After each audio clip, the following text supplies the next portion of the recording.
Muy buenos días, bienvenidos al tercer día de nuestro 10º Latam Retail CongresShop, organizado por América Retail, junto a sus socios Diario Financiero en Chile, Universidad CES en Colombia, Cámara de Comercio de Costa Rica, que entre todos lo llevamos y lo hacemos posible en toda Latinoamérica. Debemos contarles que están más de 36 países conectados siguiendo este evento internacional, lo cual nos pone muy contentos. Ayer teníamos una contabilidad en el día 1 de solo 25, pero ya son 36 países los que nos siguen, lo cual para un 10º aniversario nos pone muy contentos. Y quiero aprovechar de inmediato también de saludar a quienes hacen esto posible, nuestros patrocinadores o sponsors. Quiero agradecer a Toshiba, a Maersk, Sonda, Blue Yonder y la Unión Europea con su proyecto Al Invest 5.0 y CAINCO. Quiero recordarles que nuestro 10º aniversario y nuestro Congreso Internacional tiene 3 grandes objetivos. Después de 2 días ya debiéramos varios de ellos tenerlos medios cumplidos. El primero es actualizar a los ejecutivos de Latinoamérica en qué está pasando en el mundo del retail y del consumo masivo a nivel global. Segundo objetivo, podamos hacer y que nuestros ejecutivos se esfuercen en hacer mejores planes de negocios. Necesitamos que Latinoamérica, necesitamos que nuestras compañías puedan competir y puedan seguir creciendo. Y un tercer objetivo que la verdad es quizás el principal en un año 2020 en donde estuvimos no solo a punto de no hacer este evento, sino que donde hemos visto que la pandemia se ha llevado muchas compañías, quizás el 20% de las pymes ha desaparecido, el desempleo que se ha disparado, quizás ya varios mercados llegando al 20% y esto todavía no termina, ha hecho que las economías de nuestros países retrocedan fuertemente. Se habla de 10 años, 15 años, quizás algunos hasta de 20 años. Quisiéramos, producto de esa situación, y dada la relevancia que tiene el comercio, dada la relevancia que tiene el retail y el consumo masivo en nuestra Latinoamérica, por ser la principal fuente de empleo, es que necesitamos este intercambio de ideas, estos eventos donde podamos intercambiar experiencias y recomendaciones. ¿Para qué? Para revitalizar nuestras economías, para que el comercio vuelva a tomar su velocidad que traía antes de esta pandemia y podamos mejorar el empleo y al final el bienestar de nuestra Latinoamérica. Por lo tanto, esos 3 objetivos se debieran estar ya cumpliendo. Actualizar mejores planes y intercambiar experiencias en este año tan difícil. Con respecto a nuestra agenda, ya llevamos 2 días. El primer día fue el día de los distintos formatos del retail, en donde la gran pregunta para todos fue ¿qué está pasando? ¿Qué están haciendo? ¿Y cómo ven el futuro? Reinventando sus propuestas de valor y viendo cómo mantener esa conexión, cercanía y abastecimiento a nuestros consumidores y shoppers de Latinoamérica. El día 2 también estuvo muy interesante. Contestamos la siguiente pregunta para todos. Fue el día de las categorías, el día de las industrias, el día de los negocios que crecen doble dígito. Y la pregunta fue, ¿qué están haciendo ellos en esa reinvención, en esa innovación para poder seguir anticipando, conectando y resolviendo las necesidades de los cada vez más exigentes shoppers? Tuvimos muchos casos de éxito. Y hoy es el día 3, donde la gran pregunta para todos, y es un día importante, porque es ¿qué capacidades se requieren para poder gestionar exitosamente las empresas?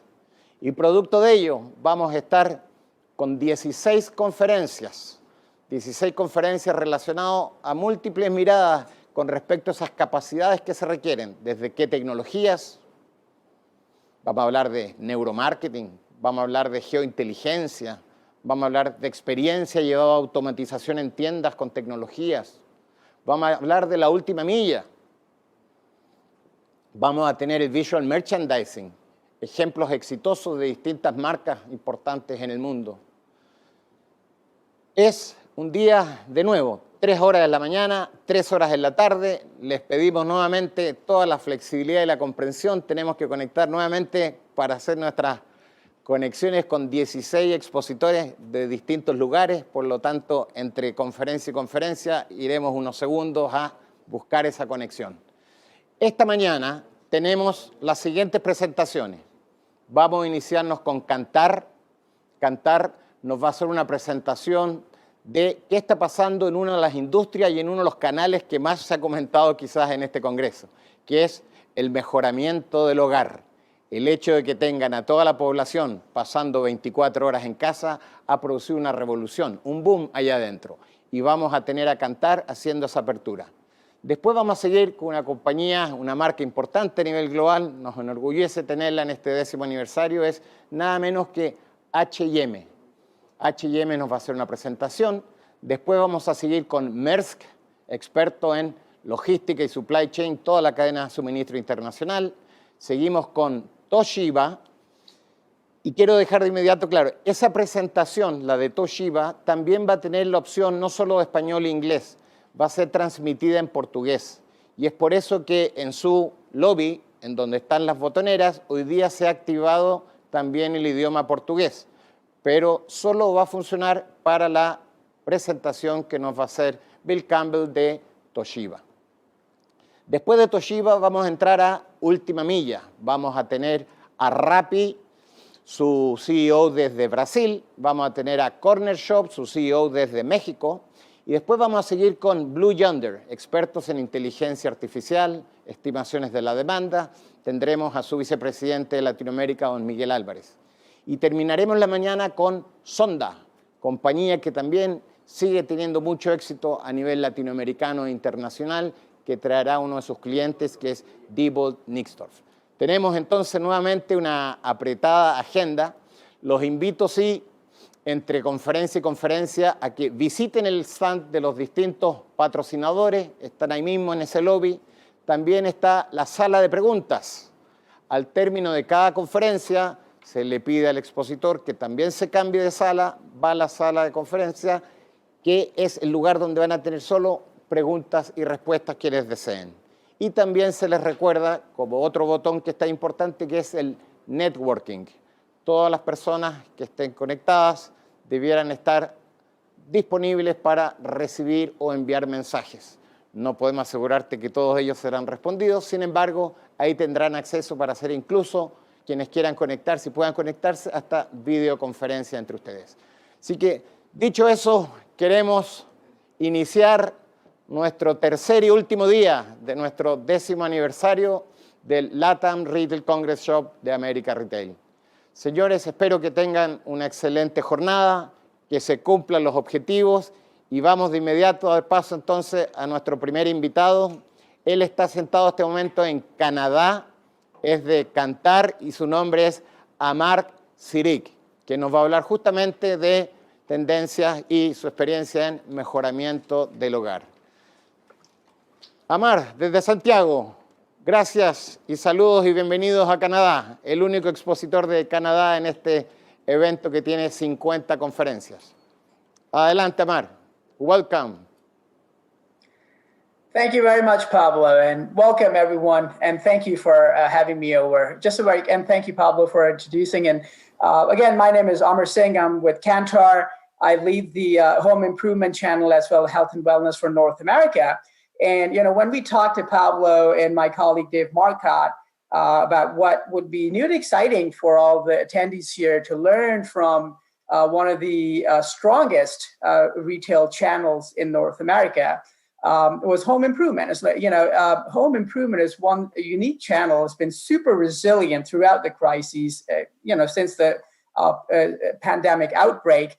That there are a lot of learnings that we can take away. The way they've organized themselves, the way they've executed their strategy, their omni-channel, the way they have enhanced the shopping experience. There are learnings across the retail sectors, no matter what channel, what retailer you work with, there are learnings that you can take away from the success that they've experienced. So before I delve much into that, let's look at the agenda today very quickly.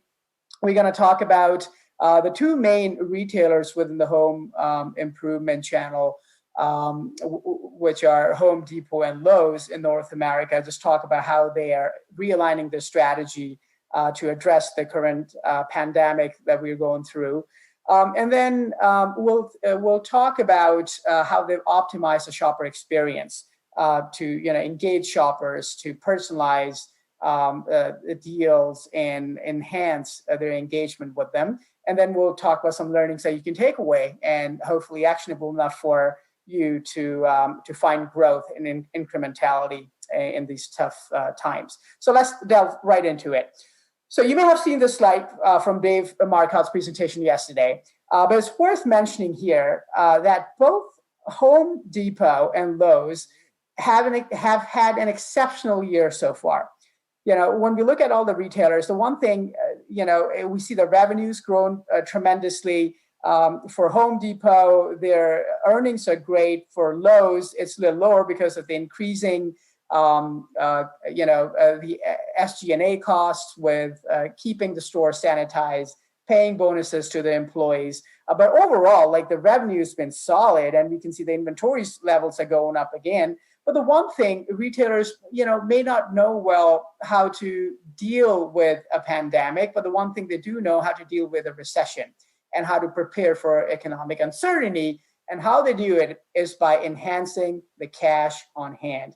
And you can see the tremendous growth that the retailers have shown, the resilience they have shown in getting and buttressing more support for the cash and having more cash on hand in terms of debt notes, and how they can leverage very quickly to find loans in these tough times. And that's across all the leading retailers that play in North America. And then, so given that they have exceptional growth and, quarter over quarter, I mean, the growth has been, the revenue has been very strong and like 20% plus year over year, but comps are even stronger. And most of the revenues are driven by very strong online growth, about 100% plus quarter over quarter as well in the last couple of quarters. So if we were to, just talk a little bit more about their strategy, like what are they doing, how they're realigning their business. The one thing for Home Depot, they have enhanced the omni-channel retail, the seamless offer of retail, both on the in-store and online, has been stronger than ever. Like I said, the e-commerce increased about 100% in Q2 and about the same rate in the recent Q3 when they released the results. They're connecting with both their DIY shoppers and their pro shoppers. And pro is about 40% of the business. A pro shopper is very important. And the U.S. economy has been very resilient. So is the Canadian economy in terms of house buildings and more house ownership sales. And also when, shoppers were stuck at home, they had nothing else to do, they carried on a new home improvement project. They were fixing things around the house since they were, isolated and they were asked to stay at home. There was more wear and tear in home. So wear and tear at home. So, they really put their heads down to engage with the DIY shoppers and enhanced and expanded their digital footprint very quickly. At the start of the pandemic, they launched, both Lowe's and Home Depot launched their curbside pickup within days of lockdowns. And the mobile apps are becoming seamless. We'll get into that a little further. But the other thing they've done a great job is find the local partners. It's important that you maintain the stocks in store, your merchandising mix, your assortment mix in real time. So they develop technology so they'll get the real-time feedback of which stores need more help and how they're going to implement the social distancing rules and maintain the aisles or expand the aisles, but still have all the merchandise stocked up. So it's about being flexible, being scalable very quickly. So the agility really paid us dividends off as 13 out of the 14 merchandising departments showed double-digit growth. So they had to fulfill the orders. They found local partners and they asked their partners to be more nimble so they can provide the products when they need it and when consumers demand it.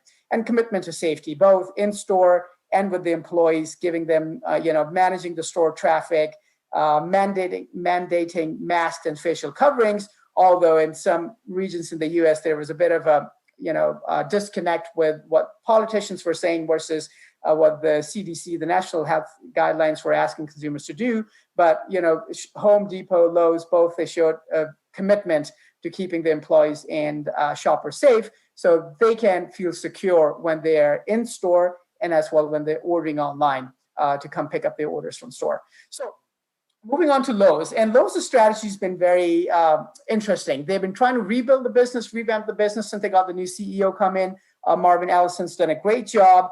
The two basic pillars of how they're organizing themselves is through productivity. They're finding the stores to be very productive in terms of their assortments. They're simplifying the processes for the vendors to list their items and also see their progress in store. They can get results in real time. They're allowing their employees to give feedback back to the head office. Hey, in my store, this is what I want now. Find me partners, empower me to find local vendors to fulfill the orders to make sure the stores are in stock. So the productivity has been great. Omnichannel efficiencies in terms of supply chain for both online and in-store orders. They've done a tremendous job of securing that. And that had been a pain point for them when they bought more banners up north in Canada, when they bought Rona and its other banners. There were two different systems they were working with. So they streamlined that. So they're moving to a model. They have one system now. They made a complete transformation to Google Cloud. So that means all the touch points, mobile phones, in-store, online, they have access to all the data and what they can streamline and find insights to be more efficient with their shoppers. And the other pillar is experience. This is very important for this. Well, pro shoppers have been a pain point for Lowe's because that's where Home Depot had the clear advantage. Pro shoppers are important because they are, they purchase more, they have higher frequency, and the basket is bigger, right? And their margins are better for retailers. So pro shoppers is where Lowe's are putting a lot of its bets. We'll talk about some of the programs they initiated which were successful in engaging with pro shoppers. And also it's about best-in-class digital experience, which they were lacking to Home Depot. They have caught up, and they're showing tremendous growth in their online e-commerce sales as well, quarter over quarter, since they made that transformation to the new Google Cloud early on in this year. And their product experience is different. I mean, Home Depot is where you go find more construction building material. Lowe's is where you go find more help. This is what they're known for. DIY is their strength. Just like Sodimac and their different tierings in Latin America, where you have one is a contractor, you have one for the DIY help. And Latin American home improvement has been exceptional. And Lowe's is very similar to that. Mexico is a growth market. They all acknowledge it. So, it's how to engage with shoppers, make sure you're comfortable with DIY shoppers and the pro shoppers as well. And that's something North American home improvement retailers are doing as well. Lowe's, where it stands, is trying to differentiate itself, like I said, is also by branding. They had a partnership with the NFL this year, and they're running some cross promotions with the NFL to engage with shoppers more. They hired Marisa Thalberg early on this year. She was based out in LA, but she was still going to North Carolina to engage with the team. And while she was working remotely at the outbreak of the pandemic, they were still running fantastic campaigns to engage with shoppers. There was a shopper campaign, DIY thank you. So if someone's done a great job, it'll be a husband, your partner, your father, your brother, your mother, whoever has done a great job of putting together a nice, home improvement project, and they want to share it. You can use the hashtag DIY thank you, and you can share that. Just to, build thanks was their hashtag to bring people together, and also to thank all the essential employees who were putting the frontline employees who were putting their life on the line to serve people, the hospital, doctors and nurses and store workers, what have you. So it was a nice cohesive message to engage and build affinity with shoppers to engender trust in the long run. And that's paid off. All these efforts, what they've done, we're seeing that compared to their competitor, people think Lowe's is better at customer service.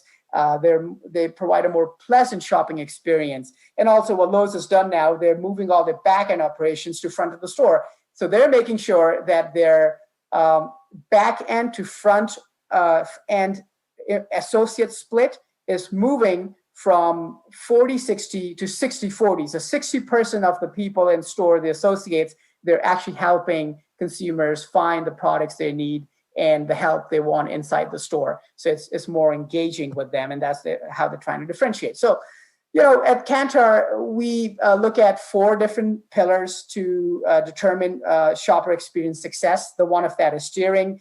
Now, it's the functional and emotional aspects of that. So if you were to any channel, any retailer, if you want to see the success of a retail shopping experience, there are 4 components you can look at. The first is, I'll start from the left, which is my left, steering with navigation. So shelving strategy, space optimization, so all the functional things that you would expect the store to have, how you simplify navigation, findability is enhanced. And then within the functional frame, you also have streamlining, and that's using the data to your advantage, all the data you get from your customers, personalization, how you personalize the offers, frictionless shopping, so enabling mobile payments and faster checkouts, and adding more convenience. So that's streamlining, this is a streamlining component. Now, on the right side is where you engage with shoppers.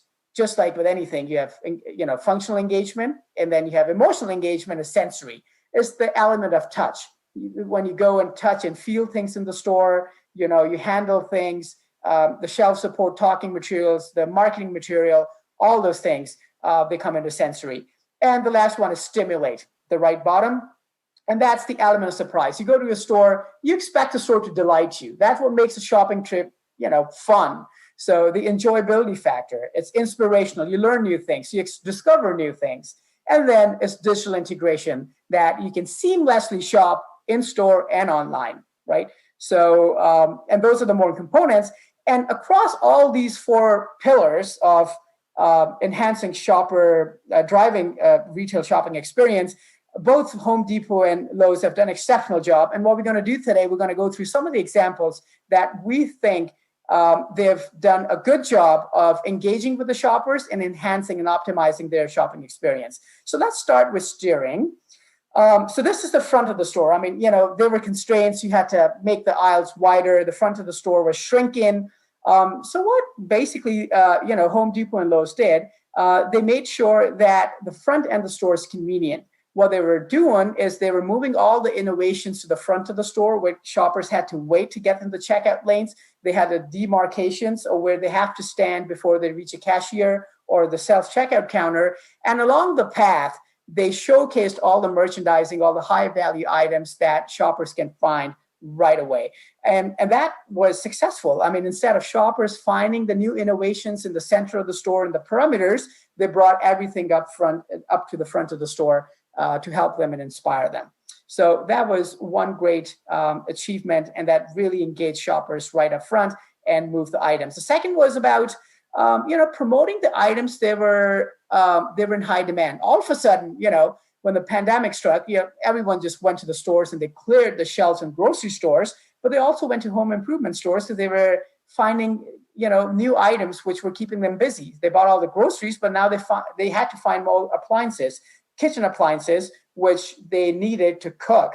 And many of these guys were cooking for the first time in their life because the restaurants were closed, and they're like, wow, what are we going to do now? So you can't just make omelets and cereal every single day. So they were looking for inspiration. So this is another example where Home Depot, they provided buying guides for how they can find utensils or cooking appliances and small kitchen appliances, and they showcase them in the store as well in the front of the store. So you have end caps right in the front showing all these categories, which were usually in the middle of the store or even back in the perimeters, right? So it's all about being nimble and flexible with changing your shelves, optimizing your space, and make sure you work with the conditions you're given, make the most out of them. So the merchandising mix was great, findability was super, and how to place items was good, right? And now the other element of steering is also enhancing value. So if someone, making the curations easy for them. So if you were to, find something to get your basement done or your deck done, all the craftsman items, Cobalt, their home private label brands, they place them in certain areas, and the way they organize the merchandise was they can find all the right tools for one specific job, which was tremendously achieved. And that made shopping experience also help them to bigger baskets, right? And also provided a bit of value to customers who were uncertain about the future, so they have better price alternatives to mainstream brands, which were a little more expensive. And Craftsman, again, is a huge brand. Lowe's is private label brand. They acquired that from Sears. It's done a great progress for them across all the categories where they play in, right? And now moving into the sensory, this is a touch and feel section. So now consumers are hesitant to touch items in store. So, how do you overcome that? And the one thing what both, Home Depot and Lowe's did great with their vendor partners. They asked them to solve this for them. Instead of having all the display shelves, which shoppers can engage and touch, they challenged their vendors to come out with display shelves. They are doing the job for them. So 2 examples I see there, is one's Triva, which is it's a demo of the phone a demo of a fan. Instead of you're engaging with the product was playing a self-play demo on the left side. So you have certain speeds of the fan, they were just playing automatically. So you can just see the functionality of the product. On the right side, this is a great example. So this is Weber's smart grilling hub. So basically, it was showing how you can connect with your smart grilling through your phone. So you can see the temperature in your grill. And this little particular display was broadcasting a short audio message in a loop. So if you go closer to the display shelf, you'll hear the product benefits without you actually touching and engaging with the packaging, which is a great way to keep people's concern about sanitization and touch.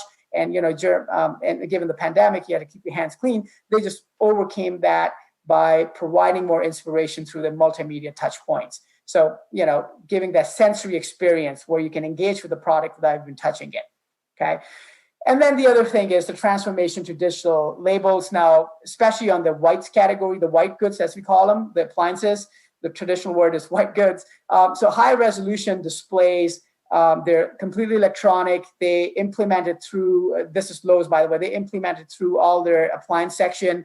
Now, this category has been high demand. For some reason, everyone wants to get a new dryer and a new, stove and new grill. Even the previous ones working, they want a new refrigerator. So what Lowe's has done, since they were offering the lowest price match guarantee, they had to keep changing their flyer because competitor would put something down. Best Buy would give a discount on a certain item, and they don't want to be undersold. So they implemented this digital display shelves to stay competitive and be very nimble with changing the prices very quickly to stay competitive. So all those things were great in amping up more business and giving a surety to shoppers that they can buy a good value. And then you look at job site. This is cool. This is how they engage. Now, this is Stimulate, where you inspire and delight your shoppers. So a great example of this is how Lowe's, they introduced this capability for their pro shoppers. If you're a member of the Lowe's for Pros ecosystem, that you could access Job Site, which is a tool that lets you price a job remotely. So what you got to do is that you tell a contractor can engage with the client or the customer and ask them to use the app and show the area. This virtual reality tool or augmented reality tool will then help the contractor to see how they can price the job, they can quote the items, and they can detect what items they would need to fulfill it and go back to Lowe's and purchase right away. So they gave this demo out for free since the outbreak of the pandemic until about October 31st. So this partnership with Job Insights tool with Lowe's for Pros app was tremendous in driving more pro shoppers to feel comfortable in remotely quoting jobs, pricing jobs, and then engage with the shoppers as well, right? And then within the whole Stimulate inspirational banner, we know that both Home Depot, DIY, just like Sodimac, they have a lot of resources for their shoppers to engage with and find DIY tutorials. But the one thing that stood out is how quickly they respond to the changing situations, right? So shoppers were now stuck at home. They wanted to make their home into an office space, their gym, their reading space, the workspace for their kids, and also like a semi-vacation resort. So your background is a mini Disneyland now. So they inspired shoppers to find items, how they can transform their living spaces with the right tools and knowledge and advice and tutorials, but also those tutorials help them go back to store and find the right items because they were discussed in those tutorials. And the successful vendors and brands, they were part of these tutorials. So, to add more visibility and conversion, which was a great tactic, right? And then again, how to maintain your gas grill and all those traditional videos were already there, but they brought it to the front of the store in their online homepage to give more advice. And then within digital touch points, we also see that now both Lowe's and Home Depot, they allow seamless shopping from your phone. And they also provide you with inspirational ideas on the phone, but they had future doers from Home Depot, just DIY tutorials for the budding children and kids to keep them engaged during the lockdown. And they still have very inspirational digital tutorials for all skill sets. And then they introduce tools where, they augment reality, where you can scan a place and find the furniture item from Home Depot and transpose that on the picture and see how that furniture item is going to look in your home. That's part of the decor drive that they had during the pandemic. So just also engage with the decor shoppers and see how they can find products and also see how the product's going to look in their living space. And then using all this data, they were able to fine-tune promotions. Now, this is a great example when you have so much heaps and reams and reams of data. What are you going to do with that? With all the big data they collected, they were able to drive insights, and they developed during the Father's Day campaign. There are 4 typologies for fathers. So if you're a father like Rob Kenny or a father like Brian Williamson over there, then they say if your dad is like Brian Williamson, then these are the products your dad will be more interested in. So it's helping people find the right gifts for their loved ones. And that's, again, a great example of using the data, creating segments with the data and helping shoppers to browse items for the promotional items for those shoppers. So, all those things came in really handy. And now moving very quickly. So, Home Depot has increased its recognition, voice recognition across all their apps. You can basically talk to your app and find the items you want to find in store, get feedback on items, and within the same streamlining ecosystem. If you cannot afford something, because the pandemic, especially the pro shoppers, they gave them flexibility with loyalty programs and, use the payment arrangements and even like off purchases and deliveries to empower them. Right. So these are all the examples I want to share. These are, the main examples. There are a ton of others, but these are the ones that really stood out for driving the business and finding that exceptional growth that they found within the channel. And they were outperforming all the other channels, and they still are within the retail space in both US and Canada. So what are the learnings for you? What you can take away? The first thing is be nimble, have more localized trends, monitor those localized trends, and have engagements with the local customer managers, like, Sodimac or whomever Marcotas. If you're engaged in that space, have those clear communications with local management teams. Encourage your customer, your retailer, to give you access to those local managers so you can fulfill their needs and make sure they're stocked to sell their stuff. Second is enhancing the digital platform experience. So you're engaged with the shoppers, you're providing that exceptional, seamless omni-channel experience. Make sure, you you leverage the strength of the digital platforms your retailers have, whether the websites or the mobile apps, and you work with them. And lastly, pro shoppers are so important. All retailers really in the home improvement space, they're trying to, scale and expand their ecosystems. Be a part of that. Make sure you offer that personalization that, the professional shoppers want, with extra resources and support videos that your partners are putting out. Be a part of that story and make sure you keep them engaged and offer value through your differentiated products and services. So those are all the thoughts I have for you. Thank you so much. And I'm very happy to take any questions that you may have, Pablo, or anyone from the team. Please let me know.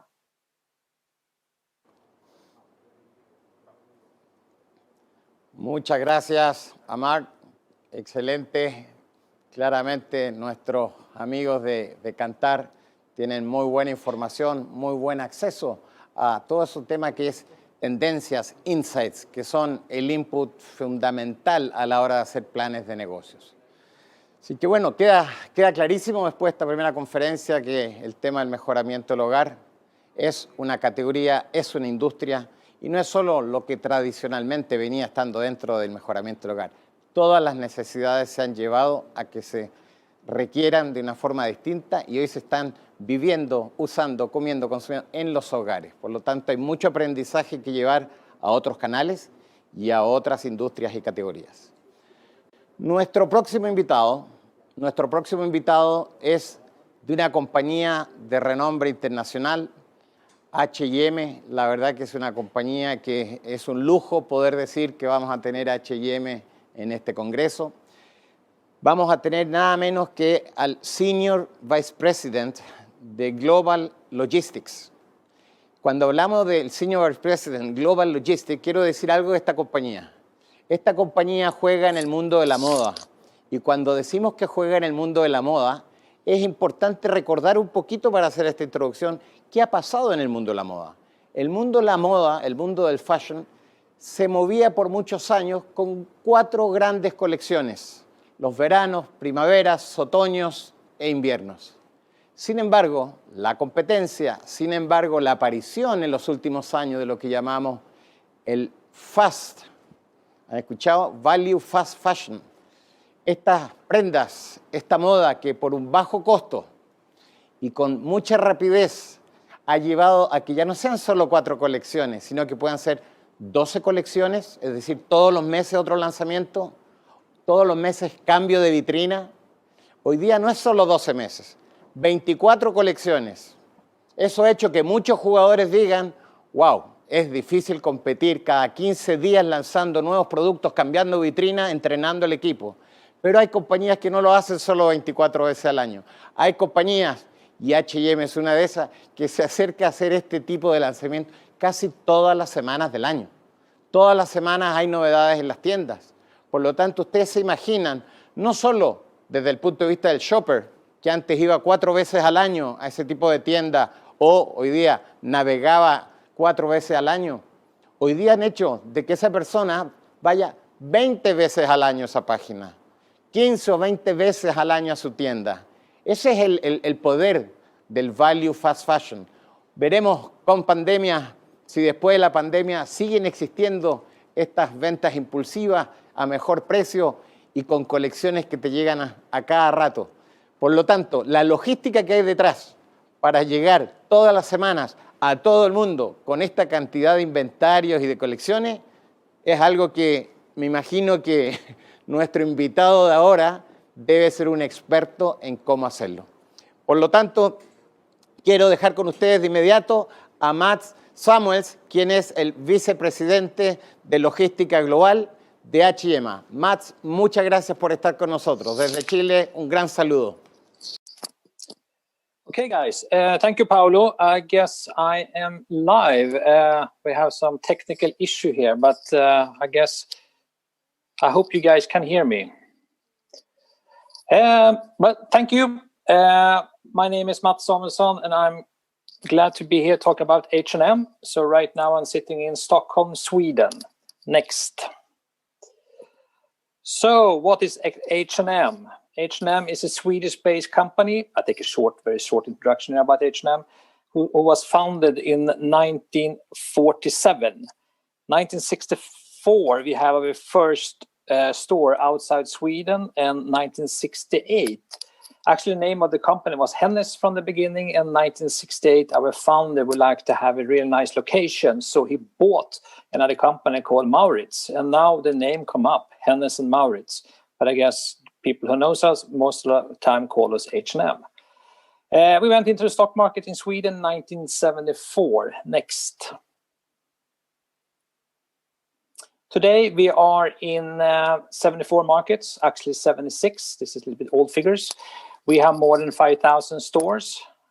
We are e-commerce in 54 markets, not 51. We are growing all the time. And we are roughly 180,000 employees. Net sale is in 230 billion. That's roughly 27 billion US dollars. And we did a pretty good profit in 2019 in US dollars, roughly 1.5 billion. Next. So what are we doing in H&M? Our purpose is we believe in making great design part of life by building a family of brands and business and a network of partnerships. We take design to the people. We're really trying to make excellent garments for everybody, for all sizes, for all people, for all ages. Doesn't matter how old you are and so on. Next.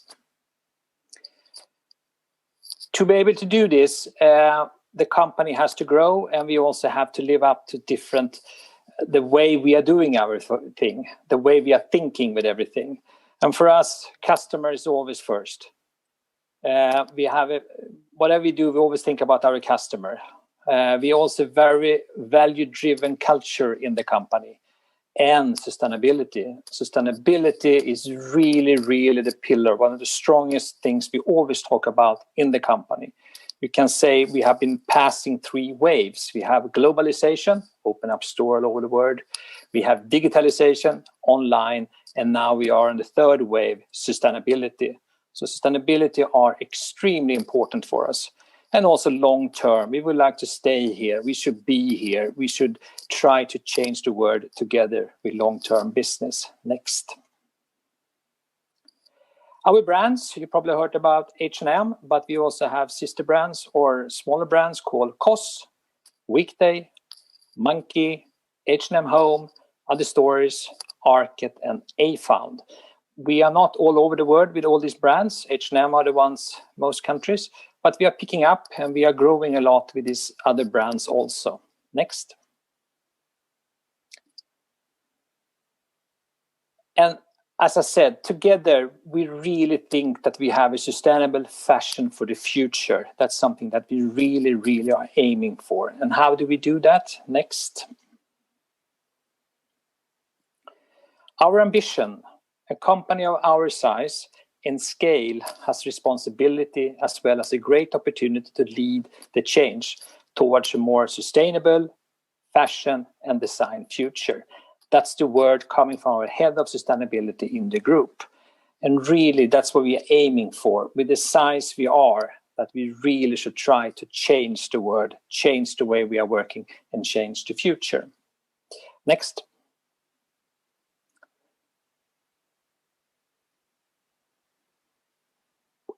What we're then doing is that we would like to be climate positive, become climate positive across our value chain by 2040 at the latest.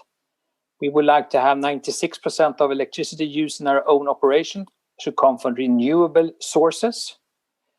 In 2018, we reduced emission from our own operation by a further 11%. And we are a proud member in the WWF Climate Savers program. Next. We're also trying and really developing sustainability sources materials. We would like to produce the garments in reused cotton. We are the biggest buyer of better cotton and the second largest user of organic and recycled cotton. 95% of the cotton we're using today are recycled. And we also 325 million plastic PET bottles in recycled polyester. And our goal is to use 100% of recycled material in the future. You can take the next.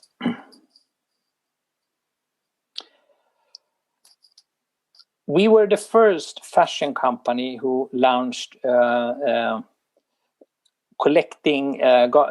garment collecting initiative. So you can walk into our stores and you can give us some old garments. It doesn't have to be H&M garments, and we will give you a voucher for your next time you buy in our stores.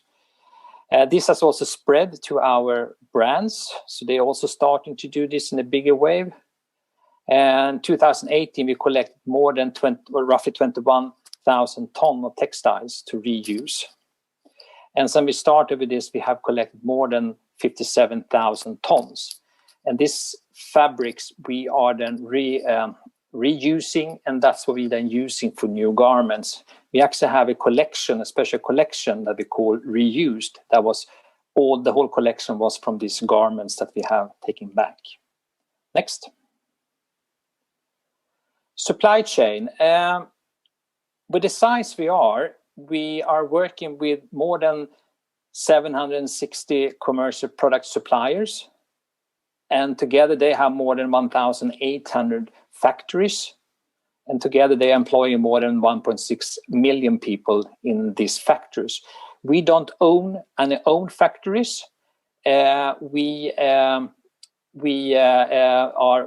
subletting into other factories, but with the size we are, we really see that we can do an impact of the value chain that we are doing. Here you see the value chain. I see that you have an old presentation. We can skip this slide, take the next. The vision we have is leading the change, promote and scale innovations, drive transparency, reward sustainable actions. With the size we have, we should be the leader on this. We should be circular and climate positive. A climate positive value chain, a circular approach to how products are made and used, use only recycle and other sustainable sources material. Next. So far, 2019, what we have achieved is 10% decrease of electricity used by square meter in the stores, different actions we've been taking. We have set a new target to reduce absolute transport-related emissions by 30%. 36% reduction of air freight emissions. Well, today with the COVID, we have reduced, of course, much more. 96% of electricity purchase for our own operation was renewable. And on the online, for the last mile delivery, we are really pushing for electricity, hybrid, and natural gas vehicles. We also have in some countries as bicycles to deliver the last mile. Next. Well, then talk a little bit more about logistics transport. Take the next slide, please. Next one. Next one. Sorry, you have an old presentation here. Next one. Here we can see in the whole value chain that we have in H&M, where the biggest CO2 emissions across our value chain. And as you can see, fabrics. Fabric stands for 48% of the CO2 emission, which of course is something we have to work with. And of course, that's why we would like to have this reused cotton, reused garments, etc. So we can really use organic cotton instead of to try to get the CO2 emission down. Raw material, garment manufacture when we do the goods, and non-garment productions. And as you see, transport, which I'm head of, it stands for 3%. But of course, we have a huge focus on our 3%. But as you can see here, it's a lot of things we have to do in the whole value chain. Next, please.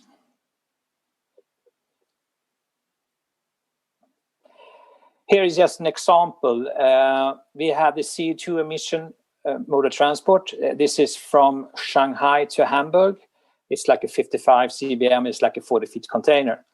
So if you ship it by sea, the emission is 1.6, right? Rail 4.7, sea air is 27, and air is 46 times more.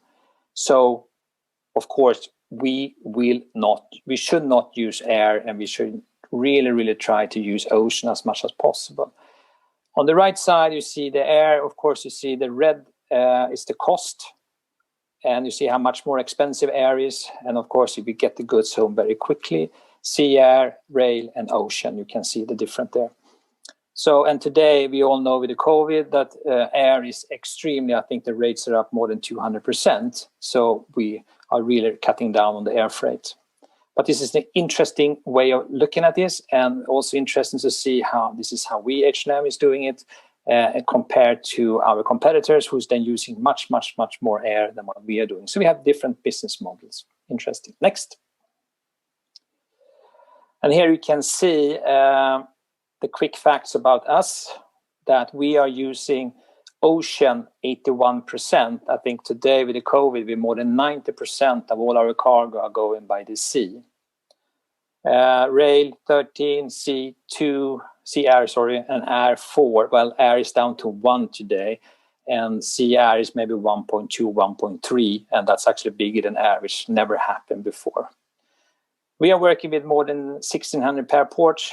We have more than 33 load ports and 52 places of delivery. So it's a huge setup that we are working on. And of course, with the size we are, we really try to have the best or implement the best way for sustainability. Next, please.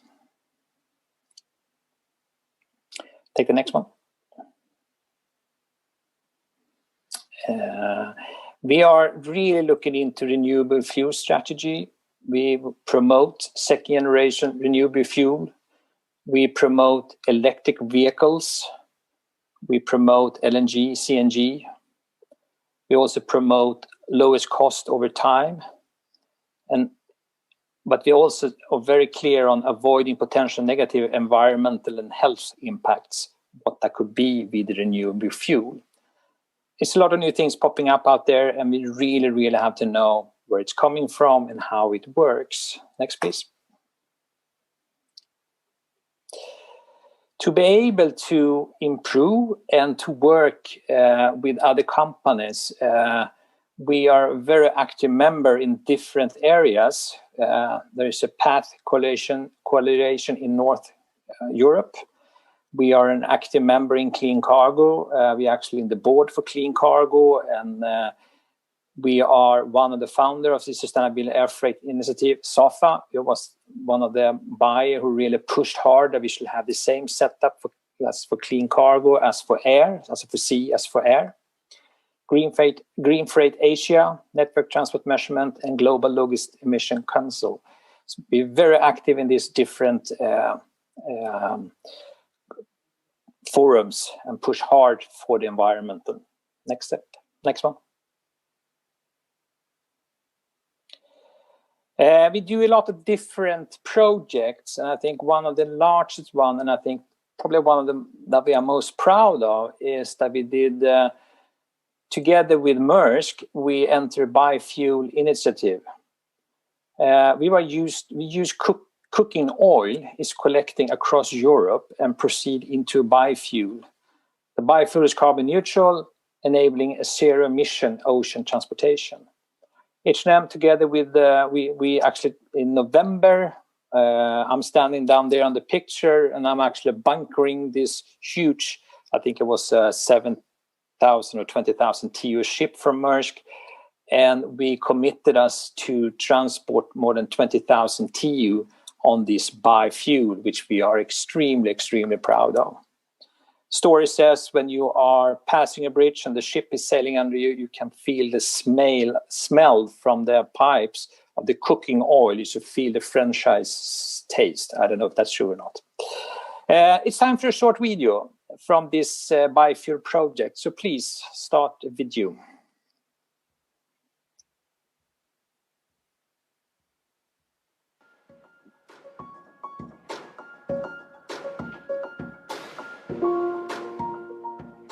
Our consumer has very high demand on us for sustainability. We really try to live up to that, and we really would like to be in forefront and work together with our consumer and also with our service partners. H&M is one of the largest clothing retailers in the world. We have more than 5,000 stores and extensive e-commerce setup. Our sustainability is the main focus, whatever we're doing. Sustainability and our supply chain goes like hand in hand.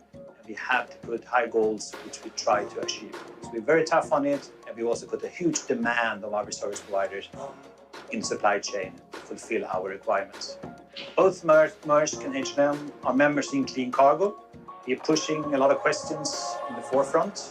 It's very important for us to have collaboration with our partners like Maersk. We are doing different projects together, and this is one here with biofueling one of the ships. Really enjoying these partnerships together, and we see a lot of benefits with it. Maersk Eco Delivery is one of the targets that we have together, one of the projects that we have done together, and we really see a big benefit for the future with this project. Maersk Eco Delivery is verified by RSB, which is very important for us, so we can follow it where it's come from, and we can also stand up for our customer that this is the right thing.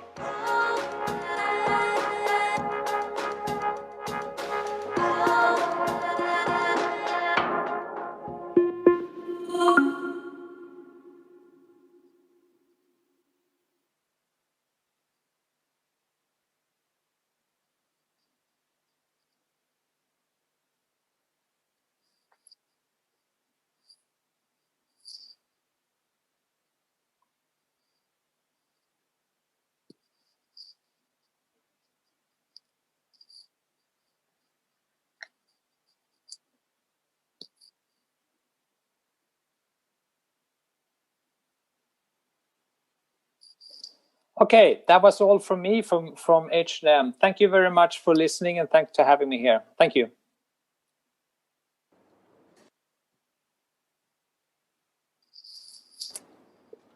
Muchas gracias, Mats. La verdad que el proyecto de poder usar el cooking oil como combustible para poder iniciar toda la logística del futuro, creo que tenemos bastante cooking oil en Latinoamérica.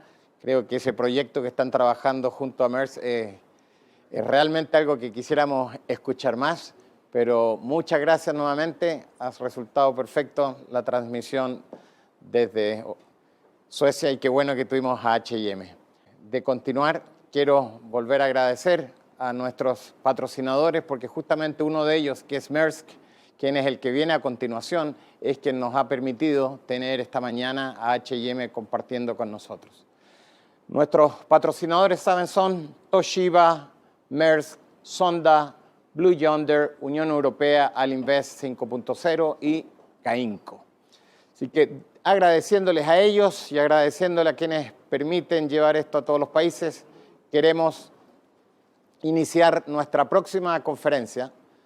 Nuestra próxima conferencia es de una de las compañías patrocinadoras, les dije, es una de las compañías líderes que vimos que están trabajando con ellos, es una de las compañías que ha estado con nosotros en varios eventos y queremos presentar al señor Josué Alzamora.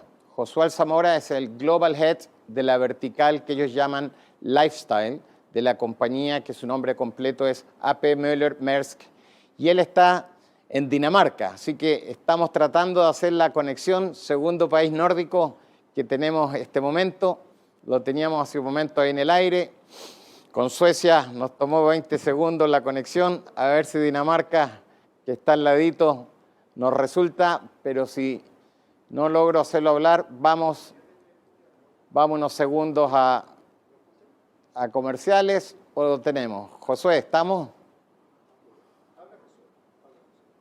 A ver, te veo. Gracias, Latinoamérica. Te escucho. Bienvenidos a esta sesión dedicada a cadenas de suministro de retail y moda.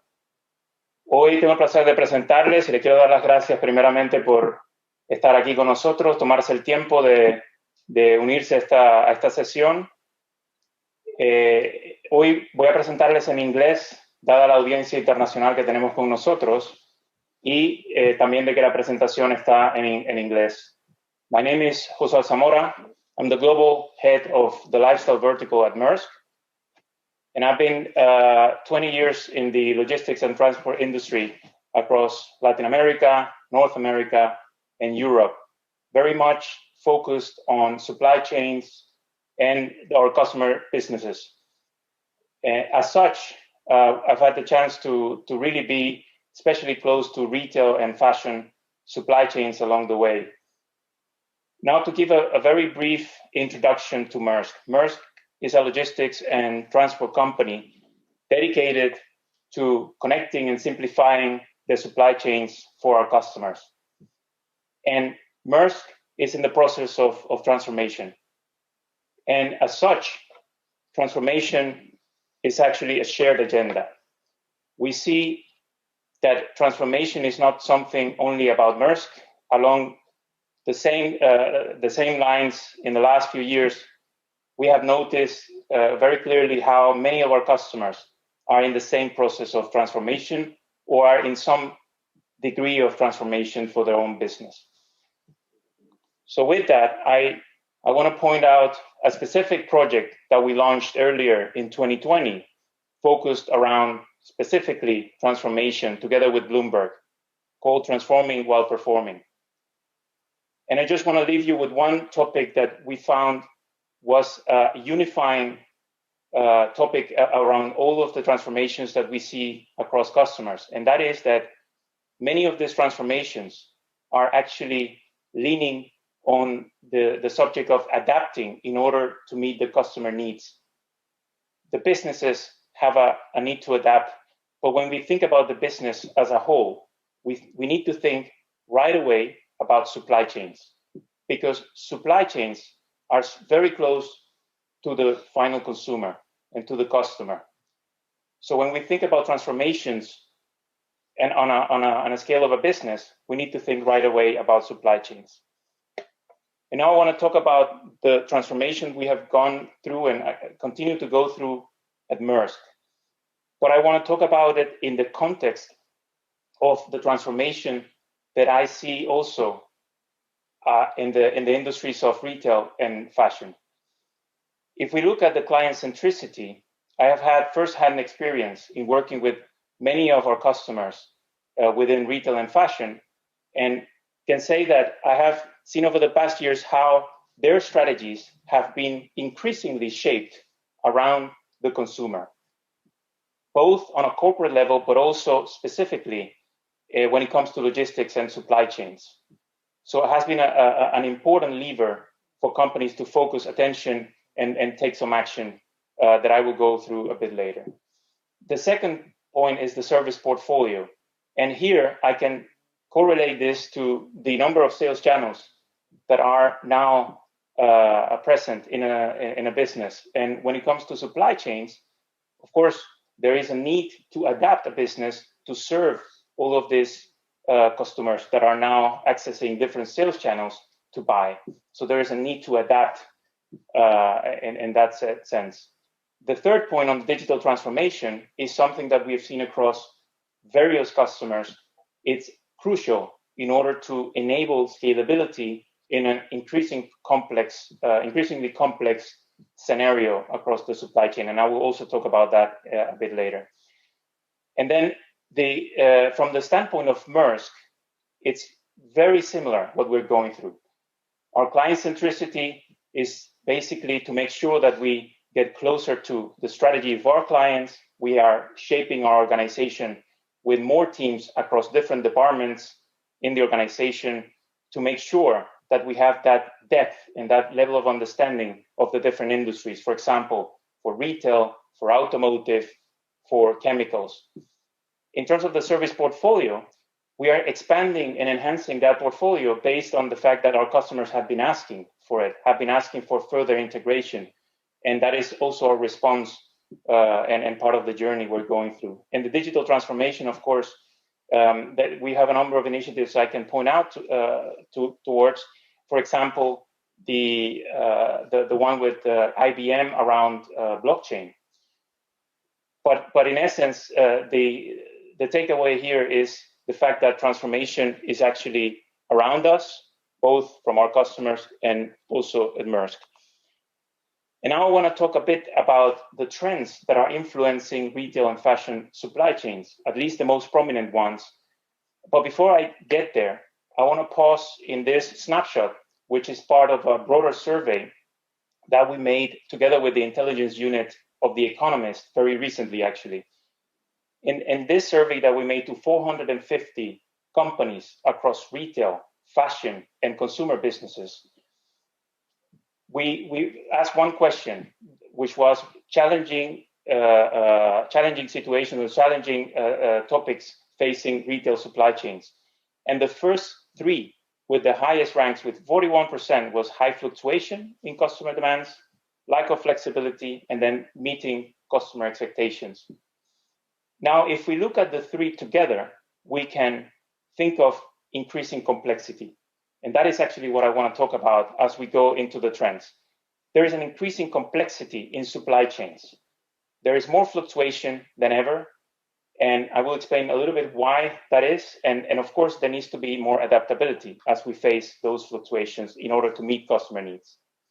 Now, when we look at the trends, starting from the left here, we see one being growing multi-sourcing. Now, this is not a new trend. This trend started more than a decade ago, but it has started at different speeds depending on the company and maybe even the geography of the company. But one thing is for sure, there have been accelerators of this trend. One accelerator here for companies to produce not in one or two countries, but to produce in many more countries has been the US-China trade war. And I think for many of the companies within retail and fashion, or in this case, we see an increasing amount of production shifting from China to Southeast Asia and also to the Indian subcontinent, as well as in smaller volumes to the rest of the world. And there we also see the complexity as a subject coming up, because more sourcing locations means more complexity for a supply chain. The second topic I want to point out here is the shifting consumer demand. Now I'm going to go back specifically to something that talks about supply chains, which is the sales channels, what we call omni-channel at times. And sales channels is not only about selling online or selling in the physical store, but there are variations of that. It's about selling via an intermediary or via a franchisee, or selling directly your brand, selling in an online marketplace, or selling directly in your own online shop. So there are a lot of different sales channels, which is, again, increasing the complexity of a supply chain. If you put it together with the multi-sourcing, it becomes even a bit more complex, especially for companies that have been used to fewer sourcing locations in the past. And the third topic I want to call out here is sustainability, because sustainability, especially when it comes to fashion and retail, has been at the forefront when it comes to not only production and materials. And I think we heard a bit of that from a leading business in terms of sustainability, like H&M. But here we're talking specifically about transport and supply chain, where we see there is leadership out there in terms of companies going towards a more sustainable agenda and taking action in order to make logistics and supply chains sustainable. Now the question here is how to face these trends. What can we do in order to tackle some of the things that I have been mentioning? And I want to start by just zooming into some of the topics, broad topics, that I recognize have been embraced by many of the companies that are leading in terms of supply chain and logistics within retail and fashion. The first one is collaboration and partnerships. And the collaboration, of course, starts from within a business. So the first item that I want to highlight is that companies that are broadly collaborating within the business, within their own business. For example, when a company has integrated KPIs or processes that go across sourcing, planning, supply chain and logistics, marketing, sales, that company is getting closer to achieving the goals they set for themselves in their strategy. Because if there are silos, that makes it more difficult in terms of adapting and being able to respond to the different complexities that I just mentioned earlier. In terms of the partnerships with customers and suppliers and logistics providers at the same time, this is crucial, because when you have solid logistics providers that can be your partners, not only willing partners, but also having the ability to respond, then they become an extension of your business. And that is essentially what you should look for. Partners, for example, in the logistics and supply chain arena, that can be an extension of your company, that can live your strategy and can actually help you achieve your goals. The second lever here is technology. And here, of course, technology is definitely an enabler. But in the context of supply chains, we often hear about visibility. Visibility is one of the most used words in the context of supply chain and technology. And I just want to highlight that visibility is not so much about that word in essence, but it's about the ability to correlate information in order to make better decisions in a supply chain. And ultimately, what that means is that it allows you to have more predictability, to take more actions or timely actions in light of potential disruptions that might be actually just peak seasons for your business. It doesn't have to be necessarily what we're going through today, which is the lockdowns and the pandemic. But now I want to talk about sustainability and resilience. And yes, they are mentioned along in the same bucket here, because sometimes actually sustainability in supply chains leads to resilience. And one example is when a company looks for more transport modes in order to find those sustainable modes to get from point A to point B, it means that ultimately they will have more alternatives to get to the market. And with that, when something does not go as planned, or if there is an unforeseen disruption, they will have alternative 2, alternative 3 in order to get to the market. And that in itself is increasing the resilience of that supply chain. But in the topic of resilience specifically, I want to go back to the survey that we did with The Economist and specifically point out the first 2 aspects of this question, which was what are the measures implemented to improve resilience? Let's remember this was done with 450 companies within retail, fashion, and also consumer goods. And the first portion talked about the increasing number of sourcing countries within the supply chain. So that is a measure actually being taken by many companies at the moment due to the pandemic, also because that's also the essence of this question. And the second one is introducing new technologies to be used in the supply chain. And again, we go back to the same item, which was part of the beginning of the presentation around transformation and technology being part of the agenda. The second box here talks about the long-term relationships with both your customers, depending on your business model, you might have B2B also, and then we can talk about the providers and suppliers. I think we use the term suppliers, but actually, when you have a solid long-term relationship with a partner, then they are, as I said before, an extension of your business. And that's what you should look for, a provider that is committed and can actually deliver and understands your strategy as well.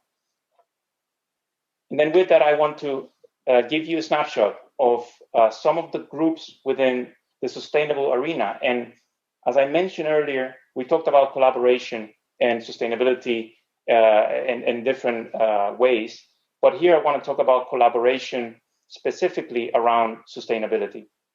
Because in order for us to make an impact in terms of making a more sustainable world and really shifting a complete industry, then we need collaboration. The commitment from Maersk is definitely to be carbon neutral by 2050. However, it is not only about Maersk being carbon neutral. It is also our commitment to shift an industry towards being more sustainable. And that's why you see a lot of these groups here, which speak to that. So Maersk is either part of this or leading some of these efforts of collaboration across the industry. And I want to give a clear example of an initiative or a group called Clean Cargo, where the industry collaborates, both carriers, freight forwarders, as well as many companies across industries, including a large amount of retail and fashion companies, as you can see in some of the logos here, although we are not putting all the logos here.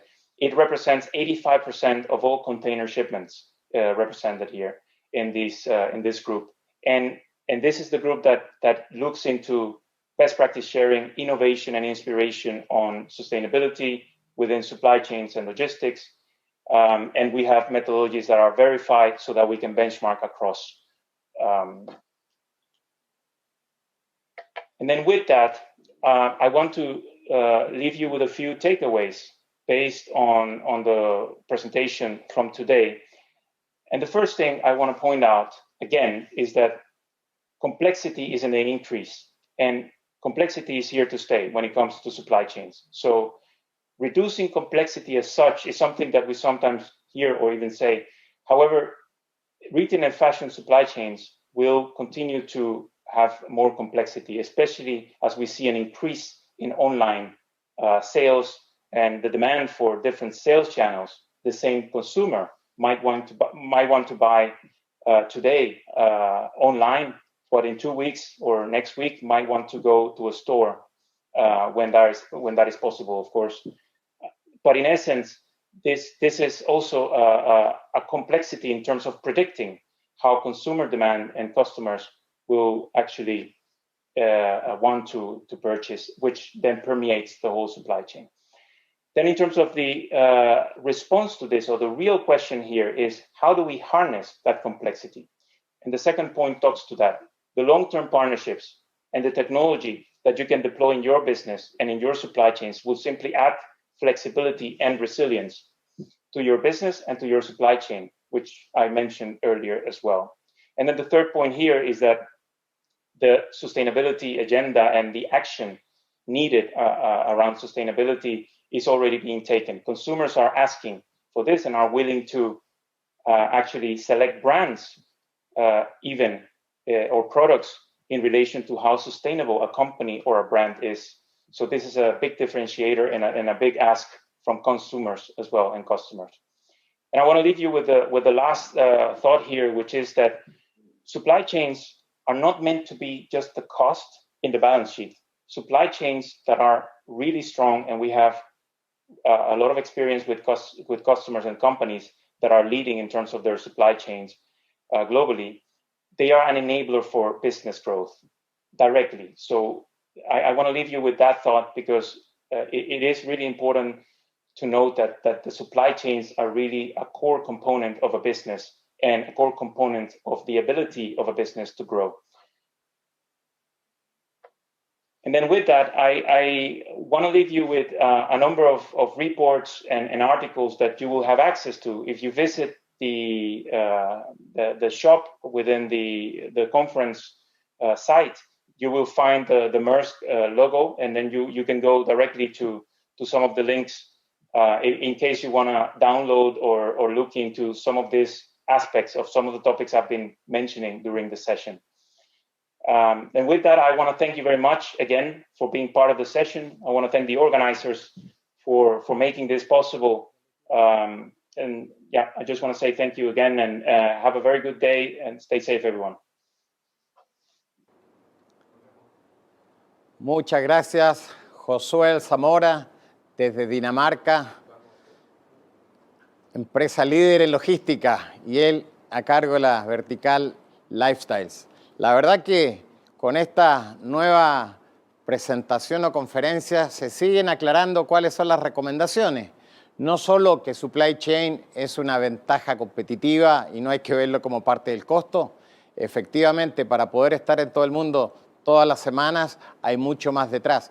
Pero hay elementos importantes para construir esa ventaja competitiva. Nos habló él y otros ya han hablado, la relevancia de la colaboración. Colaboración desde tus clientes y consumidores hasta tus proveedores, así como este partnership que existe entre un H&M y un Maersk. Segundo punto que también ya queda bastante transversal, se habla demasiado ya de la sustentabilidad. Vemos que las grandes compañías, todas en sus estrategias principales están hablando de la sustentabilidad. Y no solo la sustentabilidad de las materias primas y de los productos, también de la cadena logística, también en todas las otras variables y verticales que tiene un negocio. Por lo tanto, debemos tomar notas. Recuerden, uno de nuestros objetivos del Congreso es actualizarnos y hacer mejores planes de negocio. Y lo tercero que queda claro es la relevancia de la tecnología. La tecnología sigue siendo un elemento que cada vez es más necesario para que una marca tenga éxito. Así que bien, estamos cumpliendo esos objetivos, seguimos avanzando en la mañana, Ahora quiero recordar, viene una nueva presentación en donde sí les damos un momento para que vayan quienes quieren escucharla en portugués. Esta conferencia que viene ahora, que es de Toshiba, tiene la opción de español, inglés y portugués. Quiero dejar con ustedes al señor Bill Campbell, que es Global Sales Senior Vice President de Toshiba Global Commerce Solutions, que nos acompaña hoy desde Estados Unidos. Bill, adelante, muchas gracias por estar con nosotros y gracias Toshiba por ser primera vez sponsor de este importante evento en Latinoamérica. Thank you for having me today. My name is Bill Campbell and I am a Senior Vice President, Head of Global Sales for Toshiba Global Commerce. The next few minutes I'm going to spend with you are related to trends in the self-service industry that I have the luxury of having many discussions with many industry peoples around the US and globally.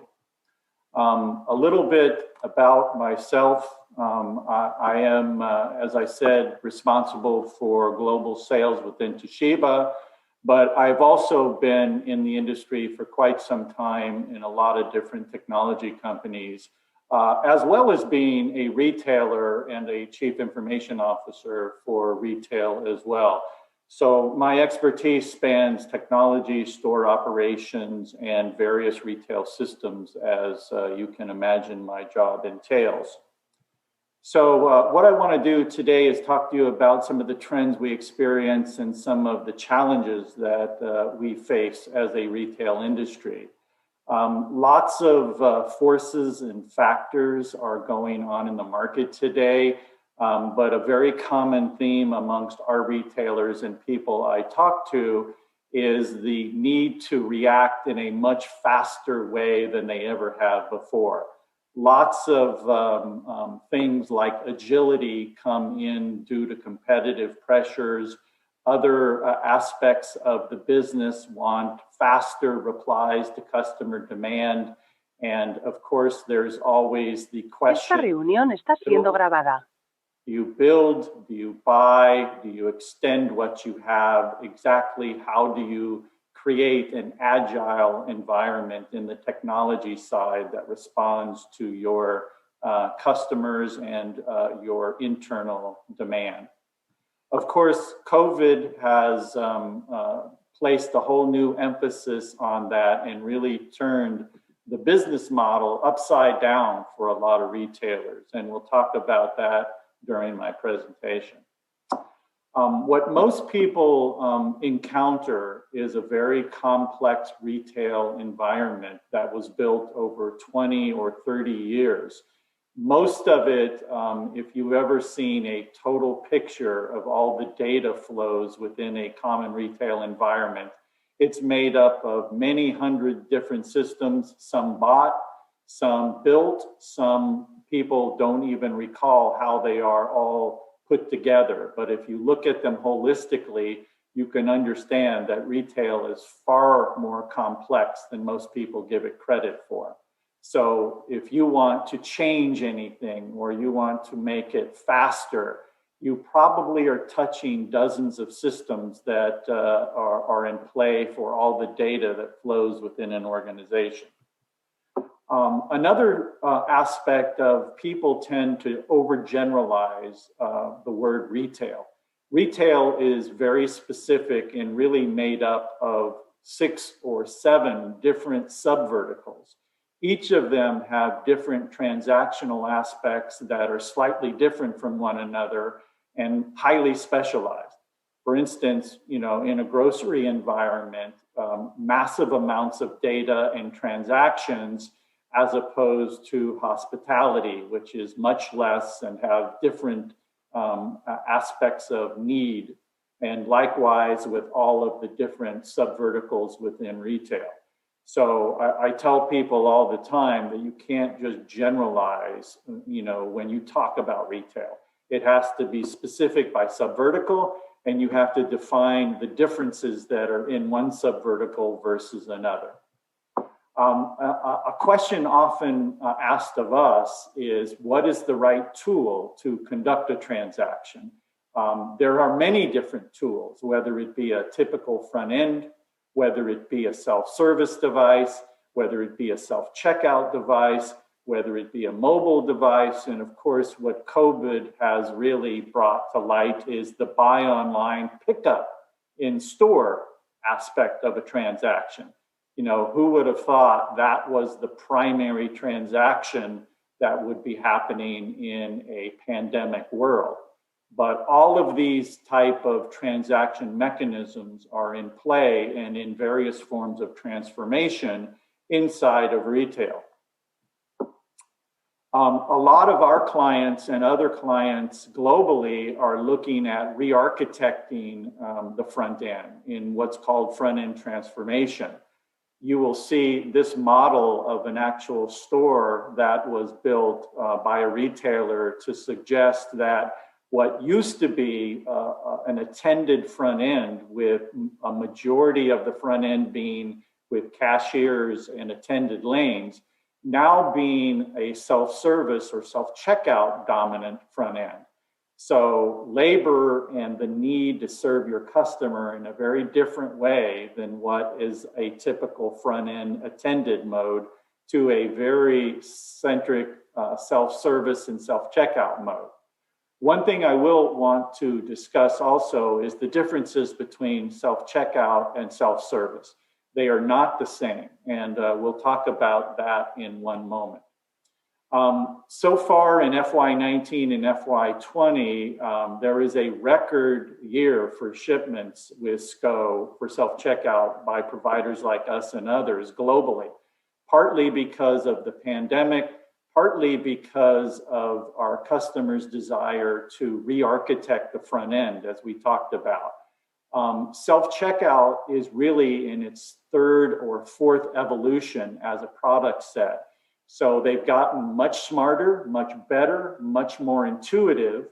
And most clients now would love it to transact business that way versus a manned transaction lane.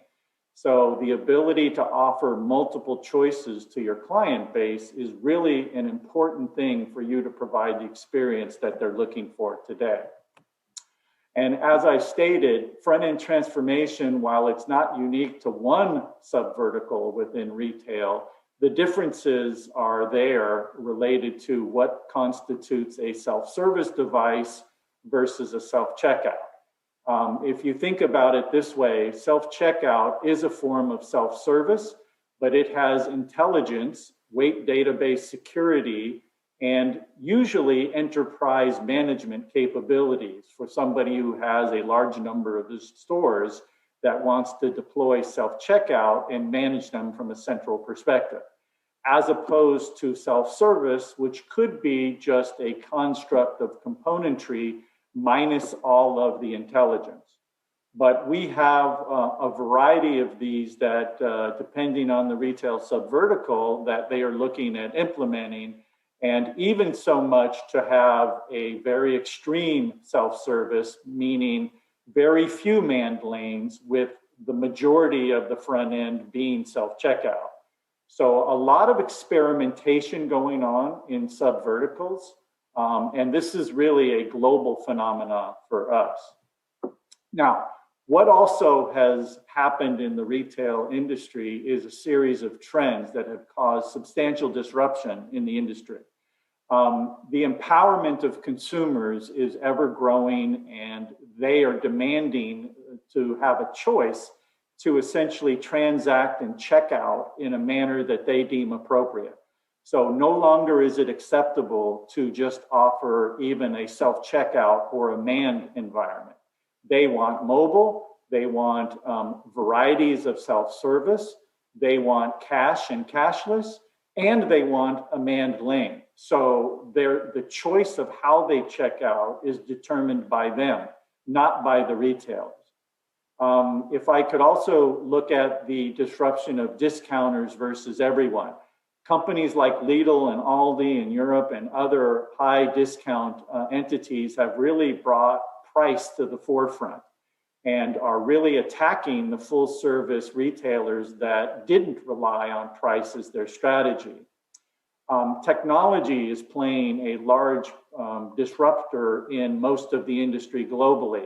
There's all sorts of experimentation going on between various technologies that are being put to bear. And of course, there's the ongoing battle of Amazon versus everybody. All of these factors contribute to the need to have a different strategy than what you had in the past. You know, if you've read the press or you see the press daily about Alibaba or Amazon, they are constantly in the news. These two retailers, who, by the way, who are not classifying themselves as retailers, are supply chain experts. They came from the supply chain world. And if you look at the growth of Amazon and Alibaba, you know, it's really interesting that people try to compete with them on the supply chain aspect. The reality is that as a retailer, you should not even try. What you need to do is make sure that your supply chain is adept enough to serve your in-store components that typically have not been addressed for many years. Amazon's workforce will grow to 1.25 million employees this year. Now, you could say that some of that is attributed to the holidays. Yes, I understand that. But do not try to compete with Amazon or Alibaba on their supply chain. What you should be focused on as a retailer is the in-store experience. Interestingly enough, both of these supply chain providers are trying to be retailers. So they have the opposite approach of trying to make their retail environments more friendly, more susceptible. But tying those two pieces together is both an objective, both from their perspective, as well as a retailer's perspective as well. So then you add the aspect of COVID-19 on top of all this disruption that has gone on this year. And you can understand that customers want a frictionless transaction, very different from the ability of what they've encountered in the past. And we do not believe that this is going to change once we have vaccine or that the pandemic is over. We think that the post-pandemic environment will be a much higher demand of frictionless across the board and not revert to what it was before COVID. COVID has increased online grocery shopping substantially over this fiscal year. Traditional retailers have had to play catch up in a major way to shore up some of their customer-facing systems to keep up with the buy online, pick up in store. There's a lot of statistics to say that they've spent 6 years worth of capital in fiscal FY20 due to the need to transact differently than what they have in the past. So traditional retail has been slow to embrace all of these technological capabilities to marry supply chain and the in-store experience, but they've had to do a much different job of that in FY20, just to even stay up with some of the demand that has occurred. Not only that, but the functionality and the requirements about how to do business and how you transact business during this pandemic has really brought this to light. So the aspect of frictionless, as I related, and how people want to actually buy has evolved and changed in an immense fashion over the last year. And it continues to evolve in a way that we've never seen as an industry before. Artificial intelligence is growing in usage amongst retail application providers as well. So all of these trends are being merged together, and AI is becoming one of the dominant forces that we see in retail in the next few years in particular. But a lot of experimentation is going on to marry this technology into all of the frictionless environment. The data aspects that are being generated from our industry have always been a huge amount of things that happen. Retail has been a wonderful collection of that data. The problem has been the immense amount of data has really not been acted upon because there's too much of it. Artificial intelligence will bring this to light and be able to make predetermined decision-making processes that today have almost been impossible. If you think about the amount of data that's generated in your organization or in retail in general, and the ability to act on that data in a timely fashion, you would literally be having to make a decision every few seconds because of the amount of data that's collected and the decision process that you need to act upon. Artificial intelligence as related in all of this disruption really has just exacerbated this aspect and need going forward. We mention Amazon and we talk about it because a lot of people are really infatuated with the Amazon Go complete automated frictionless environment. And there's a lot of retailers who are experimenting in a like kind of environment just to keep up. Now, what most people don't know is the Amazon Go store has 4,000 plus cameras in it. So you can think about a store that is mostly the size of a convenience store and how much technology, how much investment, and how many people are actually behind the scenes of that technology, making this happen and making it run accordingly. But it's not a matter of if, but it's a matter of when. So the affordability of this kind of technology is still a few years away to be rolled out in earnest. But it is going to happen. So they have set forth a series of events that we as a technology provider and you as a retailer really need to pay attention to and begin experimenting down this path as well. However, a frictionless environment in a full store deployment has many challenges over the small environment that an Amazon Go represents. Small items like candy, et cetera, are only relevant because of the number of cameras. Shoppers in a very busy environment block the view of camera technology. Produce and other elements within a full service grocery store, for instance, pose all sorts of challenges to the retail environment. So if you think about a real full service store deployed with thousands of cameras, making all of these decisions, the affordability is obviously something that needs to mature in the next few years. But interestingly enough, most of the people who are doing this experimentation want to be viewed as a technology company. Amazon doesn't call itself a supply chain company. It doesn't call itself a retail company. What it really is a lifestyle company that offers everything and they want to offer everything to everybody in a whole bunch of different ways. I would imagine most of you have seen that they've now in the pharmacy drug business. Well, they are also in the security business, in the home electronic business, and hundreds of other businesses besides retail as well. But they're bringing this technology to bear, and us doing something about it in retail is what's important.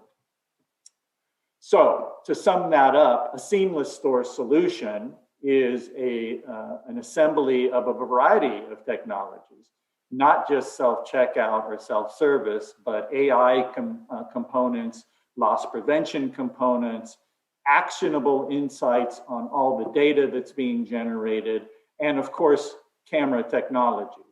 And the cornerstone that Toshiba and others bring to the table is it has to be affordable for retailers to roll it out in a scalable form to hundreds, if not thousands of store environments.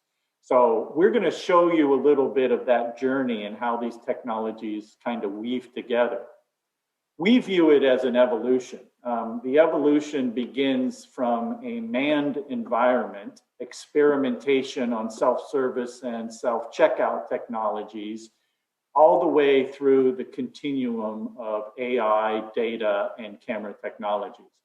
But you don't go from one side of this to the other overnight. It is a matter of what works for your type of environment and what works for your subvertical within retail. So you could look at it as a series of things like loss prevention. How do you deal with self-service and self-checkout? To how do you deal with store operations and some of the AI capabilities and inventory benefits, to a full seamless store environment. And I'm going to demonstrate a little bit about that in my next few slides. So if you think about it in a phased approach, what we are doing is adding camera technologies to self-checkout. That will give us some of the recognition and some of the initial AI capabilities. And I'm going to demonstrate this by the slide that I have. What is happening here is a clerk is placing various things on this self-checkout device. It is camera technology and AI is recognizing what it is instead of a customer having to key. So it's suggesting that this is an onion. It's suggesting that this is a lemon. And there's AI technologies behind that that are doing that. Of course, in a typical supermarket environment, you have bags of these things. So a bag cannot prohibit AI from reading this kind of technology. So you see the bags do not prohibit it. It is reading the product within and really understanding, what it is that's being placed on that scale and that reader. And as you can see to the left up here, there is a singular camera that is actually looking at this and making those determinations. So it hasn't been fooled yet, but obviously this is one camera. So if you advance this thought and say, okay, I need many more cameras, about one overhead and one underneath to look at the bottom of the basket, and then throughout the store for looking at other pieces of loss prevention, hazard detection, and other aspects, you can see the need to have multiple camera technologies and doing processing of various things when it reads or interprets that. This is an example of one of those things that a camera is looking. This person is putting a glass of milk and kicking it over. That camera understands that, recognizes that there's a spill, sends an alert to somebody in the store that you have a potential insurance liability. So that kind of overhead technology is recognized, much like the produce recognition is happening for a loss prevention or an LP in liability for insurance purposes. So you add all this camera technology together and you start now tracking individuals within stores. So the technology has to be able to recognize multiple customers and track them accordingly.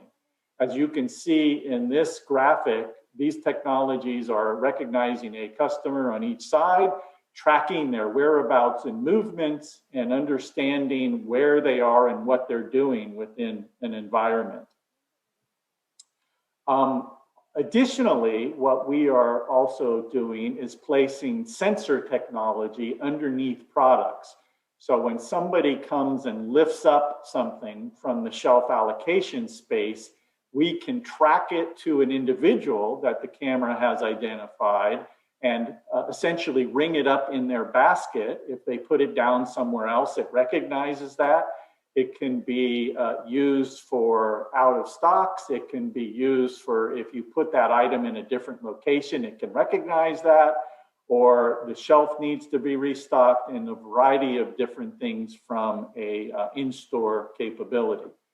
So all of these insights that are gained and learnings are kind of a continuum. And when you think about the need for a true frictionless store, all of these technologies come into play. And I'm about to show you how they kind of all work together.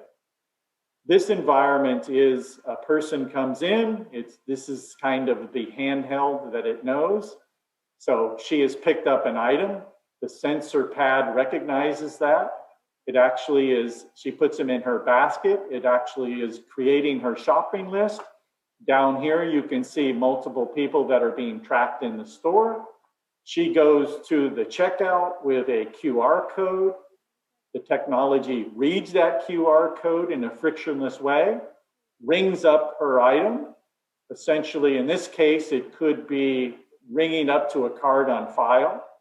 She is presenting a card for what she's purchasing.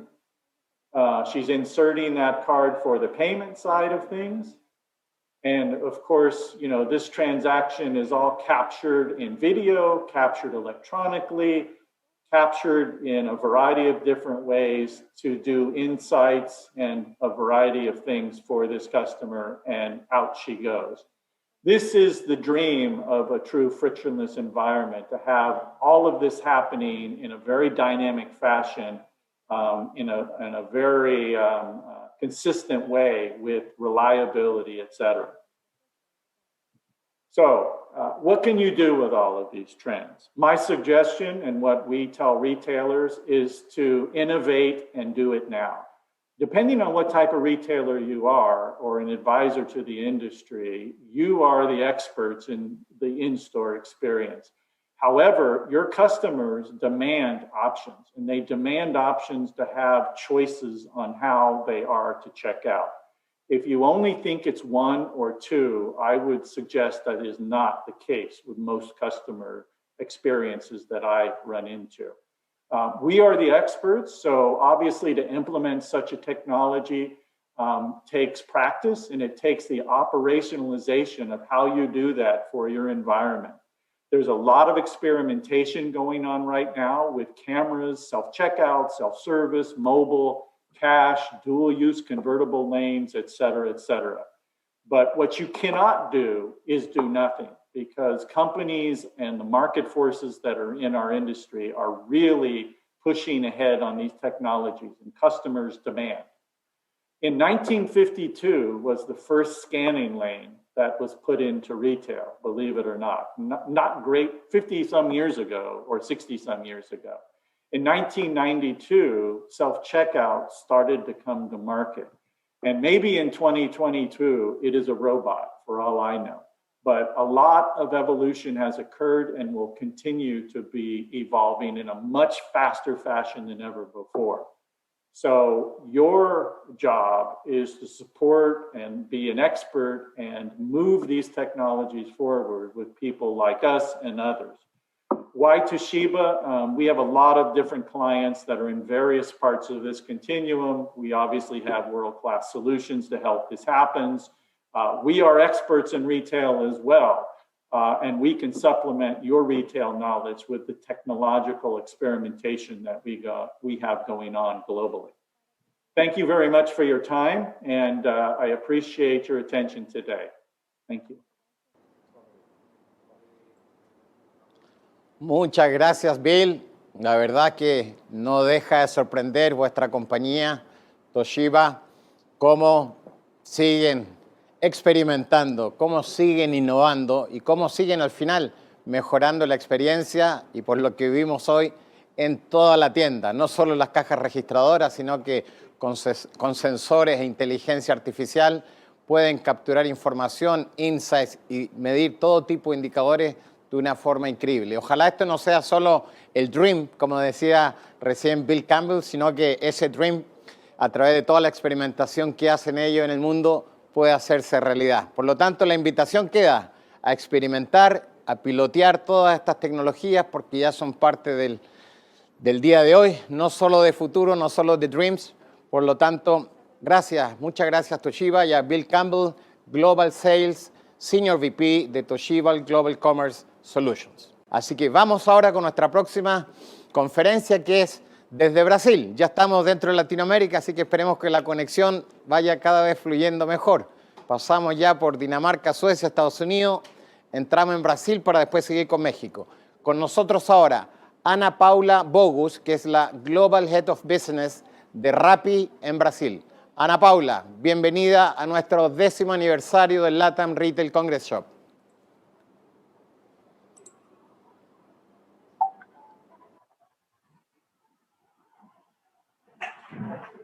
Hola, ¿me escuchan?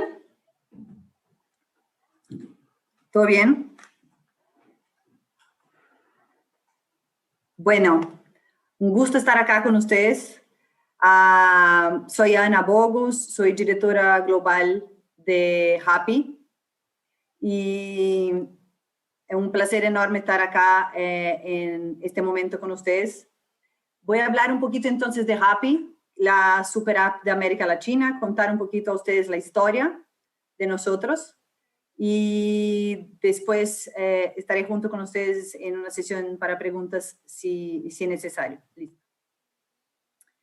Bueno, primeramente, no sé si todos conocen a Happy. Happy es un super app que nació en 2015 en Colombia. Nacemos con un botón que era un botón de cualquier cosa. Y tú podías pedir cualquier cosa y entregábamos a ti en 35 minutos. Y ahí en este botón podemos aprender todo lo que el usuario quiere recibir en su casa tan rápidamente. Y empezamos a crear los subverticales que tenemos hoy, desde ahí. Hoy Happy ya está presente en 9 países. Son más de 100 ciudades en América Latina y 100 ciudades en Brasil. Y tenemos en el pipeline 50 ciudades para lanzamiento en un futuro bastante próximo. Tenemos activos más de 11 millones de usuarios. Y tenemos un crecimiento de más de 20% month over month en los últimos 30 meses, ¿no? En el ecosistema de Happy tenemos los repartidores, son más de 250,000 repartidores conectados en toda América Latina y tenemos más de 80,000 aliados que representados en más de 600,000 tiendas, en la verdad. Todo eso siendo conectado a través de más de 3,000 funcionarios directos, ¿no? En los 9 países. Cuando hablamos de los principios que nos unen y que nos hacen Happy ser esta startup que es, estamos hablando de 5 principios claves que quiero compartir con ustedes acá. Entonces, el primero, hablamos de la obsesión que tenemos por nuestros clientes, ¿no? Les conté un poco que nacimos de eso, escuchamos a los clientes y ahí creamos los botones, las subverticales de Happy. Entonces, esa es una obsesión hasta hoy acá en Happy. El segundo principio habla sobre ser rápido, ¿no? La esencia de Happy. Ejecutamos muy rápido y priorizamos todo que realmente mueve la aguja, ¿no? Porque son muchas iniciativas, muchas ideas, pero tenemos un foco muy grande en priorización para la ejecución rápida. El tercer principio que nos guía es el tema de todos pensar en como dueños, ¿no? Soñar grande y tener esa mentalidad emprendedora que viene de los founders que están con nosotros, uno es el CEO y trae eso todos los días a todos los más de 3,000 empleados que trabajan en Happy. El cuarto principio habla de ambición, ¿no? Tenemos una ambición común que es realmente hacer el mejor por la sociedad, ¿no? Entonces, todos acá viven por un propósito muy grande de traer el mejor para todos los stakeholders de este ecosistema. Y el quinto principio que habla sobre valorizar diversidad y al final nos divertimos, ¿no? Trabajar de una manera smart, bastante intensa, pero pasar bien, incluir realmente a todos adentro de ese ecosistema. Entonces, esos serían nuestros principios y esos principios guían y juntan este modelo de negocio donde tenemos 4 grandes players, 4 grandes stakeholders. Entonces, hablamos de los usuarios, todos los usuarios que están adentro de este ecosistema. Hablamos de los comercios, entonces todos los retails, todos los restaurantes, todas las tiendas especializadas, las tiendas de marca que están adentro del ecosistema. Tenemos las marcas por sí solo, que son las consumer product goods, como Nestlé, Lacoste, Nespresso, que son marcas que están acá adentro y que tienen sus productos siendo vendidos a través de los comercios acá adentro y tienen planos de marketing acá adentro también para construcción de sus marcas, lanzamiento de productos, etc. Y todo eso interligado con los happy tenderos, que son las personas que están en las calles entregando todos esos productos a los usuarios, haciendo la conexión de los comercios y las marcas a los usuarios. Entonces, todo esto, ese ecosistema, es nuestro modelo de negocio. Y cuando hablamos de ser la super app, en la verdad somos la super app que junta grandes aplicativos del mundo, ¿no? Entonces, es como si tuviésemos en el mismo ecosistema a DoorDash, por ejemplo, de Estados Unidos, entregando restaurantes, o a Instacart, entregando supermercados, o al Pay de Alipay, junto con un Mercado Libre que entrega todo el e-commerce, todas las tiendas, o con PillPack que entrega la farmacia, ¿no? Entonces, realmente somos una super app que tiene en el ecosistema todas esas grandes apps juntos en un único lugar y conectados por el propósito de la conveniencia final, ¿no? Entonces, tenemos la grande apuesta desde el inicio de tener esa multiverticalidad y estar presente en la vida del usuario y en la vida del happy tendero por todo el día, ¿no? Entonces, tenemos hoy la posibilidad de entregar el pan o el leche en la mañana al usuario, a su farmacia a la tarde, o sacar su plata después del almuerzo, así como hacer su supermercado, hacer con que el usuario participe de un live shopping y entregar la cerveza fría al final del día, ¿no? Todo eso a través de un único app, y todo eso posibilita que el happy tendero esté ocupado con todas esas entregas y esos servicios todo el día. Entonces, realmente traemos esa atracción a los dos stakeholders del ecosistema, ¿no? Y cuando hablamos de ese eje principal, de ese eje central, que es la conveniencia, en la verdad, ¿qué logramos entregar al usuario o al happy tendero o al negocio, ¿no? Al comercio? Entregamos tiempo de vuelta, ¿no? Y creo que hoy es la única cosa que no se puede comprar en la vida, es el tiempo, ¿no? Entonces, Happy logra entregar tiempo de vuelta al usuario para que el usuario pueda estar con su familia y menos tiempo en el supermercado o yendo a una farmacia, ¿no?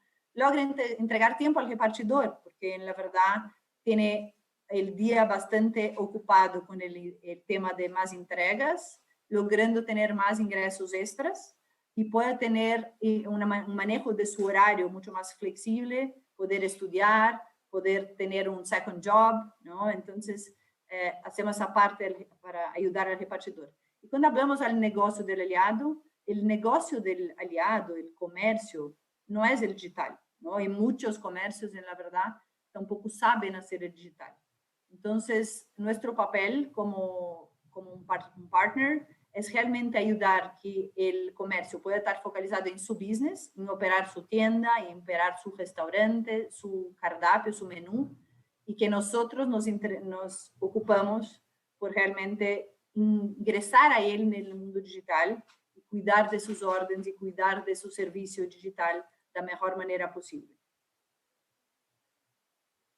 Y de esta forma quedamos entonces con el usuario dentro de ese ecosistema, de esta super app, donde el usuario puede estar adentrando por restaurantes adentro del aplicativo con su download y su primera compra, pero luego ve que acá adentro tiene la posibilidad de hacer su mercado, tiene la posibilidad de hacer su farmacia, y hay también todo el Happy Tiendas, con todas las tiendas que encuentra en un mall, y hay también todas las otras oportunidades de negocio, como viajes o entertainment, y él queda dentro de ese ecosistema bastante conectado, y el ecosistema entregando a él lo que él tiene de mayor valor, ¿no? Al final, que es el tiempo. Entonces, eso es Happy, es el concepto principal de para qué existimos, ¿no? Para entregar de vuelta tiempo y ayudar a la vida del usuario, del happy tendero y del comercio. Hablando un poquito más de CPG, en la verdad, yo soy la head de la vertical de Consumer Packaged Goods, ¿no? Esta vertical cuida, en la verdad, de 4 subverticales, ¿no? Entonces, tenemos supermercados, farmacias, licores y express. Y acá estamos conectando entonces la industria, el productor de todos esos productos, junto al usuario, ¿no? Entonces, hacemos esa conexión de estos dos stakeholders. Cuando hablamos de de supermercado y voy a entrar en cada una de las subverticales para hablar un poco más del value proposition y del concepto con ustedes. Entonces, hablando de supermercado específicamente, ¿cuál es el concepto? Es realmente traer el cuidado y la conveniencia junto en una misma entrega al usuario, ¿no? Y somos entonces capaces de ahí, en esta subvertical, entregar compras de supermercado grandes o las compras chicas, las dos cosas. Y cuando la compra for grande, tenemos la disponibilidad de ser entregue por autos, ¿no? Entonces, las compras son hechas por shoppers que están en las tiendas y el shopper entrega esa compra a un auto y el auto entrega en la casa del usuario. Los shoppers son súper entrenados, expertos en escoger en productos. Tenemos la gran mayoría de las órdenes siendo hechas con productos frescos, entonces demanda mucho cuidado. Entonces tenemos toda esa parte de entrenamiento y contratación. Nosotros a lo largo de los últimos 8 meses tuvimos que triplicar el número de shoppers en las tiendas.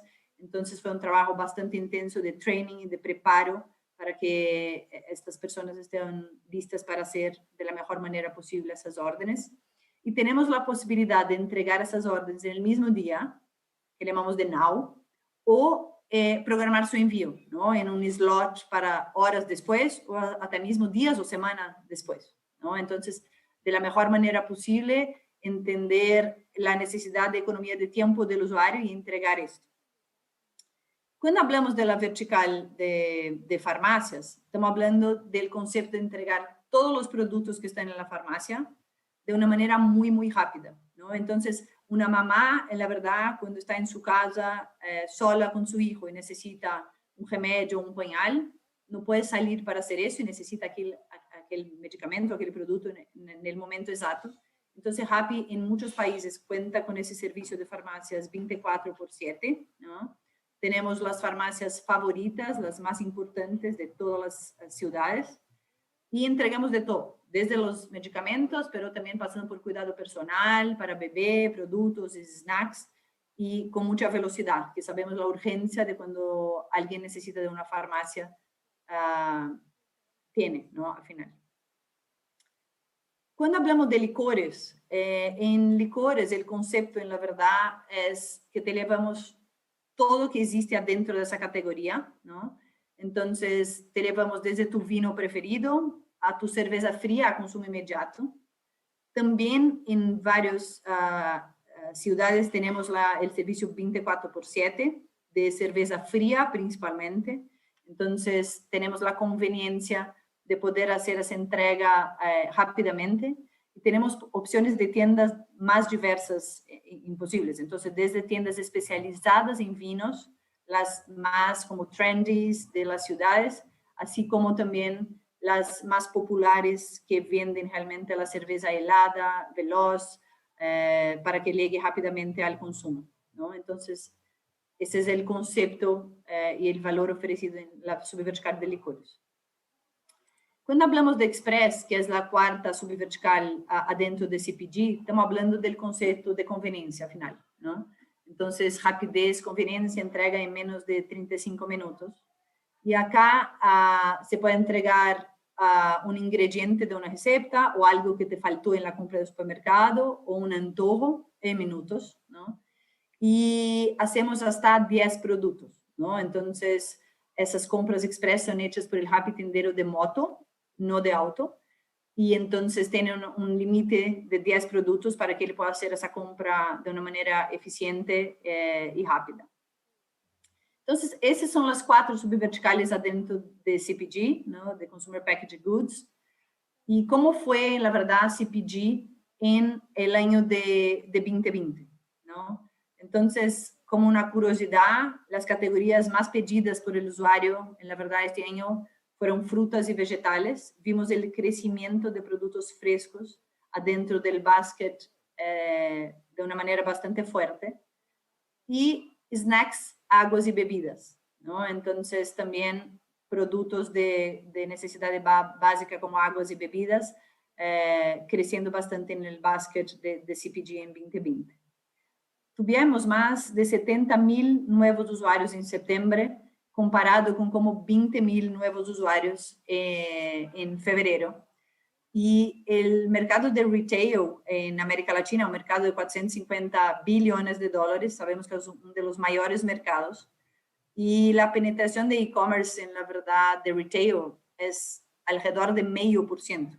En cuanto vemos que en Estados Unidos es como 15%, en Asia llega a ser 30%. Entonces hay un potencial gigante del usuario adentrar y hacer compra de retail realmente, de supermercados por digital. Y estamos viendo esa trend, ¿no? Si comparamos el número de nuevos usuarios de febrero ahora, y vemos que mismo ahora con la salida del COVID de una manera más fuerte, los usuarios siguen haciendo las compras adentro de la app, un chico menos de frecuencia, pero con mucha gente adentrando, experimentando y acostumbrándose en la verdad a journey omnichannel, que yo llamo, ¿no? Una journey donde él hace la compra offline para cosas más específicas, pero está acostumbrándose a hacer la compra de supermercado, de farmacia online de una manera bastante consistente. Vimos también el número de órdenes de productos creciendo, el número de productos adentro de cada orden creciendo como 35% y el average order value creciendo 41%, ¿no? ¿Qué quiere decir eso? Realmente está siendo sumado en el basket productos de mayor valor agregado, ¿no? No comprando solo el básico, y sí, por ejemplo, el tema de productos frescos que hablamos, ¿no? Productos como frutas y vegetales, o mismo snacks que tiene costo más alto. Entonces, eso suma bastante para que el AOV tenga crecido 41% de febrero a octubre en las compras de CPG. Bueno, Happy en 2020, entonces realmente se consolida como la primera subminutos, como les conté, apoyándose mucho en la multiverticalidad, ¿no? Donde el usuario tiene la oportunidad de encontrar todo acá adentro y no tiene que buscar en ningún otro lugar. Y ahora, en el segundo semestre, abrimos nuevas verticales. Entonces, tenemos un e-commerce bastante activo, con muchas tiendas de marcas muy conocidas que están presentes en shoppings y que en la verdad hoy pueden ser encontradas adentro del app. Tenemos la subvertical de entertainment, ¿no? Somos la primera app a ofrecer live shopping en Brasil. Entonces, hacemos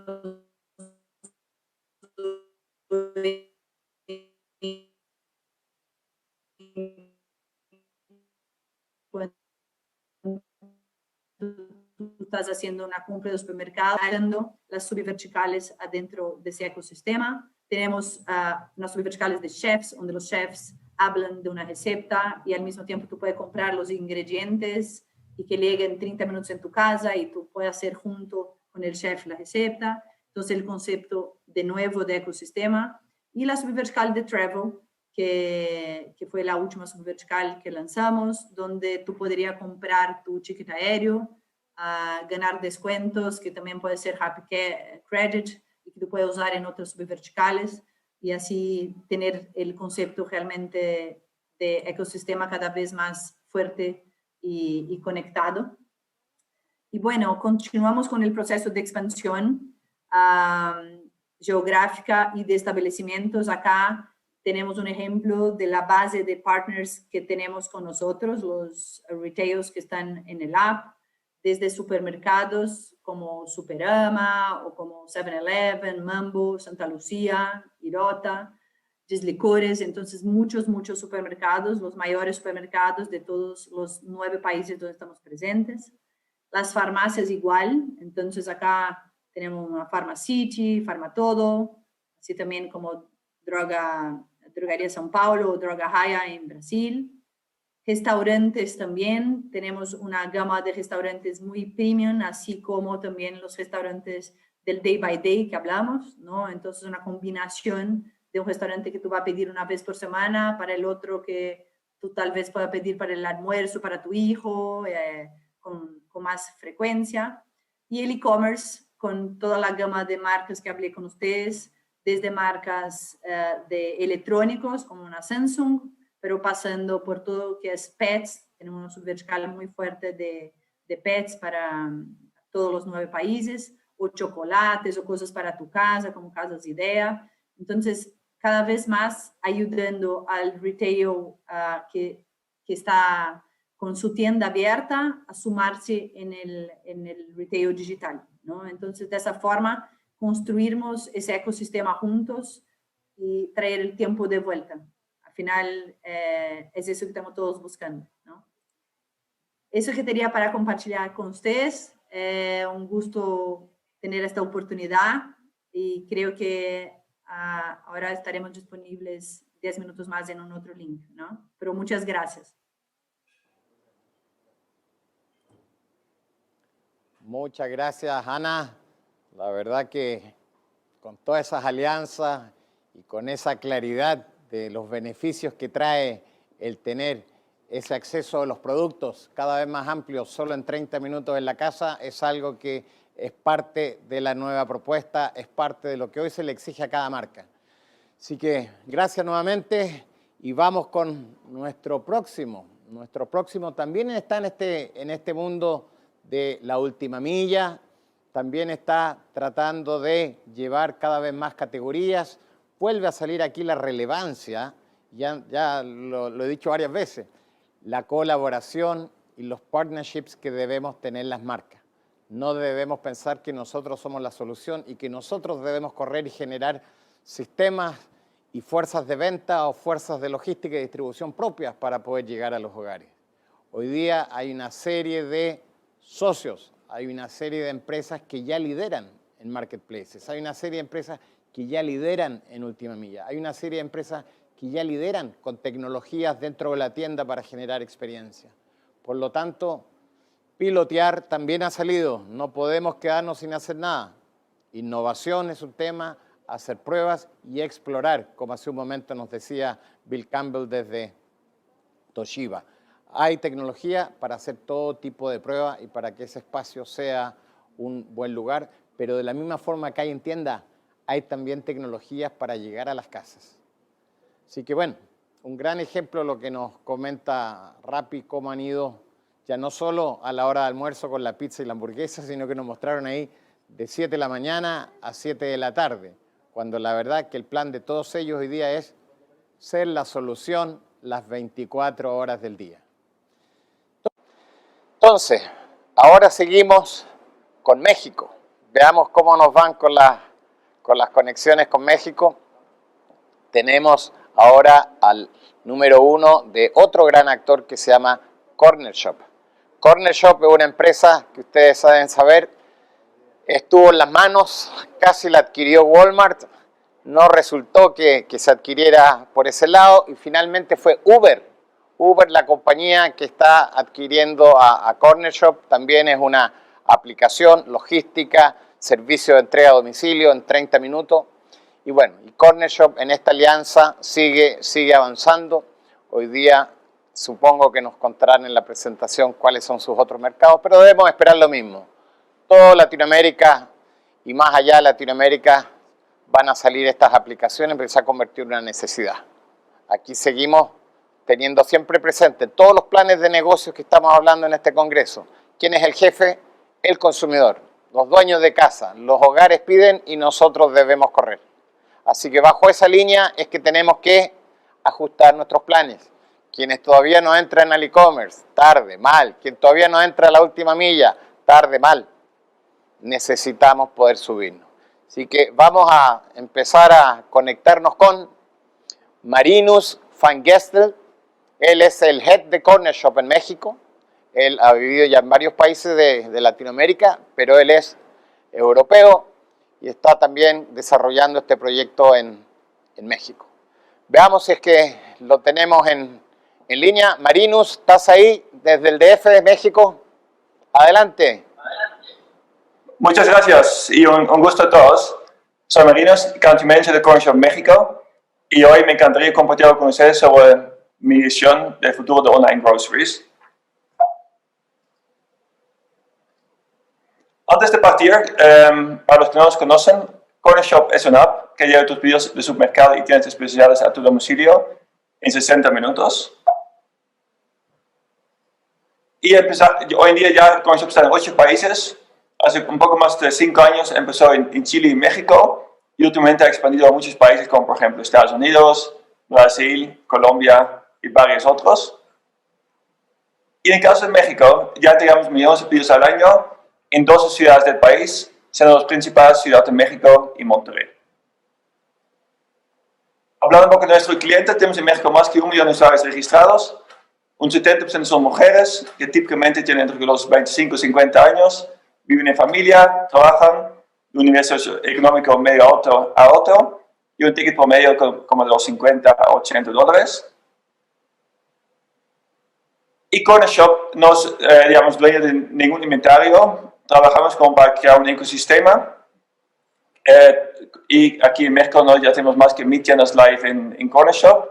Al principio hubo mucho enfoque en como que las grandes cadenas de supermercado, como por ejemplo Chedraui, H-E-B, Costco, Grupo Latam y Soriana. Pero últimamente hemos expandido a todo tipo de categoría y ya encuentras en CongresShop, tenemos para tu mascota con por ejemplo Petco, oficina con Office Max y Lumen, libros con Perúa, Innova Sport, tienda de deportes, Sunborns y muchas tiendas más. También trabajamos muy de la mano con grandes marcas de consumo para crear como un plan de negocio en conjunto para hacer crecer sus ventas online y con otro tipo de partners como por ejemplo Mastercard y un Amex para crecer su base de clientes y la de otros. Y el gran diferencial de CongresShop está en brindar un servicio de muy alta calidad, enfocar la experiencia y satisfacción del usuario. En primer lugar, a través de la tecnología. De hecho, en CongresShop 2 de los 3 fundadores son desarrolladores de software. Entonces, al día de hoy, creo que ya hay más que 100 sistemas in-house para automatizar lo más que se puede en toda la compañía. Una gran red de shoppers expertos. Somos muy cuidadosos en seleccionar y capacitar a nuestros shoppers para que brinden la mejor experiencia al usuario. Una gran red de partners, como ya comenté, de tiendas y marcas. Rapidez de entrega. Una buena parte de nuestros pedidos es on demand, con entrega desde 60 minutos. Y siempre buscamos incluir alguna sorpresa en la experiencia de compra, como por ejemplo un regalo o algunas promociones. Ya pasando al tema principal, primero quiero dar un poco de contexto sobre cómo ha sido la evolución del e-commerce y online groceries en México y el mundo. Y en el caso de México, hace unos 10 años era casi inexistente el e-commerce y desde entonces ha crecido más que 17 veces. Y el año pasado ya facturó más que 600,000 millones de pesos o unos 30,000 millones de dólares. Y ya no es de nicho, como que ya en México hay más que 46 millones de compradores únicos en el e-commerce, bastante balanceado entre los géneros. Sí, el segmento principal sigue siendo más joven, como de los 18 a 44 años, y cada vez hay más nuevos segmentos de alto crecimiento, como por ejemplo en los últimos años se hizo de transporte tipo Uber y streaming como Netflix. Para 2020 aún no existe una cifra oficial, pero se espera un crecimiento bastante alto, alrededor de un 60%, que sería el doble de lo que vimos el año pasado. A pesar de este crecimiento, todavía México sigue muy por debajo de otros países del mundo. No, si tomamos, por ejemplo, Estados Unidos como los países más desarrollados de e-commerce, ya tienen más que un 36% de sus ventas de retail son online. Inglaterra, que es como un caso extra en Europa, más que un 22%. Con bastante distancia sigue Estados Unidos con un 11%. América Latina apenas con un 4%. Y muy empujado por países más desarrollados de e-commerce, como por ejemplo un Brasil, un Chile y una Argentina. Y México solamente con menos de 2%, pero sí, obviamente, con mucho potencial de crecimiento. Y esta penetración también varía mucho de categoría a categoría, ¿no? Como que algunas categorías, esta es una gráfica de Estados Unidos, donde, por ejemplo, libros y electrónica, ya más o menos la mitad de toda la venta es a través del Internet.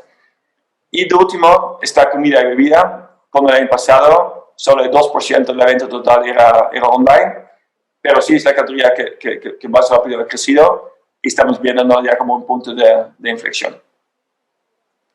Y en el caso de México es muy parecido, ¿no? México también ha crecido mucho en los últimos años en online groceries, y ahora con el COVID todo eso se aceleró todavía mucho más. Y si vemos en esta gráfica, ¿no? Como que tan solo en 8 semanas de este año, las visitas a supermercados online en México triplicaron. Y en el caso de CongresShop vemos números muy parecidos, en que al final, para los clientes nuevos, multiplicamos la base por muchos y comparamos abril contra febrero. Fidelidad de nuestra tasa de compra se duplicó, y también tuvimos como 6 veces más leads de nuevos comercios para nuestro marketplace.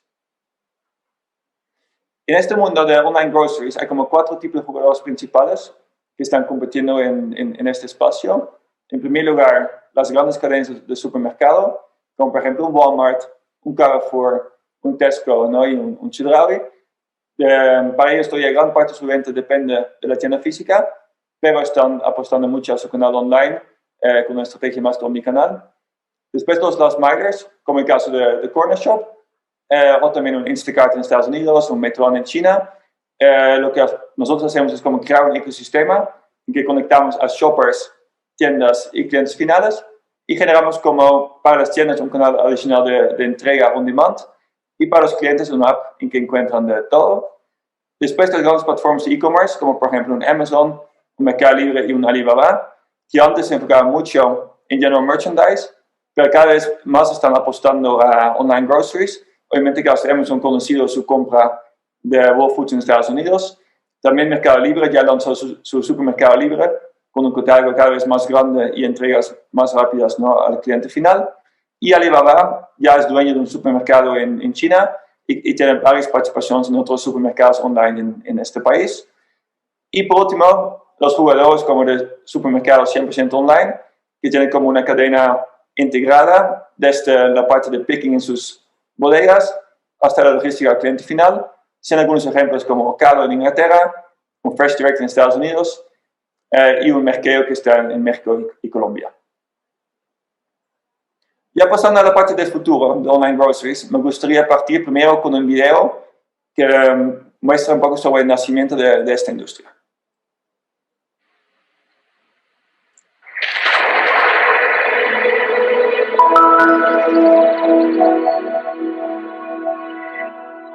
Article 1.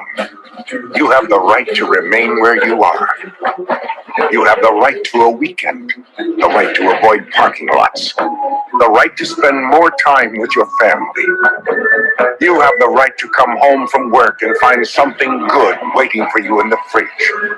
The right to impeccable produce, well-marbled beef, fish and poultry of the highest integrity, and the right to receive them at everyday grocery store prices. You have the right to be in your house when a delivery is made, the right to open your front door and be met by a friendly face, and the right to have someone else unpack your groceries. You have the right to the good stuff. Brought to you by Webvan. Es muy impresionante pensar que esta publicidad de Webvan ya tiene más que 20 años, ¿no? Por lo moderno que parece. Y con esta empresa empezó en Estados Unidos, como que en la época del boom.com. Como que muchas personas esperaban como una revolución de toda la industria de groceries online, ¿no? Los periódicos hablaban de ellos, de cómo que iban a conquistar como que la última milla. Y ellos tenían una flota muy grande de entrega de estos centros de distribución que tenía alrededor de las ciudades. Pero al final terminó muy distinto, ¿no? Y en tan solo 2 años después de su IPO, esta empresa cerró sus puertas. Y ahora les voy a comentar un poco más, ¿no? De qué pasó en el caso de Webvan y qué podemos aprender de esto. Y un caso muy parecido de la misma época es Cosmo.com, que es como una empresa on demand, entregando comida, películas, mini mercado a la casa de cliente final, que están en ciudades como New York y otros en Estados Unidos. Y ellos también empezaron en 1998, levantaron $250 millones de inversionistas muy reconocidos como un Chase y un Amazon, y a los 3 años ellos cerraron sus puertas. Y por lo que yo veo como que en primer lugar, ¿no? el tema de la entrega del supermercado es realmente mucho más costoso que una venta en tienda física. y los clientes son muy sensibles al precio. Entonces, en ambos casos, de Cosmo y Webpen, ellos tenían envío gratis al cliente final. Pero, por ejemplo, en el caso de Cosmo, su ticket promedio al principio era solamente $15, y con esto al final no era posible generar un modelo sostenible, y a medida que sus pedidos crecieron más, también crecieron sus pérdidas. También en esta época no existía mucho como que la cultura de online groceries, y los propios supermercados no tenían como los incentivos en ser los pioneros, porque como que ellos tenían como una rentabilidad más baja, ¿no?, en la parte online que en sus tiendas físicas, para que empujar fuertemente hacia online groceries. También muy importante el tema de costos y rapidez, ¿no? Si pensamos, por ejemplo, en Webpen, tenía como que centros de distribución muy grandes, lejos, ¿no?, de su cliente final, y esto al final aumenta toda la parte logística y también obviamente los tiempos de entrega.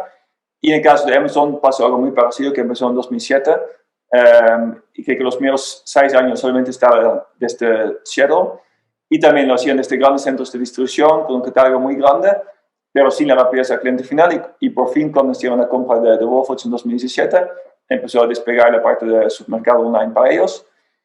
Después también el negocio requiere mucha escala, y obviamente en esta época la penetración de internet y de smartphones no era lo mismo de lo que es hoy en día.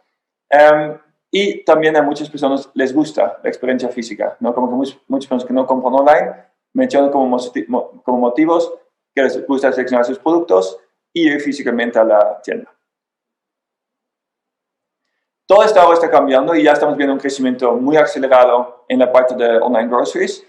En primer lugar, por lo que veo como un cambio de hábitos, ya obviamente un mayor uso de smartphones, también el crecimiento de servicios on demand y la búsqueda de conveniencia, ¿no?, como servicios tipo Uber, están cambiando, que la gente ya está buscando una cierta inmediatez en sus pedidos, y también una mayor penetración de e-commerce, y es más fácil que si los clientes ya compran online en otros rubros, después se migran hacia el supermercado. Después el tema de los costos, hoy en día ya hay mucha más oferta con precios subsidiados, entonces toda la creciente demanda y competencia hace que muchos jugadores están apostando al canal online, y al final los consumidores se benefician de esto con precios más bajos. También muy importante el tema de las membresías, ¿no? Si pensamos, por ejemplo, obviamente en Amazon Prime, Walmart también lanzó su membresía en Estados Unidos, y en el caso de CongresShop tenemos la membresía de CongresShop Pop, y esto al final hace que las personas paguen un valor fijo para tener después envíos gratis ilimitados, y quita un poco la barrera, ¿no?, de tener que pagar toda vez que uno compra por el envío. También por el tema de los costos, hay nuevos formatos que ayudan a bajar los costos, como por ejemplo Pickup, que ha crecido mucho en los últimos años, que es más barato que la entrega al cliente final. Y hay como un ciclo virtuoso en que la mayor demanda permite eficiencias operativas cada vez mayores en toda la industria. Y por último, obviamente muy reciente, la parte de COVID, que generó como al final un nuevo driver de compras online, que es el tema de la seguridad. Y esta primera experiencia crea después como un hábito y una lealtad una vez que a la gente le gustó esta experiencia de compra online. Para seguir, me gustaría hablar de algunas tendencias que están impactando la evolución de online groceries en este momento. En primer lugar, la tecnología, omnicanal, la parte on-demand y eco-friendly. En la parte on-demand, el poder entregar en menos que 2 horas aumenta mucho, ¿no?, la utilidad percibida de online groceries por parte de los clientes finales, y de hecho mucho más que un catálogo extendido. Aquí un estudio interesante como que midió como la utilidad percibida por parte de los clientes, y como pueden ver a la izquierda, cuando una entrega en 1 o 2 horas, ¿no?, aumenta bastante, pero ya same day no es nada especial para el cliente final. Y también a nivel de variedad, a la gente sí le gusta tener como la selección de una tienda completa, pero no busca más de esto. Y estamos viendo que los clientes se migran como de compras semanales a compras mucho más por necesidad, buscando rapidez y conveniencia en sus compras. Y para partir de la parte de tecnología, quiero mostrar un pequeño video.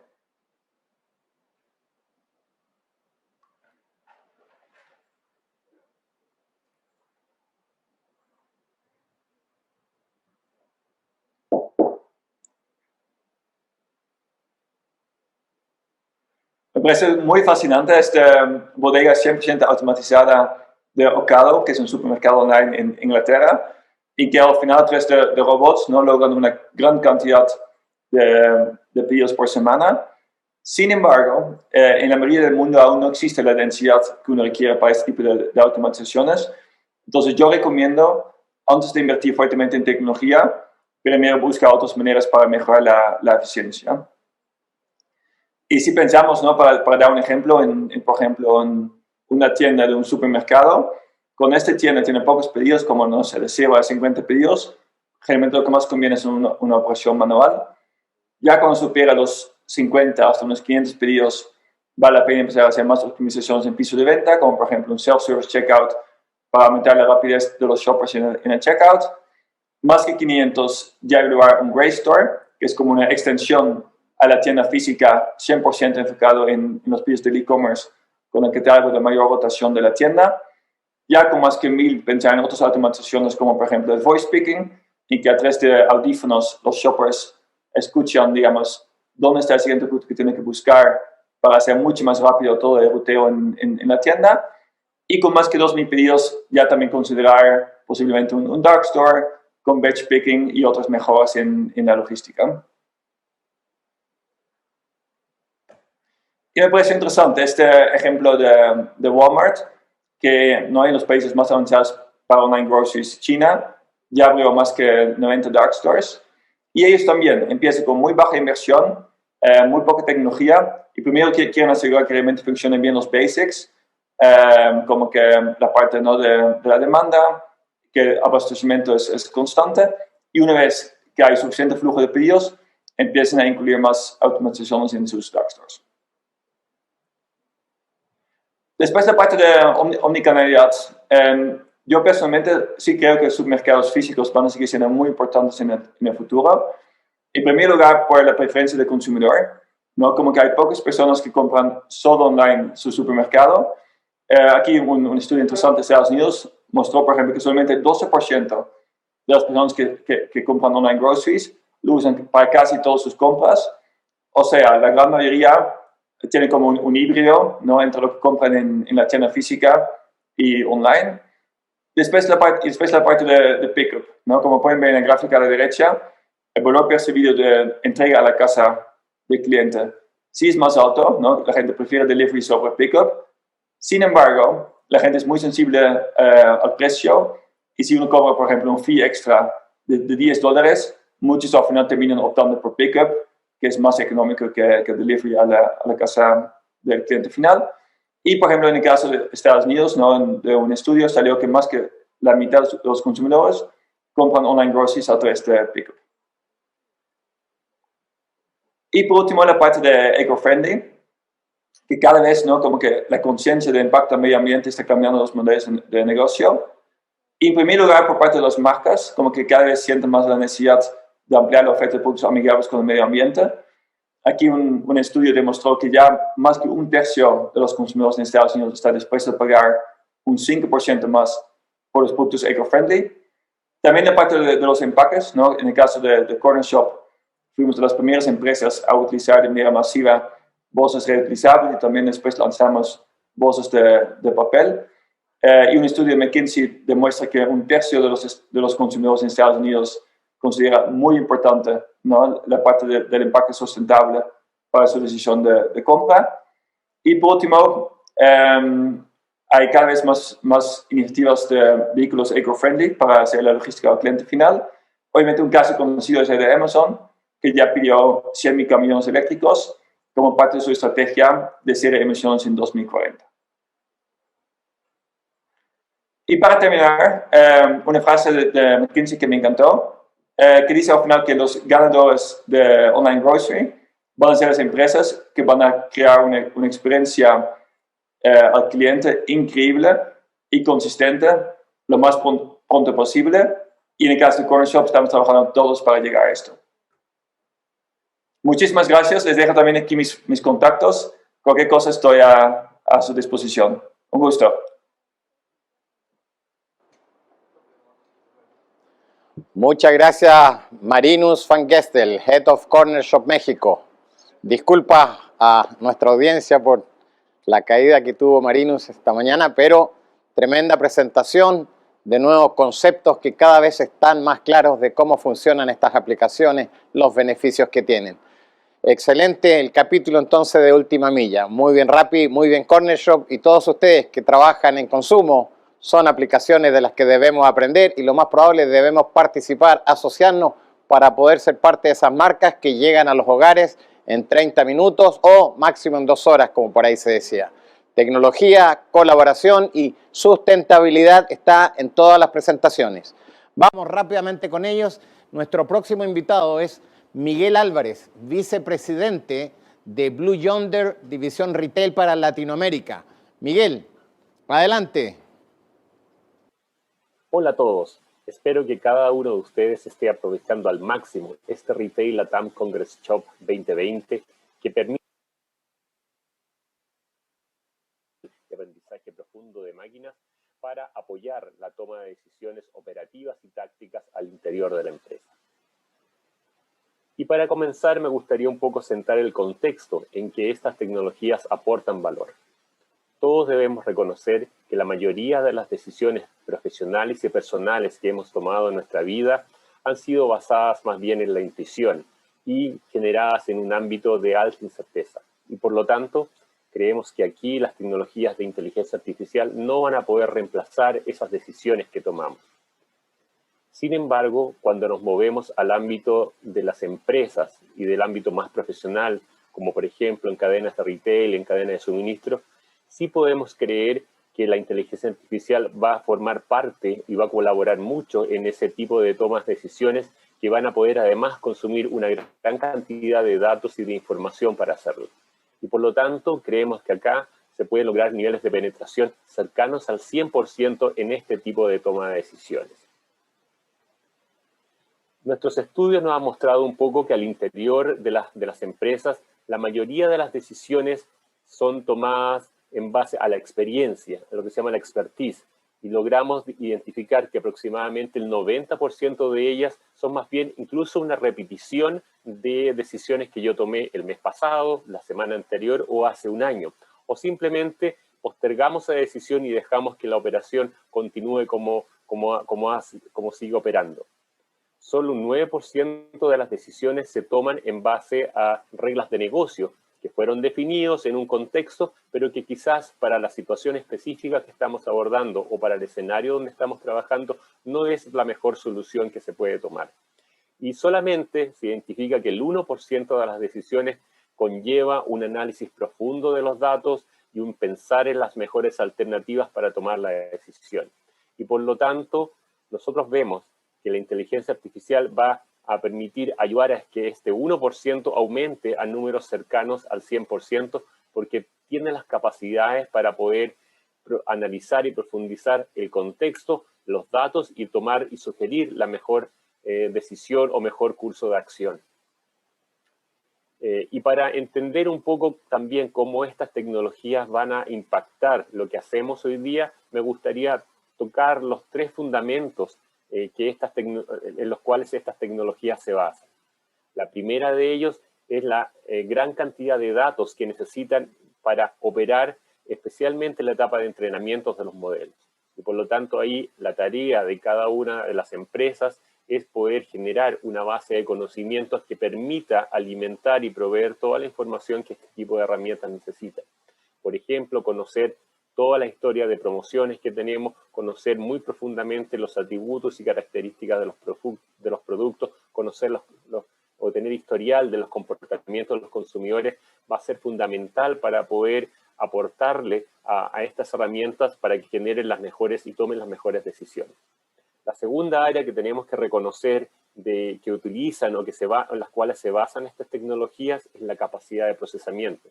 Estas tecnologías son altamente consumidores de procesamiento de datos y por lo tanto las soluciones que están montadas en la nube son las más propicias para poder hacerse cargo de este requerimiento.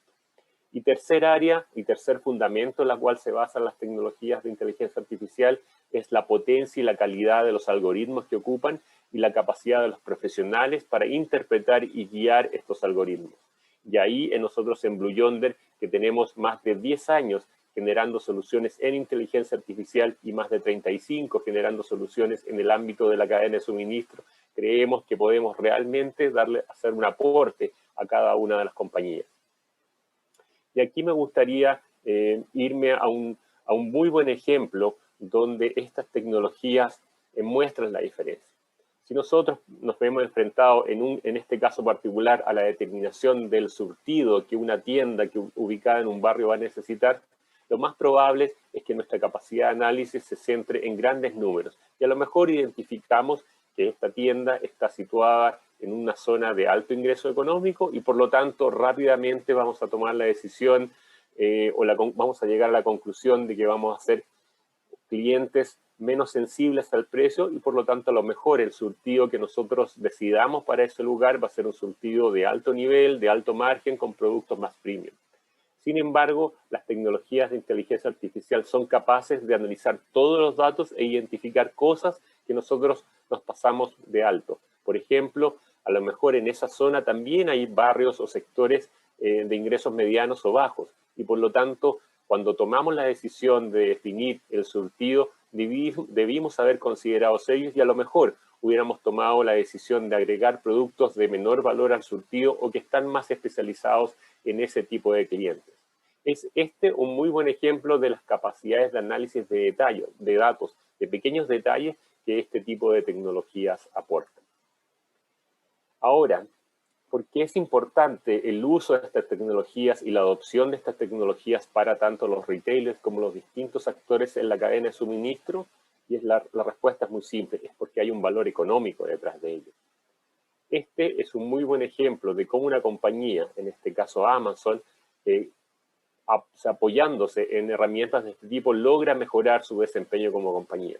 Y un estudio de la consultora McKinsey identifica que aproximadamente el 35% de los ingresos de las ventas que se generan en este portal vienen de compras que los clientes hicieron de productos que la misma herramienta les sugirió cuando ellos estaban buscando, cuando ellos estaban navegando, cuando ellos estaban revisando un producto. Y por lo tanto, aquí es donde se muestra que hay un interesante valor económico del apoyo que estas tecnologías le pueden entregar a una compañía en distintos ámbitos. Otro estudio similar de la misma consultora evaluaba un poco el potencial de estas tecnologías en distintas industrias y en distintas áreas.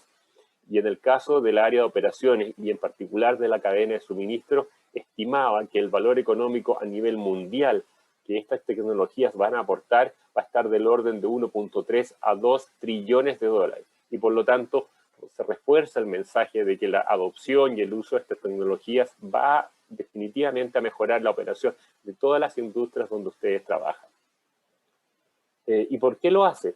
Y es por una de sus características, que es la capacidad de revisar y consumir una gran cantidad de datos sin el sesgo y las limitaciones propias del análisis que hacemos nosotros como seres humanos, y con ello poder tomar la mejor decisión que en conjunto aporta o se alinea con la estrategia de negocios de la industria, dejando atrás las épocas donde uno analizaba cada una de las áreas o de los escenarios en forma aislada, moviéndose a un área donde uno pueda realmente hacer una revisión general de toda la operación.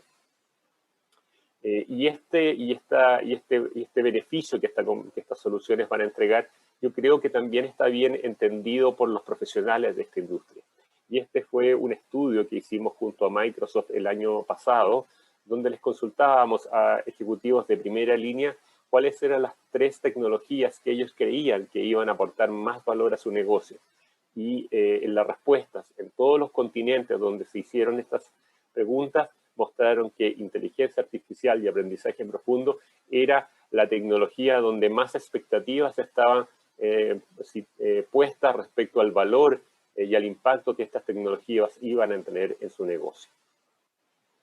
Y en Blue Yonder estamos orgullosos de poder ofrecer a las cadenas de retail, a las empresas manufactureras de productos de consumo masivo y a todos los actores de la cadena de suministro nuestras soluciones basadas en inteligencia artificial, que son el fruto de más de 35 años desarrollando soluciones para la cadena de suministro de punta a punta, y también más de 10 años desarrollando aplicaciones basadas en inteligencia artificial que actualmente están en uso por muchas compañías. Es por esto que 77 de los top 100 manufactureros del mundo han confiado parte de sus operaciones a nuestras soluciones y 73 de los top 100 retailers han también confiado sus operaciones a nuestros productos. Y las soluciones que vamos a revisar hoy día forman parte de nuestra suite Luminate y corresponden a 5 soluciones basadas en inteligencia artificial y que aportan valor a las cadenas de retail y a la cadena de suministros en general.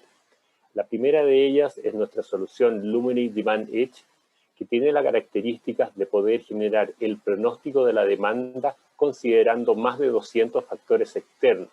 Por ejemplo, el día de la semana, el año del mes o la temporada donde está, poder considerar los feriados, el clima, las vacaciones de los colegios, factores económicos, etc., las características de los productos, con cuáles compite, con cuáles se canibaliza, mis precios, los de la competencia, etcétera, para poder generar un pronóstico muchísimo más preciso de la demanda que va a venir en los siguientes días.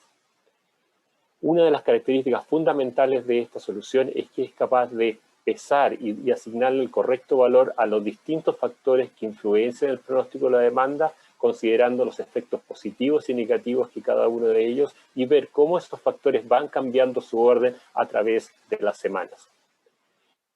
Una característica muy relevante de la solución y que lo diferencia de los enfoques más clásicos es que no solo genera el pronóstico para el promedio o el valor esperado de la demanda, sino que les entrega a ustedes la completa distribución de probabilidades de las distintas cantidades que se pueden vender en los siguientes periodos de tiempo. ¿Qué valor le entrega esto a ustedes? Es que ustedes pueden tomar la decisión dependiendo de su adversión a la venta perdida o quiebre de stock y o de su adversión al sobrestock y probablemente la merma o el deterioro de productos, la correcta decisión de cuánto comprar para los siguientes periodos de tiempo. Adicionalmente, esta herramienta tiene la característica de generar en forma nativa el pronóstico a nivel de cada ítem de SKU material para cada día y para cada una de las localidades, tiendas o puntos donde yo genero el pronóstico. Adicionalmente, les entrega a ustedes información respecto a cuáles han sido los factores dentro de todos los que están disponibles que más influenciaron el pronóstico de la demanda, generándole a ustedes una explicación de cómo opera este pronóstico. Adicionalmente, como lo mencioné, es capaz de generar el pronóstico de la demanda considerando toda la curva de distribución y les entrega además una visibilidad completa de distintos KPIs o indicadores de desempeño de cómo ustedes están operando este proceso de generación de la demanda. La segunda aplicación que quiero compartir con ustedes se llama Luminate Control Tower, que es una aplicación nativa SaaS y que está basada en inteligencia artificial y analítica avanzada que permite resumir toda la información disponible de su cadena de suministro, integrando todos los datos altamente automatizadas para generar, primero, visibilidad de dónde está el flujo de materiales, lo segundo, identificar problemas y alertas de disrupciones que se puedan producir y tercero, generar o sugerir cursos de acción que ustedes pudiesen tomar para aminorar el impacto que estas disrupciones pudiesen generar en su cadena de suministro. ¿Qué valor entrega? Entonces predice disrupciones futuras y evalúa las disrupciones que ya son ciertas y se presentaron. Permite también entregarle a ustedes cursos de acción para analizar distintos escenarios que pudiesen ustedes definir para tomar cursos de acción y luego mide y sopesa cada una de las opciones que tiene para sugerirle a ustedes cuál es la mejor decisión que se puede tomar para paliar o aminorar el efecto de dicho problema. Tercera solución que quiero destacar es nuestra solución o suite de soluciones en torno a la gestión de precios, una variable muy importante al momento de gestionar una compañía comercial. La primera característica de esta solución es que es capaz de, además de sopesar una serie de factores externos, más de 200 de ellos, el efecto específico del precio y poder identificar y medir y predecir cómo será la demanda para distintos valores de precio, considerando que también hay una serie de otros factores que influyen tanto positivamente como negativamente en la gestión que yo haga de precios. Esta solución se compone de dos herramientas, una para poder gestionar el precio diario y otra para poder gestionar el precio de liquidación o de salida de los productos. ¿Cuál es la lógica que sigue este proceso? Lo primero es que es capaz de medir la elasticidad de precios, es decir, cómo los clientes reaccionan a distintas posiciones de precios, considerando que hay una serie de otros factores que influencian o influyen en la decisión final de compra. Lo segundo que realiza es, para cada distinto valor de precio que fuese posible que un producto tomase, hacer un pronóstico de cada uno de ellos, considerando además los efectos cruzados que entre un producto y otro se van generando. Y finalmente, como paso número 3, el sistema recomienda la mejor combinación de precios para todos los productos que estoy considerando en base o con el objetivo de obtener lo que cada compañía se definió como meta. Y por lo tanto, alinea la gestión de precios a los resultados comerciales que están siendo esperados. A modo de ejemplo, en el caso de la solución de gestión de precios para liquidaciones, ¿qué es lo que hace distinto de los modelos más clásicos? Es que pasa de un modelo como el que está en la zona izquierda, donde generalmente las bajadas de precios están muy bien definidas en cuanto a fecha y en cuanto a profundidad, en cuanto a duración de ellos, a un modelo mucho más dinámico, con el objetivo de poder capturar mucho más revenue, mucho más ingreso y poder alinearse con los objetivos que para cada línea de productos, categoría o momento de ejecución yo me planteé, ya sea agotamiento del stock, respetar el margen, maximizar los ingresos, etc. Una solución nuevamente basada en inteligencia artificial. Cuarta solución, que es pensada especialmente para las compañías del rubro del vestuario, calzado y tiendas departamentales que tienen que seguir un proceso de planificación de surtido al inicio de las temporadas. ¿Qué es lo que entrega esta solución Luminate Personalized Assortment? Es un apoyo a los 4 pasos principales del proceso de definición de una gestión de surtido. La primera de ellos es la calificación o ranking de los productos que hubieron la temporada pasada o en las temporadas pasadas, tratando de identificar cuáles han sido los atributos o características específicas de cada uno de estos productos que justifican el buen o mal desempeño. Lo segundo es que en base a estos atributos y al aprendizaje de máquina es capaz de predecir la venta esperada para la siguiente temporada por cada semana en cada grupo de tienda, clúster o región. Por lo tanto, genera una planificación de la venta que va a tener esa categoría. Tercero, es capaz de determinar en forma óptima cuáles van a ser los ciclos de compra o las olas de entrada de esos productos de tal manera de cubrir con la demanda y los periodos de tiempo que cada uno de esos productos van a estar en la tienda. Y finalmente, reconcilia este plan a nivel de cada producto con los parámetros de la planificación financiera de mercadería que la compañía se haya definido. Adicionalmente, le entrega a ustedes total visibilidad semana a semana del comportamiento del surtido, pudiendo identificar qué productos entran al surtido en esta semana para cada una de las tiendas o grupos de tiendas y qué productos salen en esta semana, acompañando un poco el ciclo de vida de las colecciones, el ciclo de vida de los productos en cada una de la tienda. Y además, siempre tiene la posibilidad de hacer reconciliación con el plan financiero de mercadería que ustedes tuvo, pudiendo hacer todos los análisis, ya sea por distintos grupos de tienda o por distintas características o atributos que forman parte natural del proceso de planificación. La siguiente y final solución que quiero compartir con ustedes se llama Luminate Warehouse Testing, otra solución también que utiliza motores de inteligencia artificial para realzar las características. Esta solución está pensada para operar encima de cualquier WMS, de cualquier software de gestión de centro de distribución y se preocupa de optimizar la definición,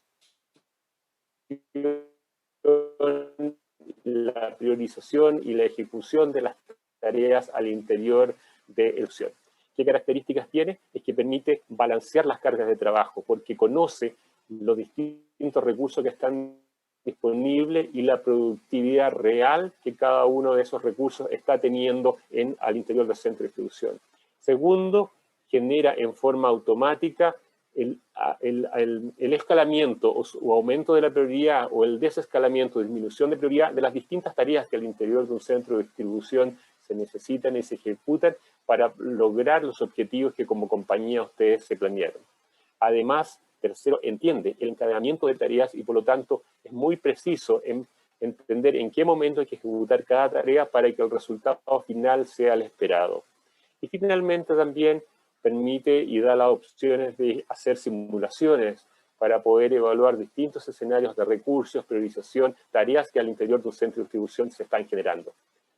Aquí algunos ejemplos de cómo la herramienta se visualiza para ir monitoreando cada una de las tareas y cada uno de los recursos que al interior de un centro de distribución están disponibles para poder operar, pudiendo hacerse cargo y entender las urgencias, las prioridades y las duraciones de cada una de las tareas. Y una compañía de clase mundial, un operador logístico de los top que operan a nivel mundial, está ocupando estas soluciones y ha obtenido grandes beneficios. Por ejemplo, disminución de los tiempos de preparación de los embarques, que son con muchas paradas porque entiende el encadenamiento de las tareas, mucho más preciso en la ejecución y determinación de las fechas de término de cada actividad, aumento de la productividad y aumento también de la capacidad de operación de sus centros de distribución. Todo ello nosotros en Blue Yonder los podemos entregar para las compañías en la región porque contamos con 3 oficinas operativas, la de Ciudad de México, la de Santiago de Chile y la de Brasil, y también nuestra gestión en Colombia para hacer toda una gestión comercial. Nosotros además contamos con consultores locales y tenemos una gran inversión en la región, ya que hace 5 años abrimos nuestro centro de excelencia en Monterrey, desde donde proveemos servicios de soporte, cloud y consultoría para toda la región de América en lenguaje español y en el horario de uso de nuestros países. Así que los dejo invitados a que conozcan más de nuestras soluciones visitando nuestro sitio. Ahí les dejo un link para que nos puedan visitar. Y muchísimas gracias.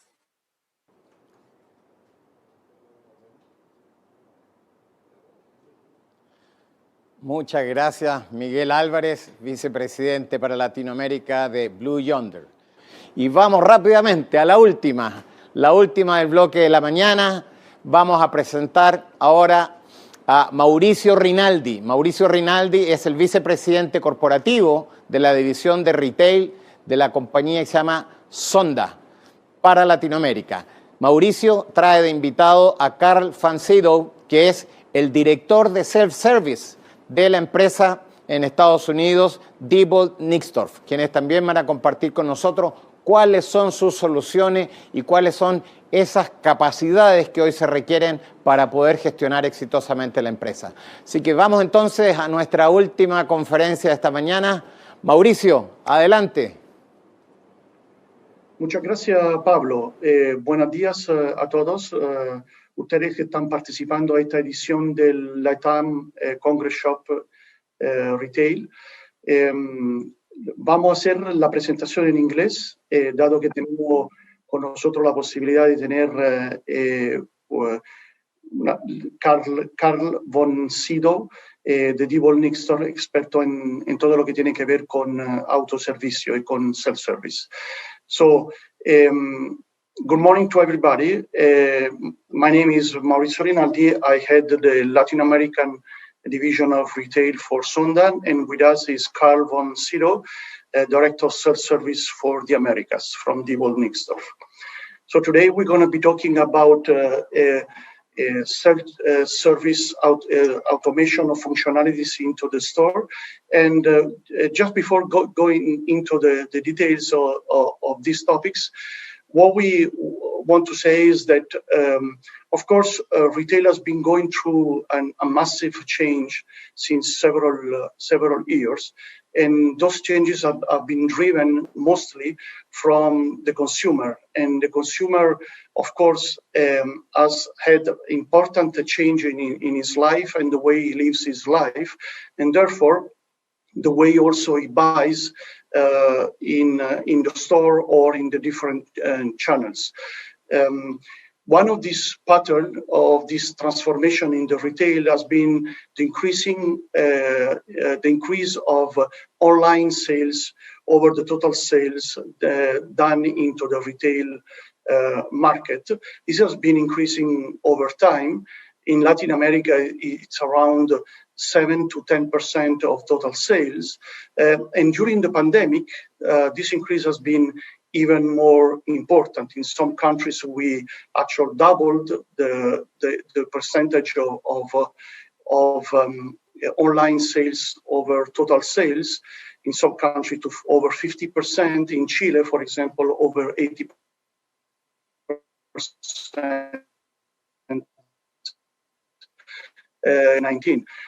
This has been there. The pandemic has increased this pace on online sales. However, what we've seen is that when during the pandemic period, stores have been back again functioning and opening in normal retail operation, we've seen that the demand from online buying has been shifting back gradually, but definitively also to the store. And therefore, we believe that at the end of the day, the customer has his own customer experience. He wants to purchase online and on store, and it's part of the same experience. And definitely the store will continue to have an important role in the buying experience of many customers, as well as many customers will definitely stay on the online channel.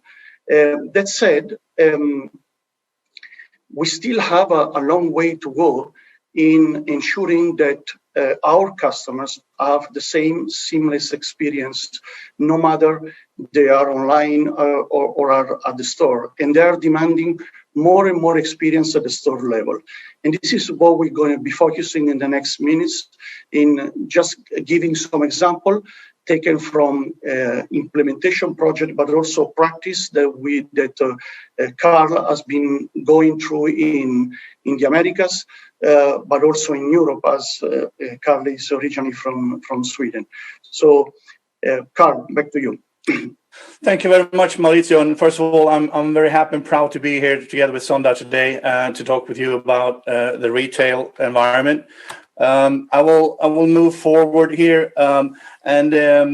As Maurizio said, we have seen a lot of changes within retail across all the different verticals all over the world. I will focus on the trends that we see related to in-store shopping. So we still believe, especially within grocery, for instance, that in-store shopping will still be a very important part of the shopping for the future. But we have seen some trends here the last few months.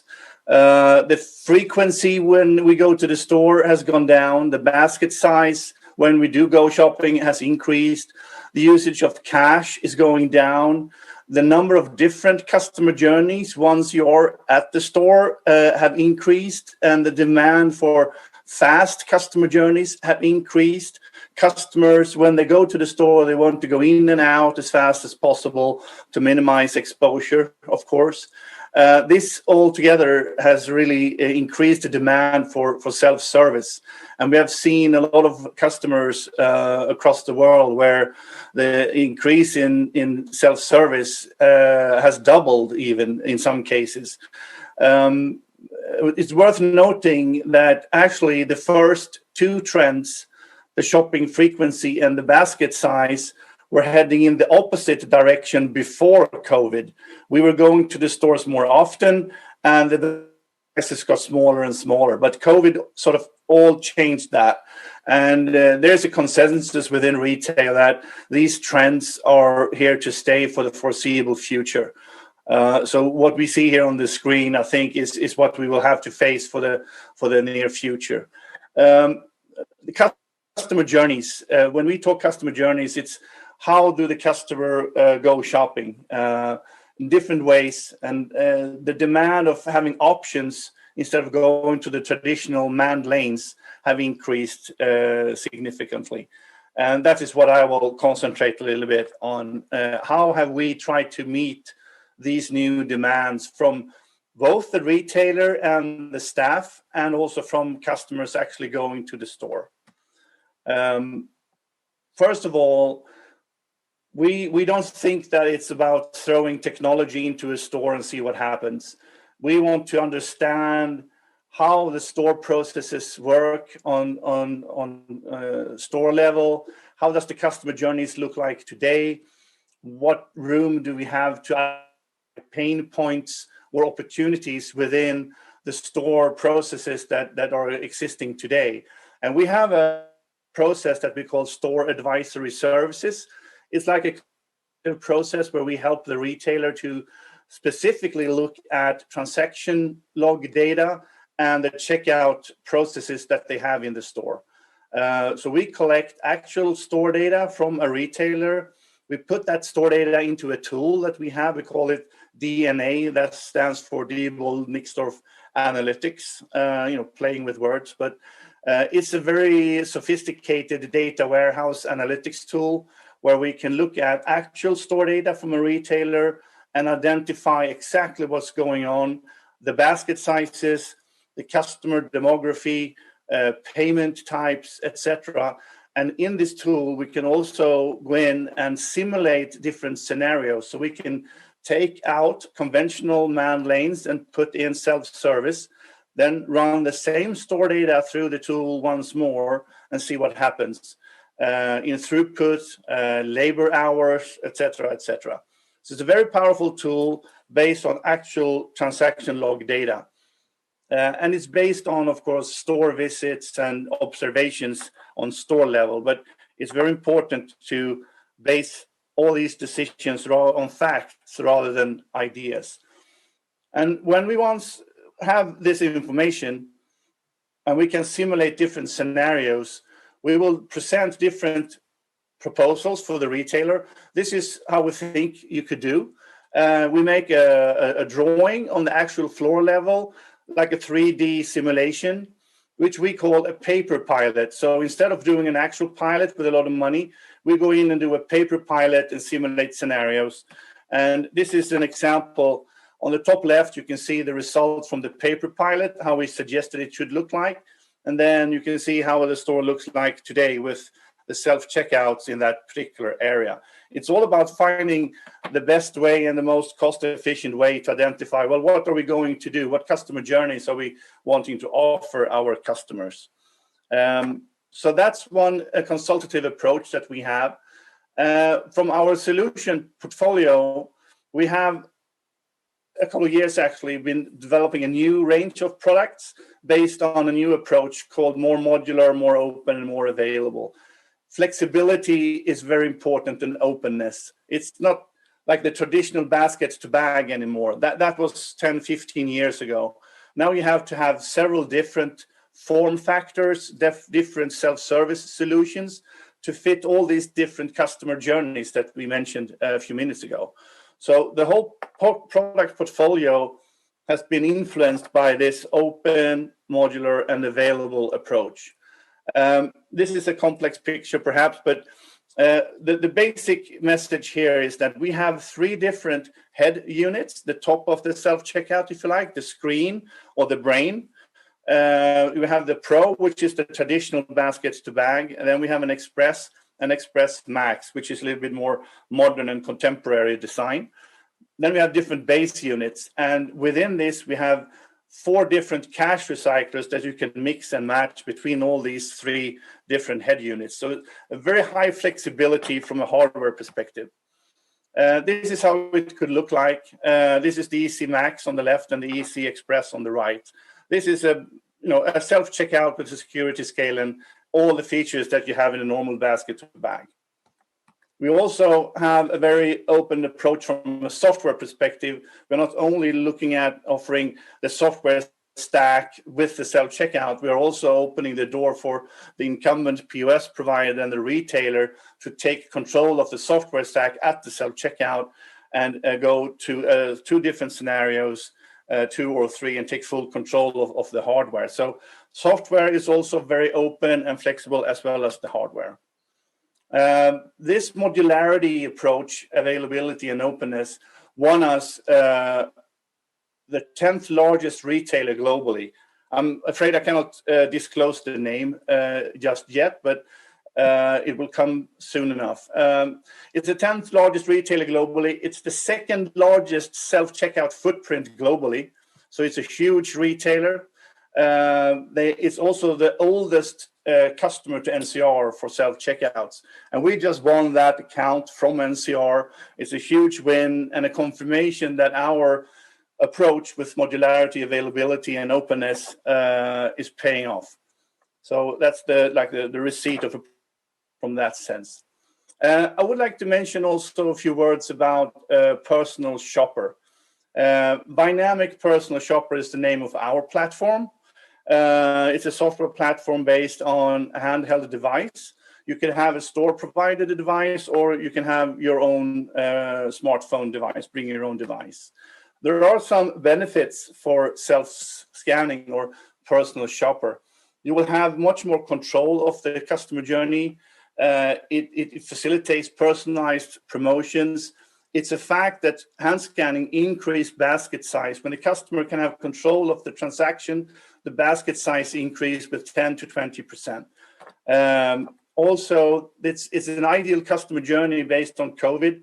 It's the only really self-service solution where you only touch the product once when you put it from the shelf to your own bag. Otherwise, someone touched the product at least 4 times. When you put it in the basket, from the basket to the leading belt, and the cashier when he's scanning it, and then when you're bagging it. So from a COVID perspective, you don't want people to mess around with your products.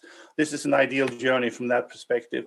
It's also the only self-service solution that really plays into all different basket sizes. Small baskets or huge trolleys full of articles, doesn't really matter. It works just as fine in all those scenarios. The payment part of the process is also very fast. It's just about paying. You don't scan or do anything at all. So it's just paying. You can pay at a pay station, and you can also pay with your credit card directly on the device if that's a solution provided by the retailer. There are different options there. In our platform, we offer both the bring your own device and the retailer provided device. There are some benefits. And I can say that the bring your own device, the smartphone, is not as successful as you might think. The adoption rate is less than 2% with the retailers in Europe using this. So it's a mix. Some people like to use their phone, but the dominant solution is the retailer provided the device. On top of that, you have the security. We have self-learning algorithms in our platform to detect behavioral patterns from the shopper to, when someone is behaving fraudulent, we can identify that behavior in our platform.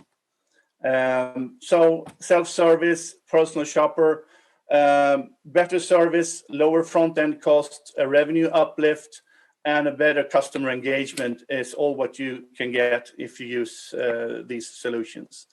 I think that's my last slide, so I hand over to you, Maurizio. Thank you very much.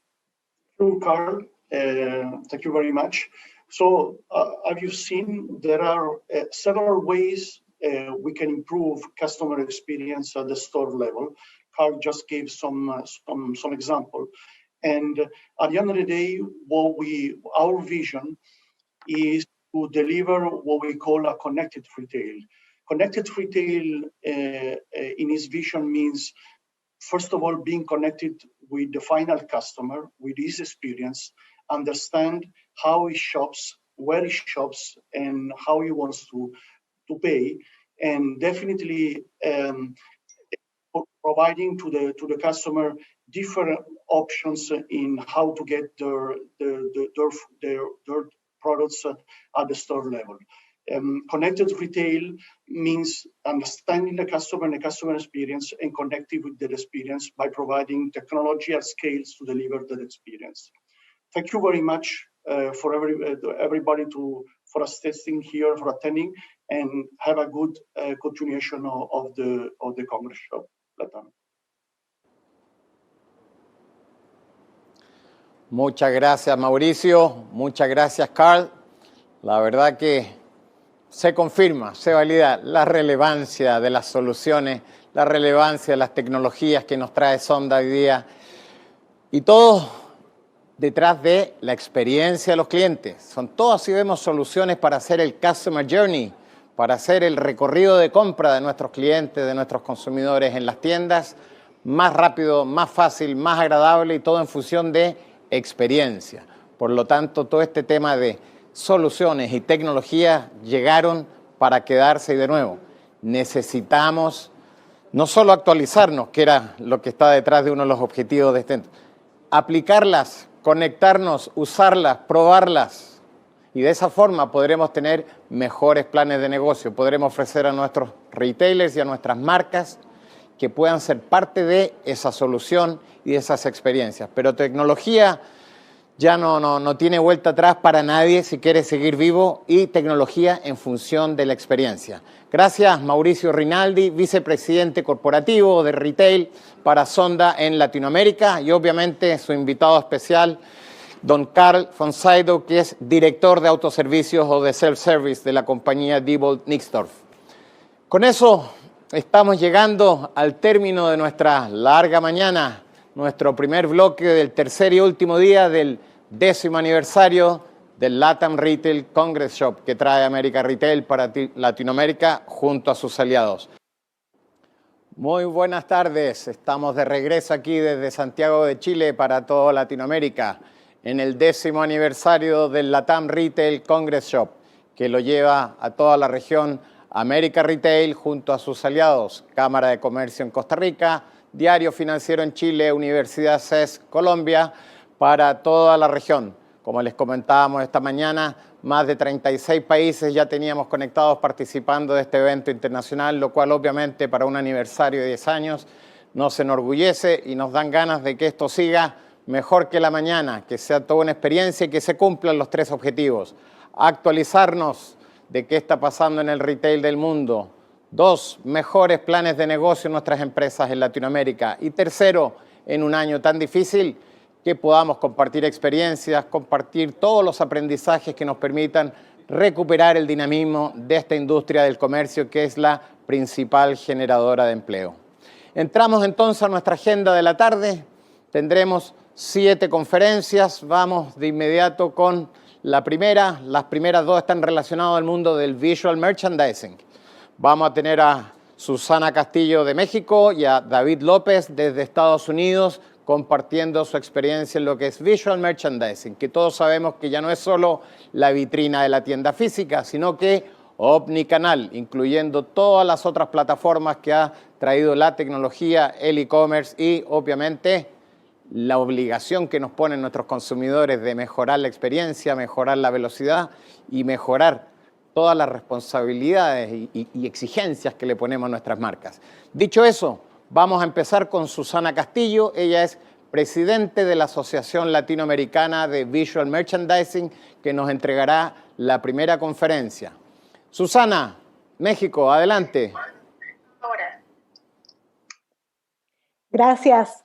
Gracias, Pablo, por la invitación. Estoy muy contenta de estar a través de este congreso tan importante ya en su 10ª edición desde México y pues haciendo, para mí ha sido sorprendente, como decía Pablo anteriormente, todos los aprendizajes que nos ha dejado este año y cómo a pesar del encierro y el confinamiento y todo esto de lo que tanto hablamos, ha sido un año que nos ha acercado mucho y sin duda tenemos que aprovechar esto para seguir trabajando y seguir desarrollando y bueno, plataformas como esta nos da la oportunidad de seguir aprendiendo. Así que muchas gracias, Pablo, por esta iniciativa y pues a todos tus partners por permitirnos estar aquí este día en el que pues yo les voy a hablar de visual merchandising.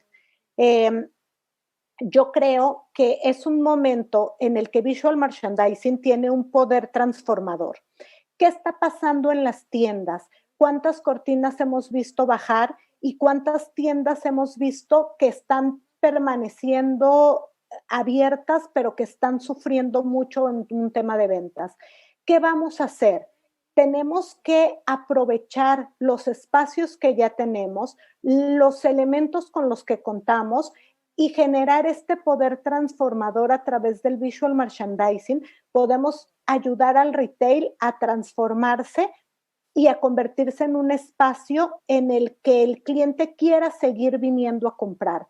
Si ahora la compra puede ser en línea y si aprendimos a que podemos estar más cerca a través de la comunicación en línea, si aprendimos a comprar en línea por primera vez en este confinamiento, ¿por qué la gente tendría que seguir viniendo a las tiendas? Y entonces, en este tenor, creo que el visual merchandising toma una fuerza súper importante, porque ahora el enfoque no tiene que ser solamente en el producto ni en el retail per se, tiene un fin y la evolución nos lleva a pensar en el consumidor del futuro y a pensar en las necesidades que este consumidor tiene y poder desarrollar las soluciones para este nuevo consumidor.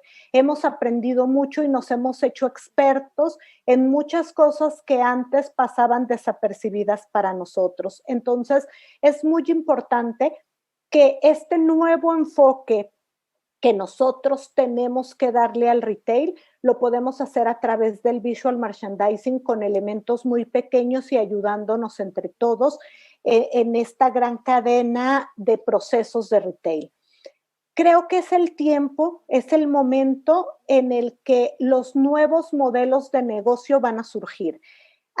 Hemos visto cómo pequeñas tiendas, por estar más cerca del cliente, han tenido mejores resultados. Hemos visto cómo las tiendas en calle han tenido más acercamiento con el cliente que los grandes centros comerciales.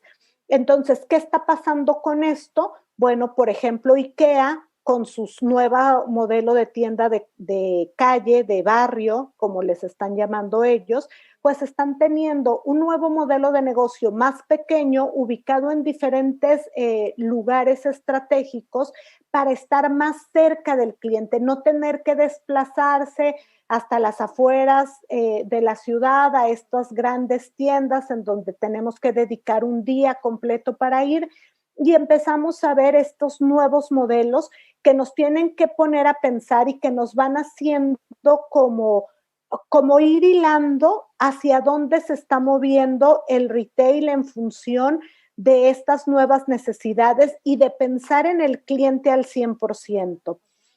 Por ejemplo, Carrefour está haciendo un gran trabajo con sus nuevos modelos de tienda en el que, por ejemplo, Carrefour Bio está empatizando y facilitando la compra a un segmento especializado, ¿no? Entonces, si yo quiero comprar productos orgánicos o libres de empaque, y entonces empieza a contar una historia y empieza a generar una comunidad a través del retail.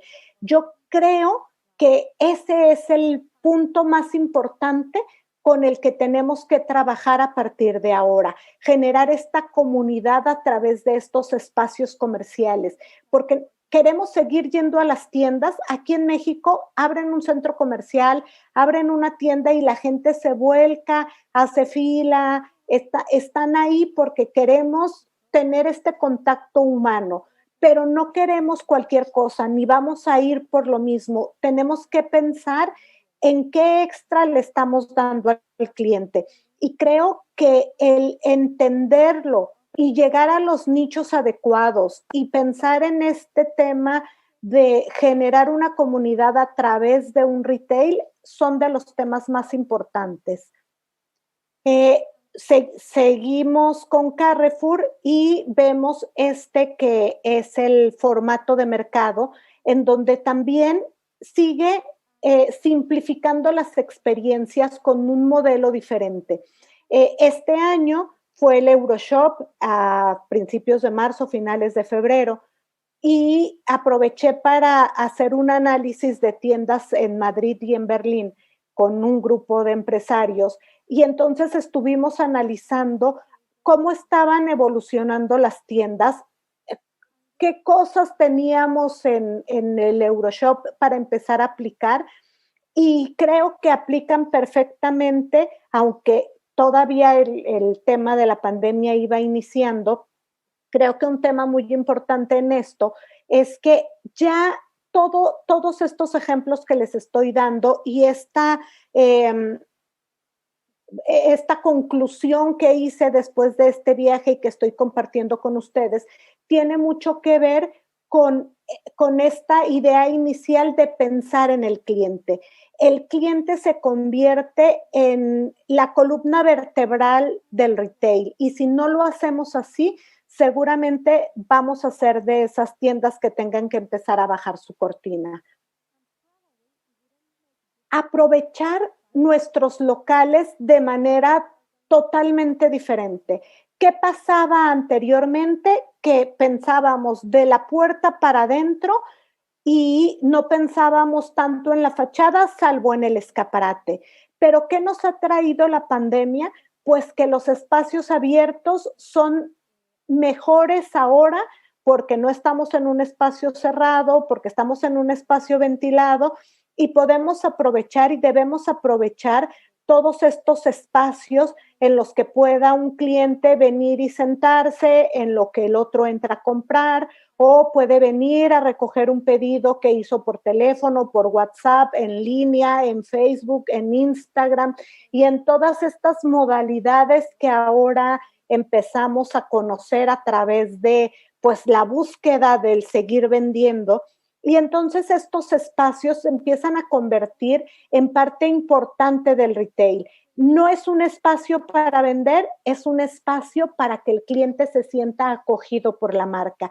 Y eso es algo que el cliente va a agradecer sobremanera. Incluso los espacios interiores.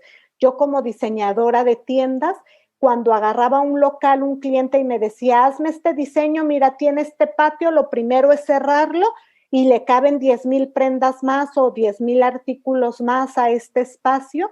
Ahora estos espacios interiores se convierten también en áreas para generar comunidad, para generar relacionamiento entre los clientes que tienen gusto por una marca determinada y entonces pueden venir a tomarse su café, pueden venir a una presentación de libro, pueden venir a una clase, pueden venir a sentirse parte de esa marca. Después tal vez compren en línea, pero ¿por qué cuando compren en línea van a comprar nuestra marca? Porque se sienten parte de la marca, porque conviven en una comunidad en la que los espacios empiezan a cobrar una importancia diferente, empiezan a evolucionar de una manera muy interesante en la que, como les decía al principio, el visual puede ayudarles a cambiar todos estos espacios con una mínima inversión, con lo que ustedes ya tienen, empezar a transformar esos espacios y empezar a contar historias a través de estos espacios. Esta tienda me encanta, se llama Cuáles y está en Berlín. Es una tienda que vende productos que fabrican con basura que sacan del mar. Entonces, es una experiencia el ir a esta tienda porque te cuentan la historia de dónde viene ese producto y te sientes parte de poner un granito de arena, de poner un poquito en el desarrollo de pues toda esta causa de sostenibilidad al comprar uno de sus productos. Y esta tienda, algo que me parece bien interesante, es que a través de elementos muy sencillos como esto, que pueden parecer bombillas de focos a lo lejos, son botellas PET, que es uno de los principales materiales con los que fabrican sus productos y que a la vez es uno de los materiales que sale muchísimo del mar y que necesitamos hacer conciencia a través de esto. Entonces, es bien interesante cómo una tienda que cuente una historia de una manera clara empieza a ser esa tienda que no tiene que bajar su cortina, que va a generar comunidad, que va a contar una historia y que va a hacer que alrededor de esa marca haya un grupo de personas que quieran seguir apoyando y que quieran seguir ayudando a que el medio ambiente mejore. Creo que también un tema que nos ha dejado la pandemia es esta conciencia social y esta conciencia a través de este tema del medio ambiente. Estas son otras imágenes de la misma tienda y al fondo, como les decía, cuentan esta historia, ¿no? De cómo los pescadores al tirar la red sacan la basura, y la verdad que son cosas que no vemos porque no vamos en un barco pesquero y que lo podemos vivir a través de la tienda y entonces contar una historia muy clara a través de esto. Otra cosa que las tiendas tienen que empezar a evolucionar es a través de generar experiencias de interacción, porque además estas experiencias de interacción te van a llevar a generar nuevas necesidades en tu consumidor. Si yo no soy una experta parrillera, pues a lo mejor compro una parrilla y aso una carne en mi casa, pero no voy a comprar toda una serie más de productos que ellos venden y que si no sé usar, ¿para qué compraría? Entonces, Weber en sus tiendas, esta es su tienda de Berlín, tiene su academia de parrilla, en donde tú vas, te juntas con otras personas que tienen esta misma afición a la parrilla, aprendes, entiendes el uso de nuevas herramientas y vendes esas y compras esas herramientas que ellos también venden para que tú puedas empezar a consumir muchos más productos. ¿Y qué puedes hacer si tú tienes una tienda en donde no has generado experiencias? Pues pensar qué experiencia podrías generar y empezar a trabajar en el mismo espacio. Dedicar unos metros a, en lugar de tener 1 millón de inventario, tener la mitad de inventario, porque ahora pues nos hemos dado cuenta de que hay marcas que tenían una cantidad de inventario en exhibición que ahora no pueden desplazar, y dedicar ese espacio a estas nuevas oportunidades de generar comunidad, de generar capacitación y de llegar a que los clientes se sientan parte de la marca. Creo que ese es el objetivo principal de la evolución de las tiendas, ¿no? Aquí en O2 Live, que también es una tienda de Madrid, vemos estos espacios pues mucho más abiertos, con espacios para capacitación, esta pequeña zona que ven en la segunda fotografía, en donde tienen pues como este pequeño banquitas o como estadio, ¿no? En donde la gente viene, se sienta aquí, una persona les enseña a sacarle mayor provecho a su celular, porque normalmente pues compramos equipos que no aprovechamos al máximo. Eso te permite, al usar más aplicaciones, gastar más megas, comprar más a la marca, nuevas formas de monetizar tu espacio. Creo que la tienda tiene que convertirse en estos espacios mucho más amigables, que si apenas el año pasado hablábamos de que todavía muchas marcas no tenían unos KPIs bien desarrollados en los que supieran hacer la rentabilidad del metro cuadrado, del metro lineal, de la exhibición. Claro, en grandes superficies, en tiendas departamentales, pues lo tienen totalmente dominado, pero que las marcas pequeñas o las boutiques apenas empezaran con este tema. Creo que ahora esto está evolucionando totalmente. Ahora el espacio lo tienes que utilizar para que el cliente se sienta cómodo y se sienta parte de la marca, para que el cliente sepa a qué huele tu marca, cómo se vive tu marca, qué temperatura tiene tu marca. Todos estos elementos ambientales y físicos se empiezan a convertir en esta opción que le vas a dar al cliente de que sí, compra con un clic, pero compra mi marca porque eres parte de esta comunidad. Creo que eso es súper importante alrededor de todo esto que estamos viviendo. Y lo vemos porque las tiendas van a seguir en este tema de la omnicanalidad.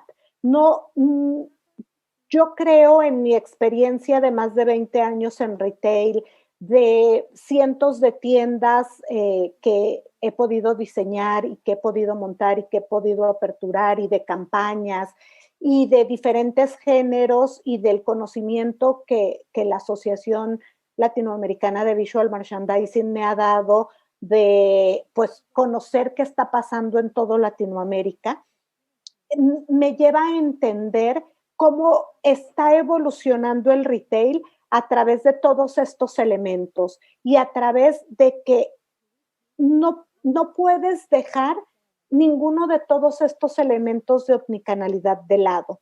Tan es así que AliExpress tiene sus tiendas físicas. Esta es la tienda física de AliExpress en Madrid, en donde platicando con ellos nos explicaban cómo una gran cantidad de carritos abandonados porque no tenían el conocimiento del producto, no tenían la percepción de si ese producto realmente era lo que ellos estaban imaginando. Entonces se dieron cuenta de que había unos productos que la gente quería tocar, que quería ver en funcionamiento, y entonces ese portafolio de productos es el que está puesto en la tienda física. Obviamente los productos que más venden en línea, pero también todos estos productos que la gente no compraba porque no se animaba a comprarlos. Entonces, por ejemplo, tienen una cabina en la que puedes volar un dron, probarlo, tienen estos monopatines, tienen estas barredoras que tú lanzas en tu casa, en el piso para que vaya por ahí limpiando, y son productos que la gente quiere ver, que quiere tocar y que quiere ver en funcionamiento.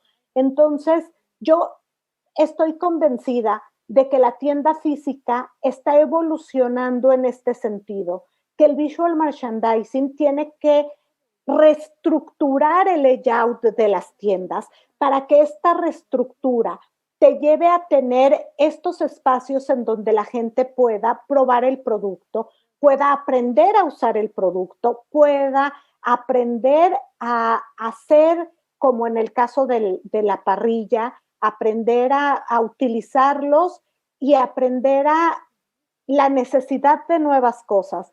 Creo que la generación de comunidad a través de estos espacios abiertos, como para empezar a dar clases, si vendo ropa deportiva, pues puedo dar clases de yoga, puedo dar clases de zumba. Si vendo, no importa lo que vendas, todos tienen diferentes opciones de que podamos implementar estas nuevas condiciones de la tienda física. Y estas nuevas condiciones las podemos hacer muy fácilmente, pero creo que un tema muy importante es que tenemos que planearlo. Yo creo que es un momento de planear, es un momento en el que las tiendas tendríamos que estar preocupadas por empezar a hacer todo este tema de planeación, por ver hacia dónde va a evolucionar mi marca, por entender a qué huele mi marca, por entender cómo voy a empezar a implementar todas estas nuevas estrategias de experiencia de compra, y creo que eso es lo más importante.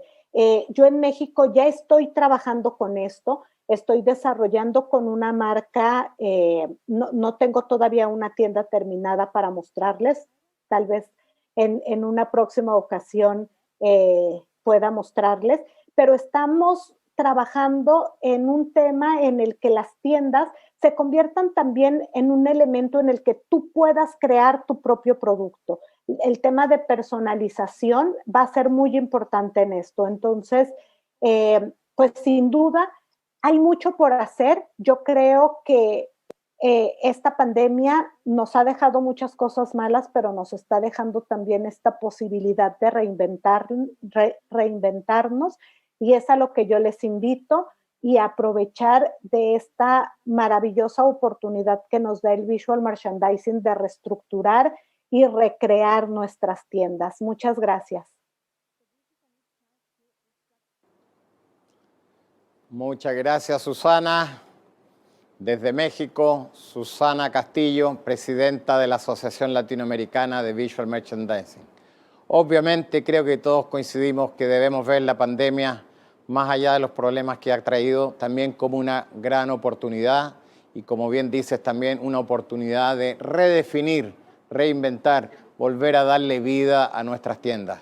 no solo dentro y en la vitrina, sino todos los espacios, incluso saliendo hacia afuera. Seguimos en el mundo del visual.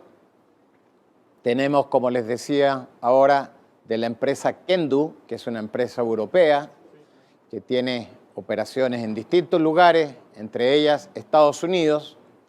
Quiero presentarles al señor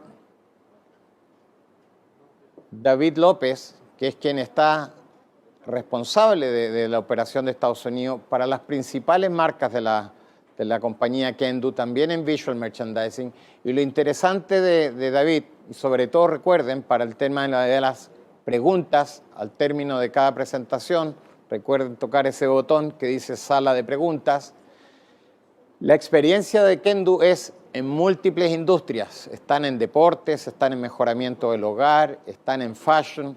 Por lo tanto, el poder tener esa transversalidad de industria es algo de valor. Recuerden también que en ese lobby no solo está la sala de preguntas, también está, y los invitamos a visitar los stands que están ahí ubicados. Tenemos distintas empresas con distintas tecnologías. Y recuerden también el networking. Estamos todavía en las últimas 2-3 horas de congreso para poder hacer networking con las personas que hayan participado de este evento de los diferentes países. Dicho eso, vamos entonces con David López, que es el director de Kendu para los Estados Unidos, quien está ya conectado, vemos su cara, así que gracias por acompañarnos. Adelante, David. ¿Qué tal? Un placer compartir con vosotros este entorno. Gracias, Pablo, Génesis, Diego, todo el equipo de Chile y del Congreso. La verdad es que es un placer para nosotros participar, estar aquí con vosotros. Bueno, mi nombre es David López, como ha dicho Pablo, soy el director de Kendu en Estados Unidos. Kendu es una compañía que llevamos más de 20 años liderando el sector del visual merchandising a nivel mundial, trabajando con los retailers más importantes del mundo. Y bueno, vamos a compartir un poco nuestra experiencia, nuestros aprendizajes en todo este tiempo, especialmente en estos últimos meses que lamentablemente por la situación que nos ha tocado vivir a todos a nivel mundial, pues hemos compartido mucho tiempo de reflexión con los retailers, con nuestros clientes, y hemos sacado información relevante que de alguna manera queremos compartir con vosotros. La verdad es que ya hace tiempo que venimos reflexionando acerca de qué sucede en las tiendas. La verdad es que existe un contexto que no podemos obviar. Más allá del tema del COVID, previo al COVID ya existía un contexto de saturación. El concepto de saturación publicitaria, además, es un concepto que lleva décadas en el mundo de la comunicación y de la comunicación en el punto de venta. Lleva mucho tiempo, es un término muy manido, pero que está muy de actualidad. Y ese término, el de saturación, en el que nos encontramos usuarios, nuestros clientes, digamos los clientes, nosotros cuando vamos a comprar, el cliente que va a comprar una tienda, ese usuario se encuentra saturado de publicidad, de mensajes, de compañías lanzándole avisos. Si antes teníamos la televisión, la radio, la prensa, ahora tenemos 1000 canales por los cuales podemos acceder y pueden acceder a nosotros. Y eso nos ha llevado a un entorno en el que se denomina una nueva economía. Esto lo dijo un economista llamado Michael Goldhaber. Acuñó este concepto, ¿no? De economía de la atención, que vivíamos una época de la nueva economía en el que el nuevo valor era la atención. Precisamente el hecho de que un usuario preste atención a esa multitud de mensajes que estamos recibiendo diariamente, mensajes publicitarios, de comunicación, etcétera, etcétera. Ante esa saturación, el hecho de que un usuario se plante y preste atención al mensaje que le están tratando de comunicar, ese es el bien más preciado, el mirlo blanco que buscan las marcas, las compañías, los retailers, y el bien preciado que tenemos como usuarios.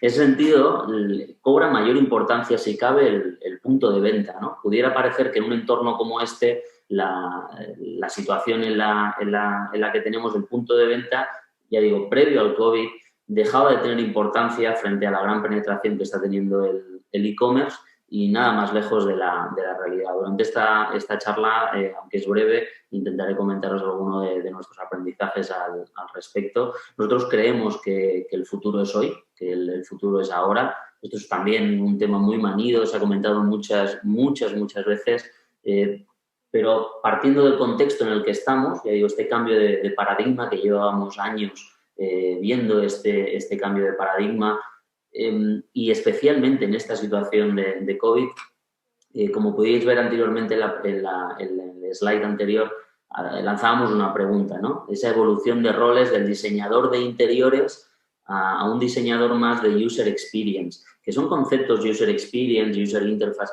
todos estos conceptos que vienen mucho del mundo online, de controlar la interfaz, del comportamiento de los consumidores en el espacio de la web, se están trasladando gracias a la tecnología al punto de venta y al entorno físico. Para nosotros son los dos factores importantes, la experiencia y la tecnología. Para eso no significa que los diseñadores de interiores, las compañías de visual merchandising, deban buscar nuevos perfiles, sino que deben propiciar la evolución de esos perfiles de un diseñador más de interiores, diseñador de tienda tradicional. Por decirlo en palabras llanas, ya no se busca que sea bonita la tienda, dicho mejor, ya no se busca únicamente que la tienda sea bonita, sino como también veíamos en la presentación anterior con Susana, buscamos algo más, buscamos la experiencia. ¿Por qué la experiencia? Como decía Confucio, aquello de enséñame y recordaré, dime y olvidaré, enséñame y recordaré,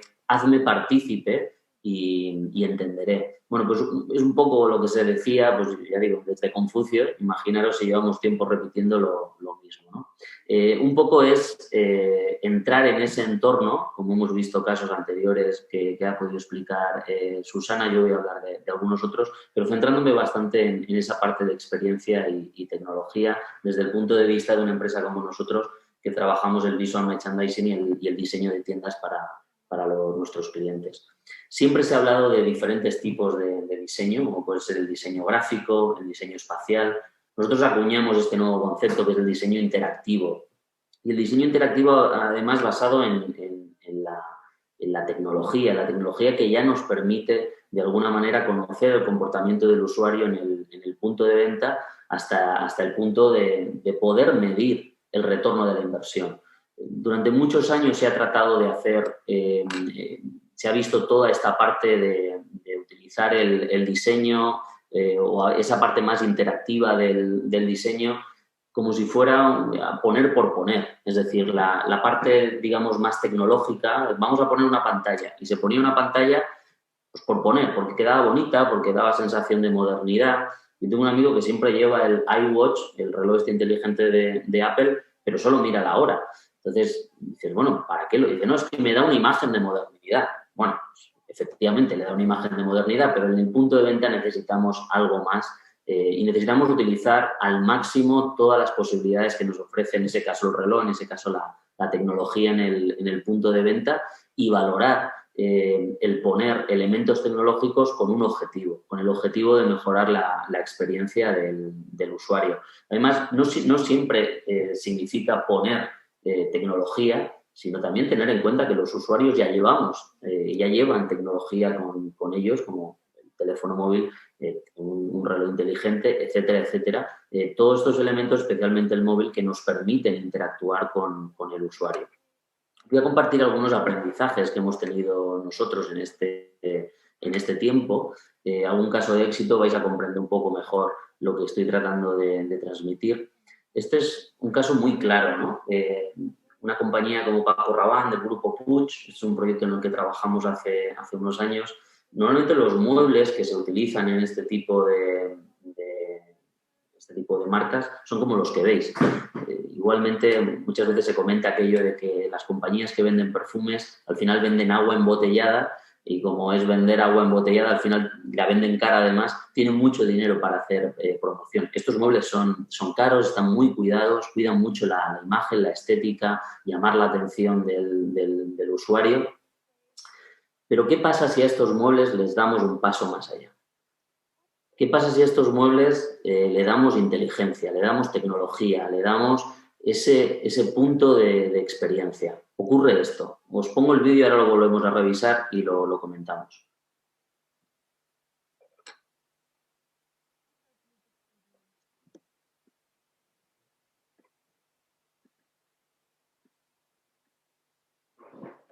Bien, no sé si se está escuchando. Bueno, en cualquier caso os voy comentando.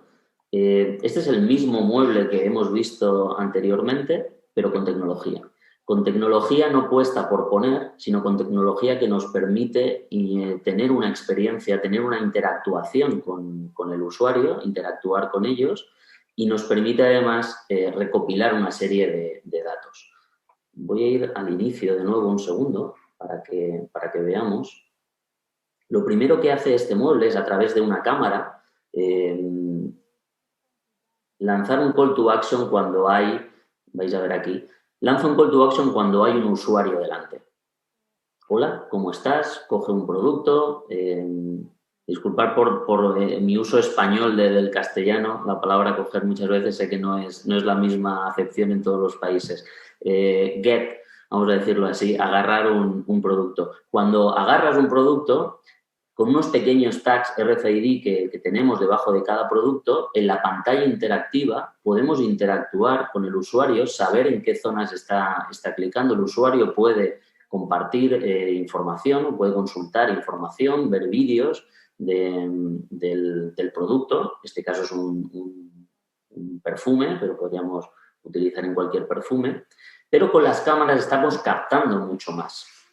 Es decir, en una tienda, a través de las cámaras, esto es un software propietario de Kendu, con las cámaras podemos, a través de la tecnología, controlar el flujo de las personas, es decir, los usuarios por dónde se mueven, para conocer en este mapa de calor, conocer los puntos calientes de nuestra tienda, saber también el movimiento de la tienda. No es lo mismo una persona que entra por la derecha que accede por la izquierda, porque va a mirar a un lado a otro, dependiendo. Estos son estudios de comportamiento que hacemos en el punto de venta. Hay ciertas marcas, estas marcas recreativas, especialmente en España hay muchas compañías que hacen, como en Las Vegas, las máquinas estas recreativas para poder jugar. Estas máquinas, muchas veces ya es posible tener un software incorporado para saber por dónde se acerca al usuario. Porque si una persona entra a un bar y va a tomar algo y luego a la máquina, es un tipo de usuario que juega a lo mejor por entretenimiento, pero en cambio si es una persona que ni siquiera va a la barra del bar y ya se va directamente a la máquina, ese es otro tipo de usuario. Con lo cual se puede establecer un tipo de comunicación. La máquina puede desarrollar un tipo de comunicación con el interlocutor dependiendo del tipo de usuario. Igualmente, con estas cámaras, como en el mueble que hemos visto anteriormente, nos permite saber el tipo de audiencia que tenemos delante. Saber si es hombre, si es mujer, saber si es mayor, si es joven, más o menos un rango de edad. Lógicamente, estos sistemas de medición de audiencias tienen un ratio de error, es decir, si va un chico con la cara muy fina y el pelo muy largo, puede detectar que es una mujer, pero al final tienen bastante ratio de acierto. Luego, además, podemos conocer no solo las personas que tenemos delante, sino podemos conocer todo el público que ha pasado delante, lo que podemos llamar, esto lo vemos aquí en el lado derecho de la pantalla. Podemos ver, aquí veis que hay una parte verde más fuerte y una parte más flojita. Eso es la parte, digamos, verde más flojita, es todo el público que ha pasado por delante de una pantalla. La parte verde más fuerte es la gente que ha interactuado o ha mirado esa pantalla. Los sistemas de detección de medición de audiencias en punto de venta detectan cuando una persona está mirando o no está mirando una pantalla. Con lo cual, ya no solo es que estemos generando una experiencia de usuario, sino que tenemos información del usuario para poder tomar decisiones de cara al futuro. ¿Qué sucede con todo esto?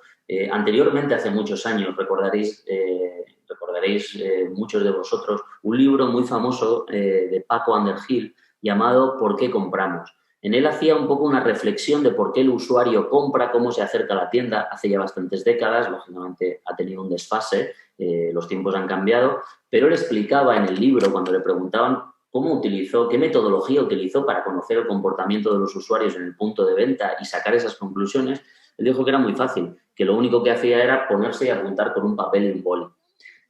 Efectivamente se puede seguir haciendo de esa manera, pero hoy la tecnología ya nos permite tener mucha información acerca de los usuarios. Voy a poner un vídeo que resume bien este proyecto concreto que hicimos para Puig. Welcome to one of our Pooch points of sale. Some months ago, we realized that the furniture we were using was blind, deaf, and dumb. But at Pooch, with the use of the latest technology, we've given our furniture eyes, ears, and a voice. This way, it can give us valuable information about our customers and their habits. For instance, it can tell us how many people are in the shop, how many stop and look at something, how long do they stay, are they male or female, how old are they? We can even find out which products they pick up. The information from all our shops around the world is stored online in real time and sorted into different categories: market, type of furniture, and customer. This technology can also gather and compare statistics, giving us information about which items are bought and in which months, weeks, days, and hours our shops make the most sales. With this information, we can analyze how customers react to our furniture and how this affects sales, improving customer experience. This way, we can better understand our customers and tailor our campaigns to meet their needs. We can also offer them additional information and promotions for the product they are looking at. This is only the beginning. The potential is enormous. In the future, we'll be able to manage every aspect of our sales, get in-depth knowledge of our markets and our customers' profiles. Further down the line, we'll be able to train our beauty advisors to boost the sales of a specific product. This technology will help us improve our customer relationship management platform and the possibility of introducing a loyalty card program. In the future, it'll keep an eye on our stock levels and send orders automatically to our factories when stocks are low. And in the blink of an eye, this technology can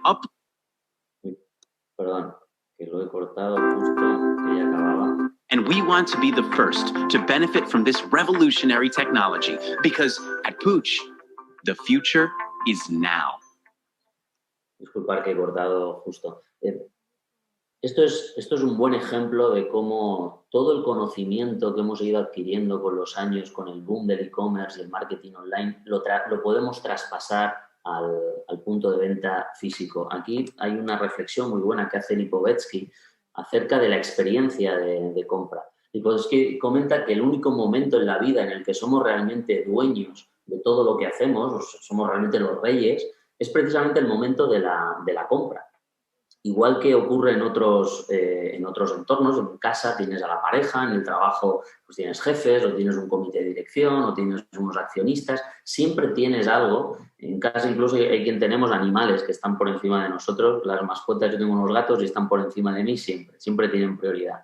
El caso es que el único momento en el que nosotros somos realmente los reyes de la situación es el momento de la compra. Es cuando tenemos nuestro dinero y vamos realmente a decidir qué queremos comprar. Solo podemos decidir nosotros. ¿Qué ocurre? Que esta experiencia, que es tan importante en nuestra vida, resumirla a un entorno online, está bien, es verdad que es rápido, lo puedes consumir, puedes comprar por Amazon, hay muchos elementos para comprar hoy de forma online, pero esto es como las relaciones personales. ¿Quién pudiendo disfrutar de una relación personal prefiere conformarse con una relación virtual? Con lo cual, tenemos que aportar, tal y como decía Susana, y entiendo que comentaremos muchos de los ponentes hoy en las sesiones, tenemos que tratar de aportar esa experiencia al punto de venta porque es realmente una experiencia importante. Luego, sin ir más lejos, ya sabemos que en el punto de venta se toman el 75% de las decisiones de compra, que esto es una frase también muy manida que nunca hemos sabido si es cierta o no, pero la vamos repitiendo todos. Bueno, el punto de venta tiene mucha relevancia, tomamos muchas decisiones allí. Voy a comentar algunos ejemplos de otras marcas, como es el caso de Adidas, que están utilizando el sistema, esto es la tienda de Londres, donde a través del teléfono móvil, un sistema de geolocalización, puedes encontrar tus productos, consultar el stock, puedes pedirlos para que te los acerquen y ya digo, a través de la geolocalización las personas de la tienda te los acercan. Zara está utilizando este sistema jugando con la realidad aumentada a través también del teléfono móvil del usuario. Son tecnologías muy parecidas las que están utilizando los usuarios, los retailers, especialmente con la idea de que el usuario pueda hacer ese upselling, es decir, comprar, mejorar la compra de lo que tiene, el cross-selling, es decir, si he comprado una chaqueta, poder combinarlo con algo, y luego el self-service, es decir, que tú puedas pagar por ti mismo. Esto, por ejemplo, lo vemos en Walmart, que ha utilizado también este sistema, que ha tenido mucho éxito ahora con el COVID, en el que no tiene prácticamente que tocar nada, simplemente con utilizar tu teléfono móvil dentro de una tienda ya puedes comprar. El caso también de Nike en París, tiene diferentes tiendas alrededor del mundo así, que ha generado una experiencia de usuario brutal a través de la tecnología, de proyectores, creando áreas que son prácticamente museos, en este caso ya van más allá de la interactuación con el usuario a través de la tecnología, sino que generan una experiencia incluso contemplativa, es decir, es bonito ir a verlo, es casi como ir a un museo, como digo. Nos estamos encontrando, en resumen, que hay clientes que tienen miedo al cambio, eso es así, es una realidad, pero también hay muchos que están adaptándose a estas nuevas circunstancias, que están entendiendo que hay muchos cambios que han venido para quedarse y que, como hemos comentado y vamos a comentar todos, la omnicanalidad es algo que está en boca de todo el mundo y que es una realidad. Está la parte oscura que nos ha traído el COVID, pero bueno, estamos viendo que hasta las marcas más de lujo, Cartier, Louis Vuitton, están utilizando lo más antilujo que hay, que es poner un dispensador de gel para que la gente se pueda lavar las manos.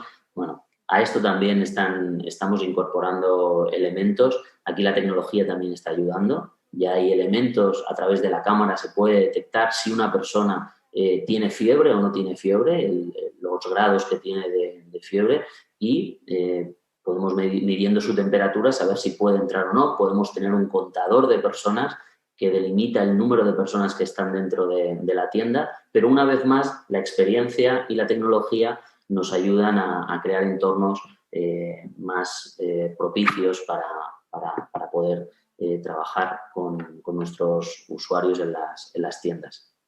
Nosotros desde Kendu estamos trabajando el departamento de Experience Design como uno de los prioritarios dentro de la compañía por diferentes motivos. El Experience Design tiene esa relevancia por la mayor complejidad que tiene el sector retail en la actualidad, porque las tiendas deben ser un destino experiencial. Queremos que la gente pase tiempo y pase cuanto más tiempo en las tiendas mejor. Además, en un entorno, como decíamos, de saturación publicitaria como el que vivimos, tener a tu usuario en tu tienda es un entorno en el que el usuario está muy cautivo.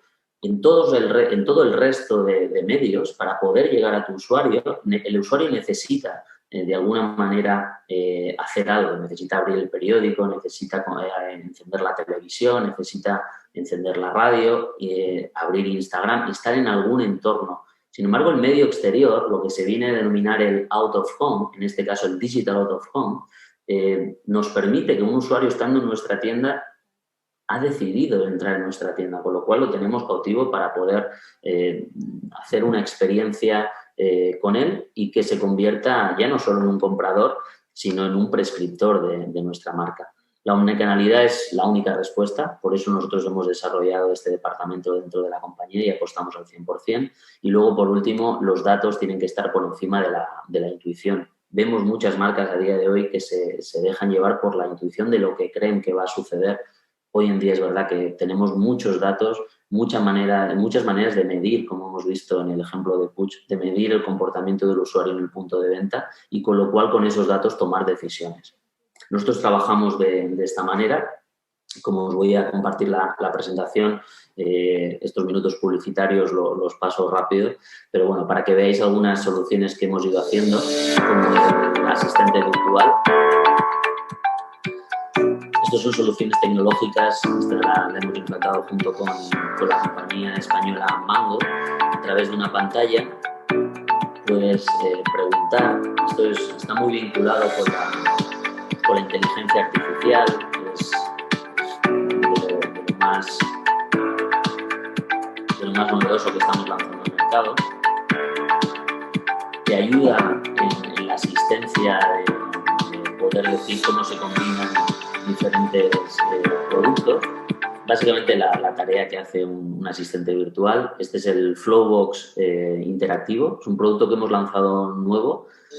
Básicamente es como si fuera una caja de luz, pero en lugar de ser una caja de luz es algo entre medio de una pantalla digital y una caja de luz. Sabéis que la caja de luz tiene una luz perimetral y un textil. En este caso son unos paneles de LED que te permiten generar estos movimientos sin llegar a ser una caja de luz. Al final es un elemento, especialmente a nivel de precio, si lo comparamos con una pantalla digital, pues tiene bastante ahorro. Y luego, conectado a cámaras, puedes hacer este ejercicio como hacía el compañero en la imagen de interactuar. Conocéis muchos de vosotros las mesas interactivas, el Smart Fitting Room. Esto lleva dando vueltas años y años y años. Yo he de reconocer que, aunque lo hemos implantado en alguno de los clientes, todavía no he visto una solución 100% fiable, y lo digo con toda honestidad. Hay muchas empresas tecnológicas. Muchas veces el problema de esto es precisamente eso, que quien está llevando a cabo todo este tipo de implantación son empresas tecnológicas que quieren vender tecnología. Sin embargo, ese liderazgo dentro de las tiendas tiene que venir por parte del cliente, pero no el cliente buscando empresas tecnológicas, sino el cliente buscando empresas, digo que barro para casa como Ken, hay tantas como nosotros, pero empresas que se basan no solo en la tecnología, sino que la tecnología es un medio para llegar a un fin, pero no es simplemente el fin en sí mismo, poner tecnología porque sí.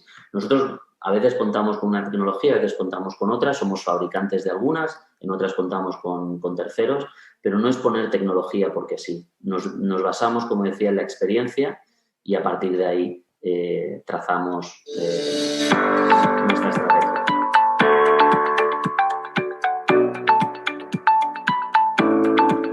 Ya voy acabando. Esto es básicamente lo que habéis podido ver en el vídeo de Puig. Básicamente, cuando alguien agarra un producto, aparece información de ese producto en la pantalla. Y luego lo importante de todos estos datos, como digo, no es solo la experiencia que tiene el usuario al interactuar con los productos, sino toda la información que nosotros tenemos en el back office para poder tomar decisiones en el futuro.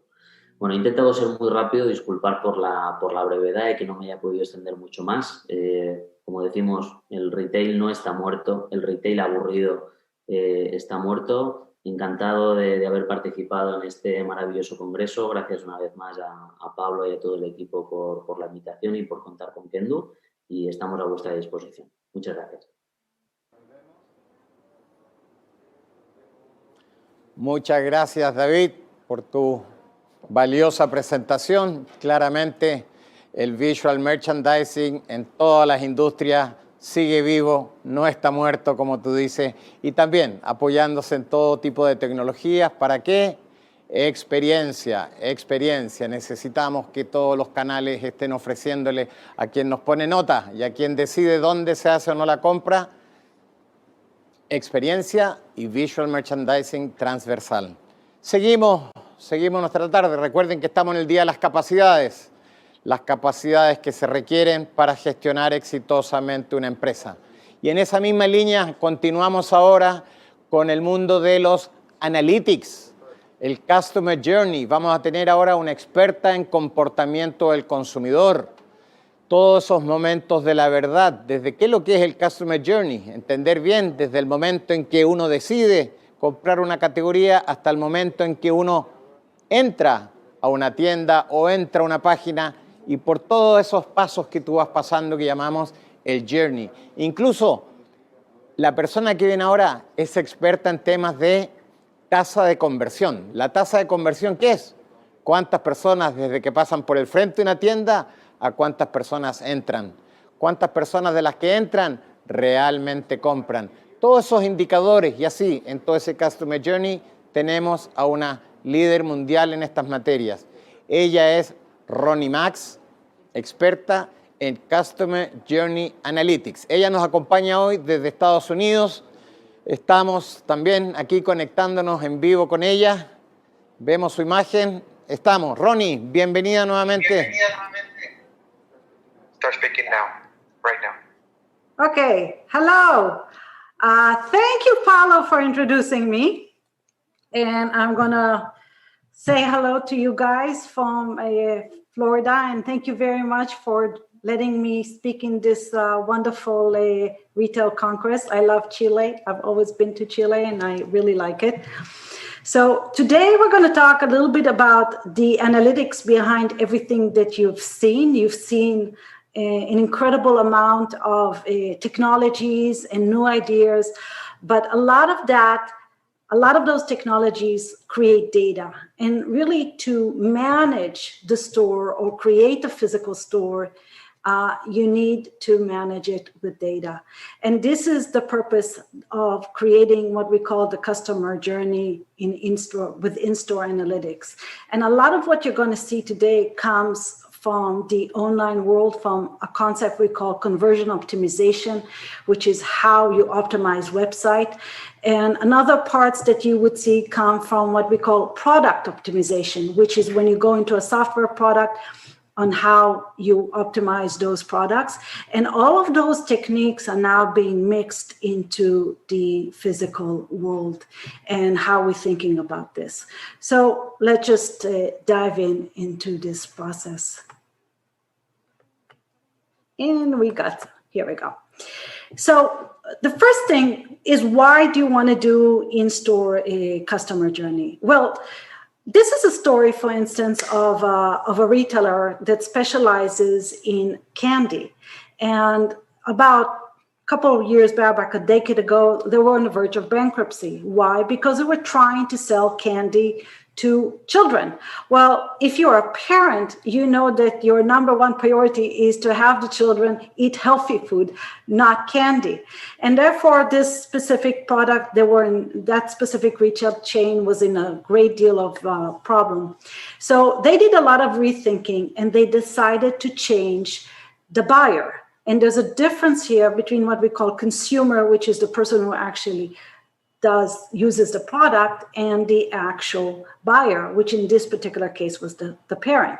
So they changed the whole concept into focusing on the buyers, which is adults, which basically means adults eat candy as an impulse buy. So exactly as it says, you know it when you want it. So by changing the focus of the consumer, by understanding the buyer and what the buyer actually wants and what they do today, this is a thriving chain that's growing, grew beyond its origins. And the lessons from this story is that you really have to know your buyers, and you really need to know why they buy. And if there is something very important that we all need to do when we're working with retailers, is to really understand how you do more with what you already have. How do you sell more with available assets? So there's no magic here.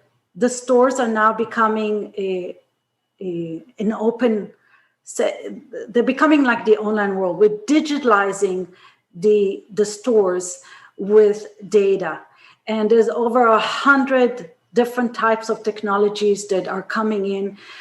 There's a lot of different ways of achieving this whole process. There are a lot of different tools.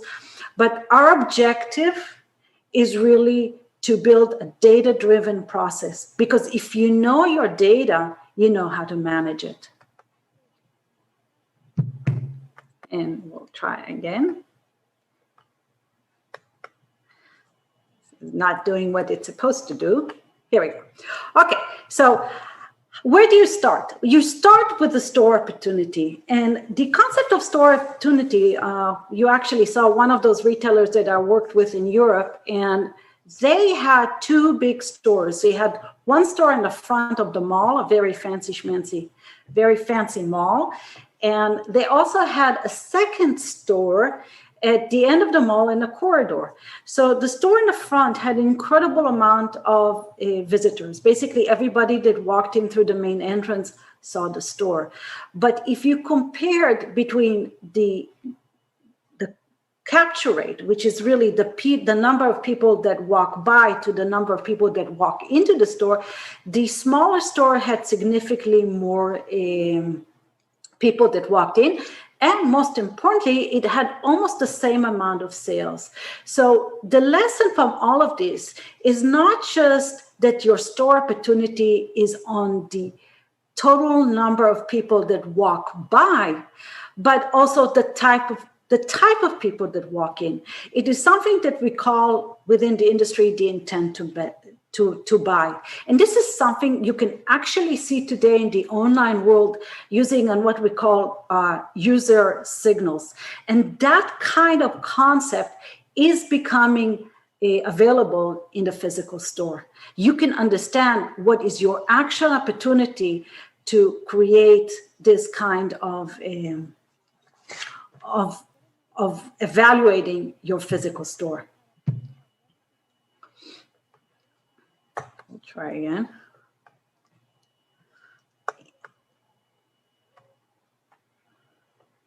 This thing works only when it wants to. Okay, hold on a second. I'm gonna do this kind of thing. All right.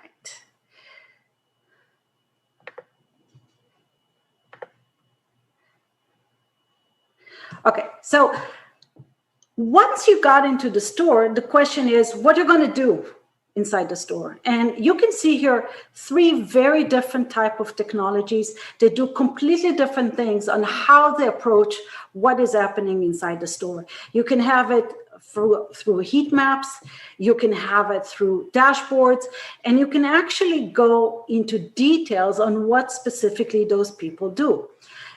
So past analytics is done, it can be done in airports, it can be done in hotel hubs, it can be done in smart buildings, and of course within retail stores. Now, one of the most interesting aspects of how to think about what's happening inside the store is really about shopping groups.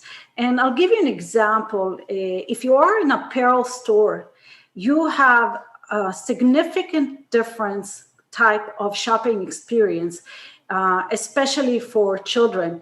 If the parents come in with the children or without the children, they shop differently. They buy different things. They think about the whole shopping experience completely differently. So if you are an apparel store, you need to think in terms of what's happening as far as the buyers, which are the people that buy, and what happens as far as the children, which are the consumers. So all of these things make a great deal of information. Now, one of the interesting things that's coming out with recent data from United States is that in Black Friday, which was this last Friday, only about half of the people compared to last year walked in. And a lot of people are thinking that that's the end of the physical store. But to me, it's a big deal that actually one of the 2 people actually came back to the stores. And not only they came back, they bought significantly more. So the physical store is becoming a lot more important when it comes down to understanding the strength of the customer journey. So if you've done with this whole idea of where people are, how long they stay, and how they react, the next question you want to think about is how you prevent friction inside the shopping experience. And this concept of friction is coming in from Amazon. Because if you think about what Amazon has done, Amazon went through a process of building a very tight customer journey inside their website, and with the whole idea of getting to the point that you have less friction. So if you think about where they are, when you're going, for instance, you add a product to the shopping cart, and then in Amazon you do one click, the idea behind the one click is to reduce the friction. So the same kind of concepts are coming in today into the physical store, and the most obvious places that they're coming in is in the checkout. So if you have contactless checkout systems, and there's a variety of technologies that do that, whether it's mobile, whether it's tablets, whether an NFC technologies, there's many technologies that do that. The important part of it is to reduce the friction in the checkout. Another really important, this really came to be with the technologies in the last year, is the ability to react in real time. And you can see it in two very visible technologies. The number one technology is really anything that has to do with occupancy. Today, in order to comply with government regulations in Latin America, but especially in other places in the world like Europe and United States, you have a certain amount of capacity that you can bring in. The real-time occupancy gives you the ability to really understand whether you're complying with the regulations, and most importantly, to let the staff know that you're reaching capacity and letting the visitors know that you're coming in. Another part of the real-time concept is reaction to service. And this is something that is really becoming a feature of interest inside the retail world. For example, in Europe, we're doing a lot of studies on concept that's called service intensity, which is a matrix that tells us if there's enough salespeople to comply in the store to react to demand. Another very interesting variation actually comes from Chile, when one of the companies did a real-time project about cleaning bathrooms. And the idea there is that once there's a certain capacity of people that use the bathroom, the system sends an alert to a person, to a cleaner using to their smartwatch in order to come in and clean the bathroom. So the idea of the of reacting in real time to some kind of event inside the physical environment, the physical location, is becoming one of the big advantages of the newer technologies and how we react to that.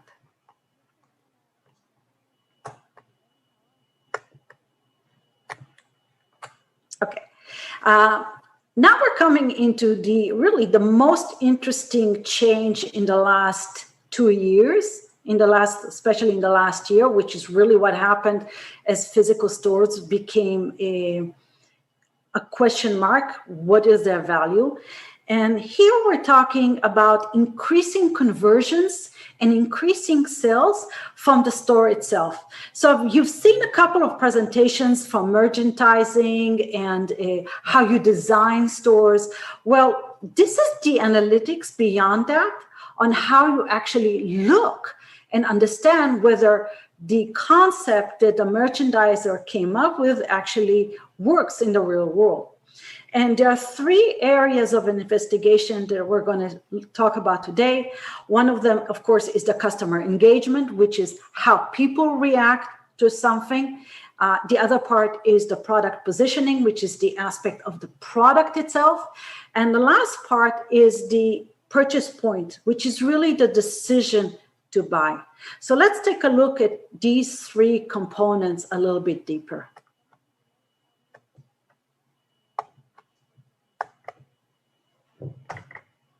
And technology works really well. Okay, so the purchase points. The purchase point is, if we talked before about Amazon and how Amazon actually works, then every time you go and you want to buy something, you press it, add it to a cart.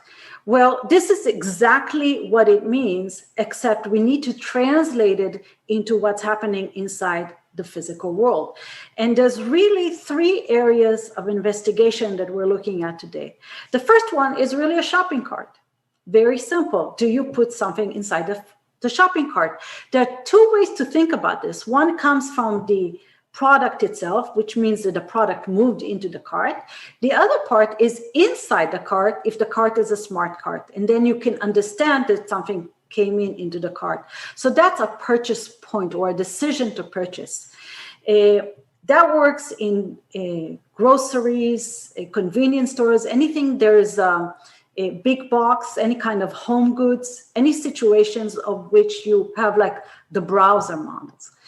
The other part of the purchase point is to try before you buy. This is very true in apparel stores most often, and beauty stores. So we see it if we have a smart digiting room or any kind of a gadget for a fitting room, or a smart wall, for instance, any kind of mirror. If you're doing something without any kind of technology, you can understand that using just regular mirrors. And of course, there's a beauty studios. Are you actually trying the makeup on? So all of these instances is when you actually, the consumer is taking the product and actually interacting with it in such a way that it gives you an indication that there's a purchase to buy. The last part is on the customer service. And this is more about what we call high touch services, which have a significant importance into increasing the sale. This comes from luxury and electronics. And here we're trying to understand how customer service really impacts the ability to buy, the increase to buy. And there was a study that was done that there is a significant impact on sales just by doing high touch service. But if you are a department store, for instance, there's areas where the high touch service actually makes sense, and there's places that are not. So a lot of those studies are now coming into focus into how people actually buy. Go to the next one.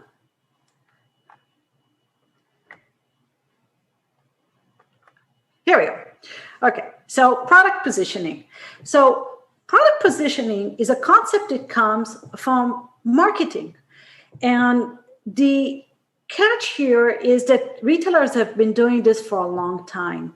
But now we're in a situation in which you can actually go through a process, a very straight process, and understand where the impact is.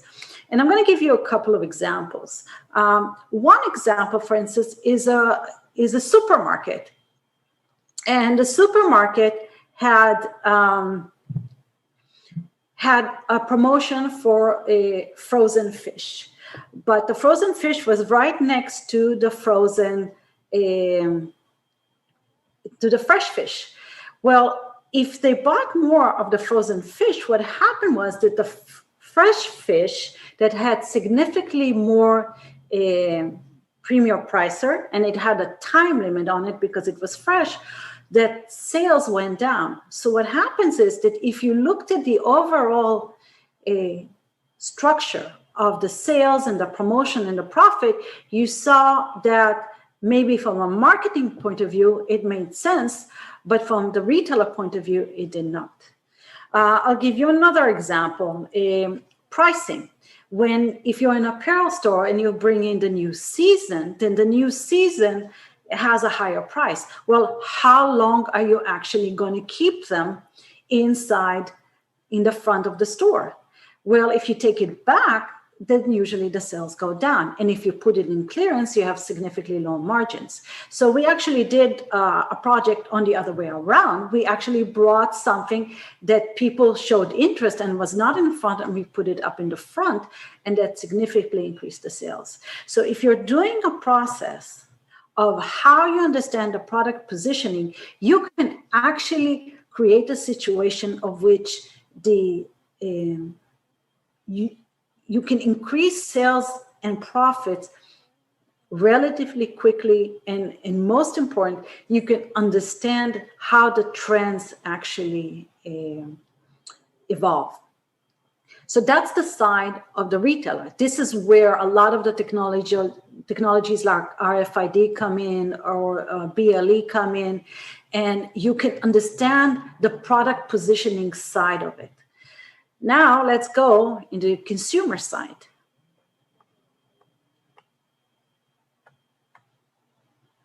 And here we go. Up. No. It was the wrong way to do this. My computer is having fun today. Okay. It's having fun. All right. So we're going to do it the other way around. And we're just going to go down to the right place and do it back again. Okay, so now we're coming into the customer engagement. So customer engagement is one of the most newest thing that's coming into the market. This is a hardcore technology. And I want to talk to you about 3 types of technologies that are coming in. The first technology, the one in above, is what we call the eye tracking technology. This is something that is very useful in the online world, and it's really about what the eyes can see. And the point here is that you can actually create a study and quantify attention and quantify visibility. So this is the eye tracking technology. Another technology that comes in, it's from the video analytics, and that's about gaze tilting, which is wherever you see, this is where you engage. And this is how you can see that the customer actually engaged with the product, is by the head of the tilt of the head. Another way of thinking about it, and that's a combination of technologies, is the concept called the optimal stay time. And the optimal stay time is built on a concept that comes in from Google.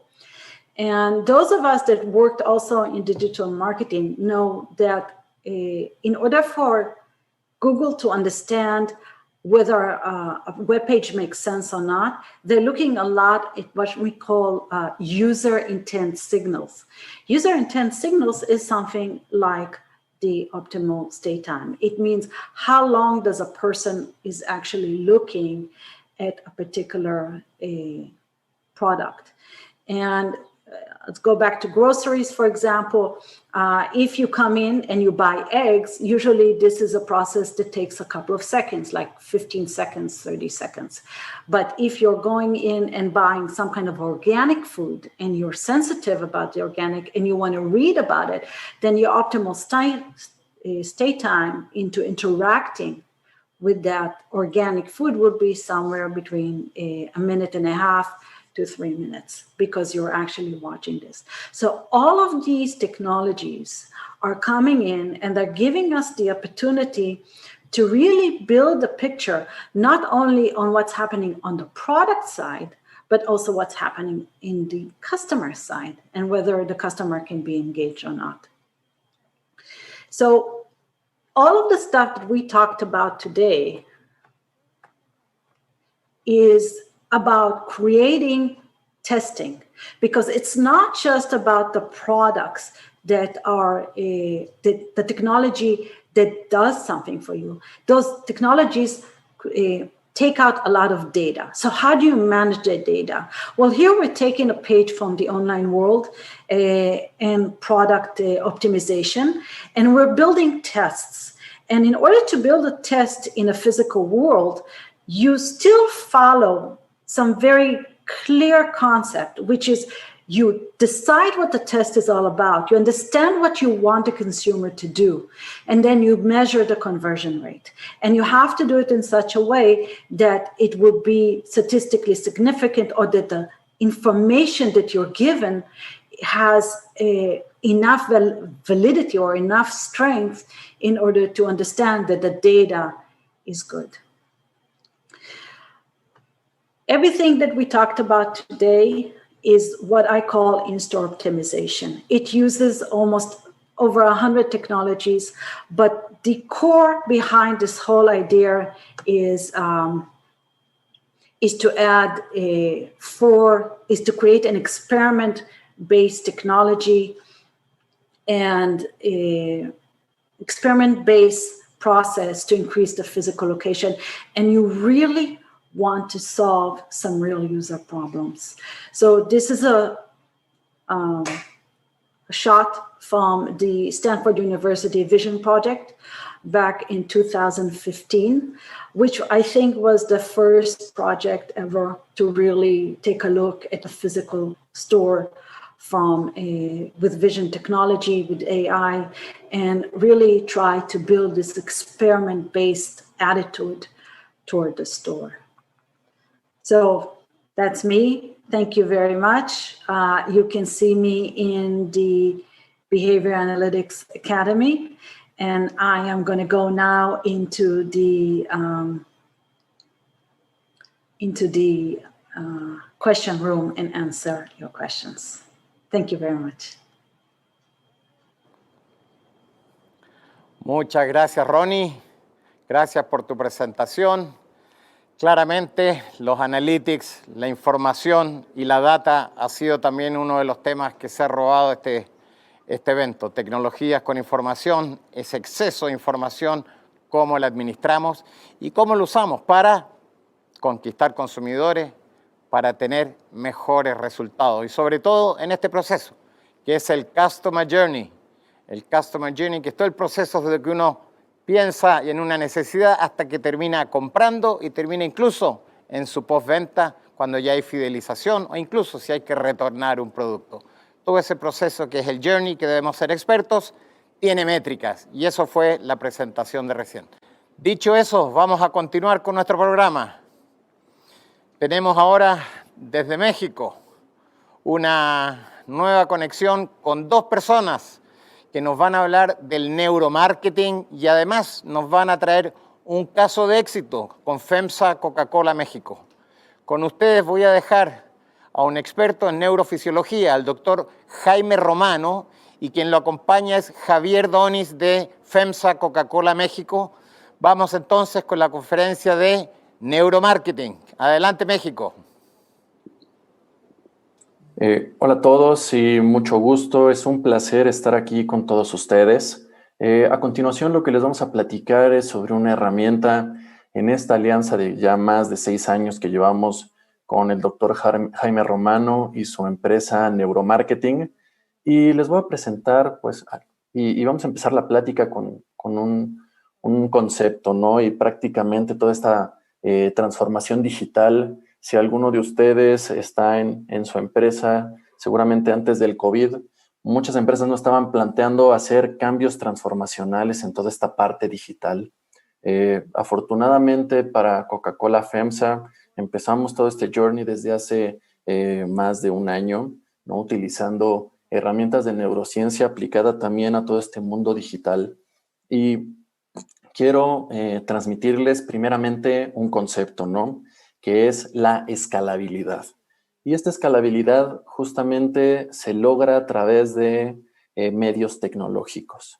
Aquí tenemos en la imagen un teléfono análogo y un smartphone que nos da una ventaja increíble en términos de escalabilidad a través de un smartphone. Empezamos a ver que el shopper empezaba a cambiar sus hábitos de consumo, pero posterior al COVID esto se aceleró, ¿no? Vemos que estos cambios se van dando mucho en todas las industrias, ¿no? Un ejemplo claro es el food service, donde todo el canal de food service se tiene que reinventar, ¿no? Si es que quiere seguir justamente estando como primera alternativa para los comensales, tienen que empezar a migrar a tener alternativas digitales que te permitan estar en esa primera alternativa para el consumidor, ya que hoy nadie está visitando los restaurantes, al menos de este lado en México, que estamos todavía en un semáforo naranja pintándole a rojo, pero también el autoservicio. Hoy cada vez tenemos más pláticas con retailers donde nos empiezan a pedir y a ver como un aliado principal, y aquí es donde nosotros queremos liderar esa transformación digital para poder ser la primera alternativa en toda nuestra categoría. Hoy, afortunadamente, tenemos prácticamente una experiencia omnicanal en todos nuestros players digitales y estamos siendo un líder en todas nuestras categorías donde participamos. Y esto es gracias a todo ese conocimiento que hoy tenemos del shopper, donde hoy vemos que está cambiando sus hábitos, pero también lo acompañamos a lo largo de ese journey apoyado de habilitadores tecnológicos, ¿no? Hoy tenemos grandes retos para la omnicanalidad, ¿no? Uno es la pérdida del monopolio, ¿no? Lo que te daba la ubicación y la exclusividad. Si hoy estaba yo en una zona de alto tráfico y eso me lo daba pues cierta ubicación, hoy con un celular prácticamente la gente se conecta y en un clic tiene a 100 restaurantes, 50 retailers para darle una oferta muy similar. Entonces aquí tenemos que empezar a ser cada vez más creativos, cómo hacemos soluciones escalables que nos den incidencia. Por otro lado, otro de los retos va a ser tener capacidades digitales de forma exponencial, ¿no? Apoyado de la analítica, donde podamos entender cada vez más a este nuevo shopper, a estos nuevos hogares que prácticamente le están perdiendo el miedo para meterse a estas plataformas. Y por otro lado, tenemos que empezar a tener y a pensar experiencias digitales sin fricción, cosas que nos den información con un clic, que te den una oferta de valor con un clic y en tiempo real de manera segmentada. Y esto lo vemos como un reto nosotros hacia el consumidor para darles mejores alternativas que te permitan estar en esa primera posición, pero también para nosotros, en términos de capacidades y de información, empezamos a explorar cada vez más estas alternativas que, apoyadas en la tecnología, podamos tener muchísimos datos del consumidor, datos que hoy el marketing tradicional no nos lo puede dar, porque si le preguntamos a través de una encuesta, seguramente, y lo que hemos aprendido es que nos va a mentir, ¿no? Nos va a mentir si no le damos el incentivo correcto.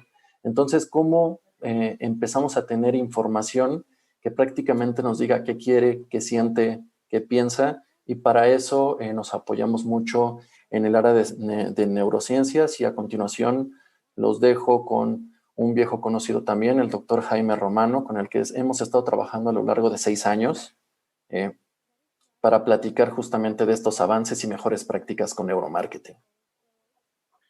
Muchas gracias, Javier, y muchas gracias a las personas que nos están escuchando. Y es un placer estar con ustedes y platicar de esta pasión de vida que es la neurociencia aplicada. Nosotros hemos desarrollado, como ven, somos un laboratorio de neurociencia especializado en tratar de entender la cuestión del consumo. Y a lo largo de este tiempo, pues una alianza, como dijo Javier, con Coca-Cola FEMSA y con otras empresas que nos han permitido pues, desarrollar cosas interesantes para ellos. Voy a empezar, si me pasas la siguiente, Javier, por favor. Vamos aquí a plantear un poco cómo es el tema de la toma de decisiones del ser humano, y una persona que ha contribuido a darnos luz sobre este proceso de toma de decisiones es este premio Nobel que seguramente varios de ustedes conocen, de Daniel Kahneman, un psicólogo israelí que ha planteado que en el cerebro pues hay 2 elementos en la toma de decisiones. Uno que es un elemento consciente y racional, que está formado por el pensamiento y finalmente lo transmitimos por las palabras, que es el sistema lento que él llama, y es este sistema consciente, pero también él habla de toda esta parte no consciente, de todo esto que sucede en el cerebro y que es muy importante para la toma de decisiones, como son procesos emocionales, procesos de conectividad, procesos de credibilidad, o sea, cosas que están sucediendo abajo en la conciencia. Y para eso, si me pasas la siguiente, Javier, vamos a ocuparnos de este modelo que desarrollé ya hace algunos años, que plantea qué es lo que está pasando desde que la información va entrando por los órganos de los sentidos, cómo se va procesando en el cerebro, esas etapas de procesamiento cerebral, hasta que se convierte en pensamiento y finalmente en una toma de decisiones y posteriormente pues en una compra o en un voto o en tomar, digamos, en comprar el producto que necesitamos. Como ustedes ven, por ejemplo, para que ustedes entiendan lo que yo estoy diciendo, el entendimiento es el 4.º peldaño, que es el cognitivo, que es el pensamiento. Para que ustedes entiendan lo que yo estoy diciendo, primero tienen que poner atención. Entonces, su cerebro tiene que captar la información y luego procesarla secuencialmente. Entonces, para cada una de estas cosas, y me pasas la siguiente, Javier, por favor, hemos desarrollado metodología científica para medir a través de electrodos, a través de sensores, lo que está sucediendo en el cerebro, en esa parte no consciente, que como ya dijimos tiene que ver con la parte atencional, la parte emocional, y eso entonces partimos de sensores que nos dan data científica que nosotros procesamos, y con eso tenemos la posibilidad, pues, de medir precisamente esa parte no consciente de la toma de decisiones. Si vemos la siguiente, por favor, Javier. Vamos a ver la siguiente diapositiva. Aquí, por ejemplo, ustedes están viendo cuando el ojo pone atención, presenta unos pequeños movimientos muy breves, que ven ustedes allí en esa diapositiva, que se llaman movimientos microsacádicos. Son pequeñas sacudidas que duran a veces unos cuantos milisegundos, y es cuando el ojo realmente está poniendo atención. El ojo hace un rastreo a través de lo que quiere ver, pero nada más el cerebro recibe pequeños elementos de lo que está prestando atención, y para esto, pues la mayor parte de empresas de neuromarketing utilizan unos lentes que se llaman eye trackers, pero estos lentes tienen una serie de deficiencias. Se pueden descalibrar fácilmente. Si la lente se mueve, pues se descalibró. Si se envía un rayo infrarrojo a la retina, y la limitación es de que tienen 128 muestras por segundo, como si tomaran 128 fotografías. Esto es insuficiente a veces para detectar estos movimientos microsacádicos. Por eso en nuestro laboratorio desarrollamos una tecnología distinta que se llama electrooculografía, en el que se ponen sensores alrededor del ojo, y ahí sí podemos medir con una alta resolución qué es lo que la gente está viendo. Si vemos la siguiente, Javier, por favor. Vamos a ver algunas aplicaciones. Como decía Javier, pues el mundo está cambiando de una manera muy impresionante. Entonces aquí ven ustedes una aplicación para diseño de empaques, en el cual combinamos tanto el rastreo ocular con estos que llamamos hit points o puntos de calor, que es realmente lo que el ojo vio, es donde se presta atención, y entonces con esta tecnología se puede diseñar mejores empaques. Si vemos la siguiente, Javier, por favor. La siguiente diapositiva, Javier. Gracias. Aquí, por ejemplo, estamos viendo cómo esta tecnología de arrastre ocular, de registrar el movimiento del ojo, pues permite un mejor acomodo en los canceles, en el punto de venta. En retail, pues esto es muy, muy importante. Esto lo estamos utilizando continuamente en nuestros clientes. La siguiente, por favor. Vamos a ver otras aplicaciones. Si me pasas la siguiente, Javi, por favor. Gracias. En el mundo digital, pues aquí tiene aplicaciones fabulosas. Aquí, por ejemplo, ustedes ven que el proceso de atención, cuando uno está pasando páginas web, pues tenemos 40 segundos nada más para captar la atención de las personas, y si no lo captamos en ese tiempo, la gente se va. Por esa razón, si vemos la siguiente, por favor, ahí vemos cómo esta neurociencia y esta electrooculografía que comentábamos nos permite hacer mejores diseños de páginas web. Ahí ese ojito que ven ustedes ahí en la diapositiva es exactamente lo que la gente está viendo, o el grupo de personas estudiadas están viendo. La siguiente, por favor. Vemos también algunas otras aplicaciones ya en toda la parte de e-commerce. Una gran parte del comercio se está yendo hacia aplicaciones en celular, hacia aplicaciones en las computadoras, de tal manera que ahí podemos nosotros ir viendo ese movimiento del ojo y esos puntos atencionales. La siguiente, por favor, Javier.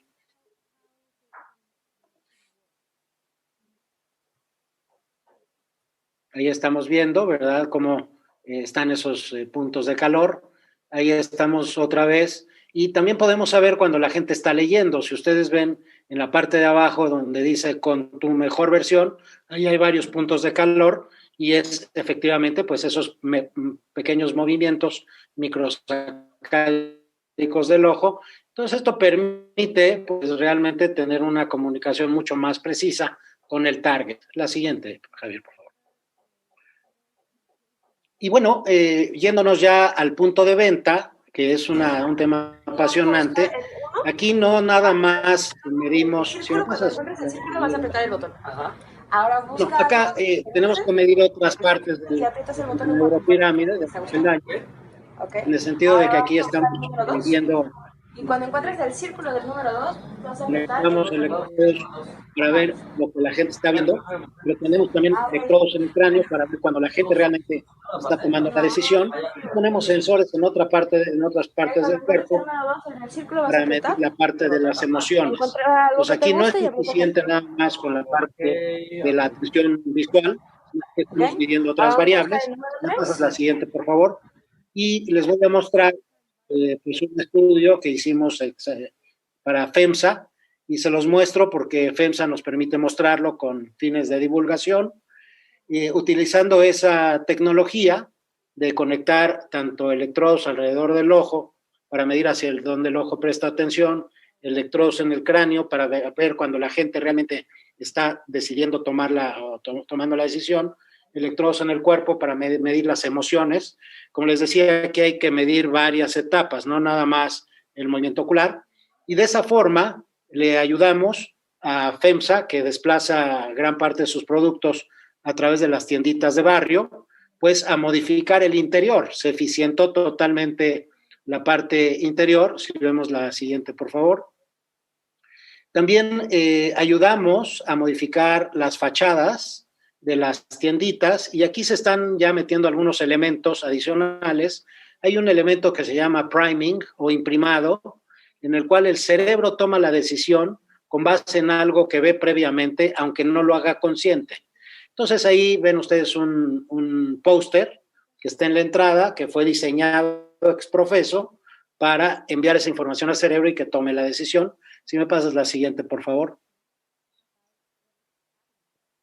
Y vamos a ver ahora los resultados de esta experiencia, en el cual pues ya se hizo posteriormente en un estudio que llaman post-mortem, comparando las tienditas anteriores con las nuevas, y aquí se ve que la gente encontró sus productos en la mitad del tiempo, o sea, hubo una eficiencia en la ejecución.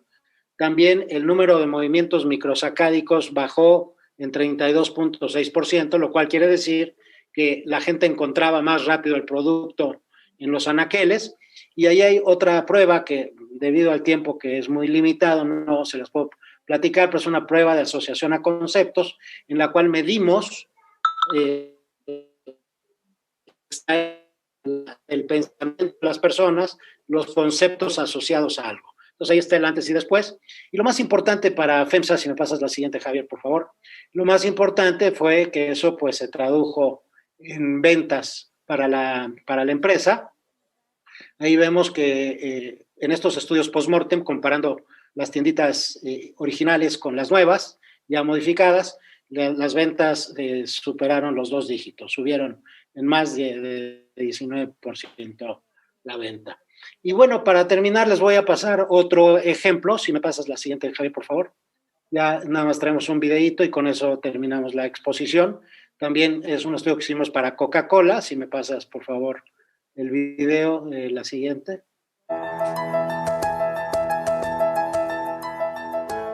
Coca-Cola wanted to know if the SSD's category planogram by manufacturer or flavor in the ale has better purchasing results.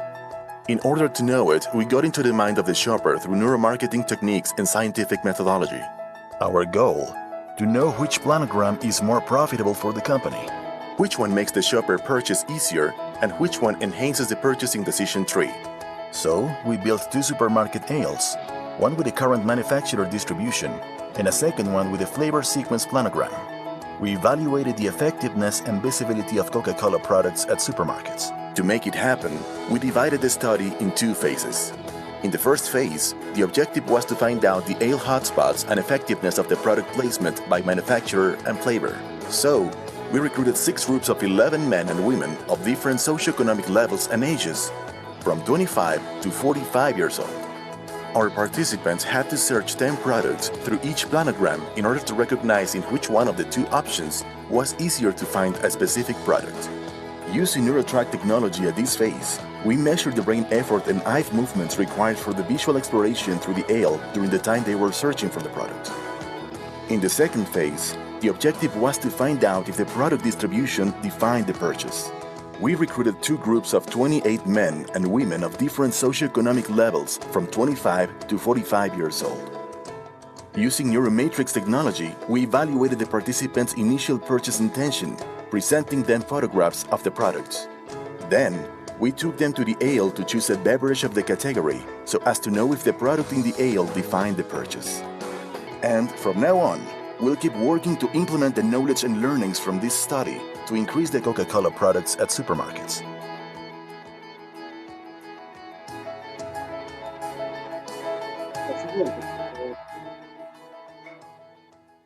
Como ven ustedes, como ven ustedes, pues esta es una tecnología que ya se está utilizando, la estamos utilizando de manera constante. Todo parte del modelo de la neuropirámide que ya está escrito en ese libro, que ustedes pueden bajar si quieren de manera gratuita en esa página que ven ustedes ahí en neuropirámide.com.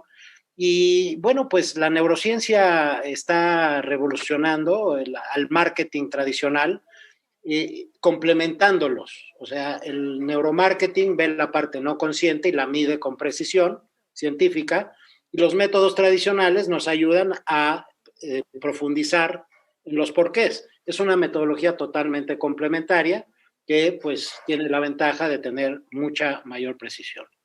Bueno, esto es, no sé, Javier, si tú quisieras agregar algo más. No, la verdad es, la importancia de estar a la vanguardia en tecnología nos permite entender mejor al consumidor sin preguntarle, y la realidad es que hemos tenido grandes aprendizajes, muy buenos resultados, y hoy estamos llevando todo este conocimiento también al canal digital, donde todas las estrategias que hacemos con Rappi, con Amazon, con Walmart.com, tienen justamente esta lógica y este racional para seguir explotando la neuropirámide. Gracias. Pues muchas gracias a todos por escucharnos. Esperemos que esto haya sido de interés para ustedes y pues estamos a sus órdenes para preguntas y respuestas. Muchas gracias. Muchas gracias, Jaime. Muchas gracias, Javier. Doctor en neuromarketing. Otra capacidad más que hay que tenerla, hay que considerarla. Recuerden en qué estamos, construyendo ventaja competitiva. Quien mejor conoce a sus consumidores, quien mejor anticipa necesidades de consumidores, quien mejor conoce los comportamientos, esa marca tendrá más chance de tener la preferencia en el momento de la compra, tener la preferencia en el momento de la recompra. Neuromarketing. Y seguimos. Vamos a tener ahora el tema de la sustentabilidad, y nada menos que por una compañía que es líder en cosmética, líder en sustentabilidad, y desde su nacimiento ha sido el ADN, ha sido su fortaleza el tema de la sustentabilidad. Hemos visto a lo largo de estos 3 días que la sustentabilidad la han nombrado todas las áreas, desde supply chain, logística y transporte, al punto que vimos hoy día barcos que con aceite quemado de cocina ya logran generar combustible y combustión para cruzar. Eso era una presentación de H&M esta mañana, para llevar su mercadería desde Suecia al mundo. Por lo tanto, la sustentabilidad está ya dentro de las principales estrategias de la compañía, y esa es un no-brainer. Esa debe estar dentro de tus pilares fundamentales si quieres seguir jugando. Vamos entonces, desde Colombia, el gerente general de Natura, quien nos acompaña hoy día. Alexandre, adelante. Muy buenas tardes, Pablo. ¿Cómo están? Bueno, primero un privilegio. Dar las gracias ahí a ti, Pablo, por la invitación al Diario Financiero. Bueno, yo tuve el privilegio de vivir ahí en Chile por 6 años y ahora aquí en Colombia, ¿no? Un país aquí espectacular también, con otras características, otra cultura, pero igual, gente amable, gente cálida, así como mi experiencia en Chile. Muy bien, yo parto con una presentación aquí corta, ¿no? Para hablar de sustentabilidad. Soy Alexandre Lemos, gerente general de Natura Colombia. Llevo en Natura casi 10 años, de los cuales 8 fuera de Brasil, siendo 6 en Chile, 2 aquí en Colombia.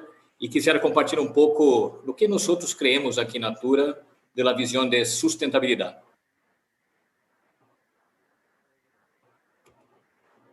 Problema técnico aquí. A ver.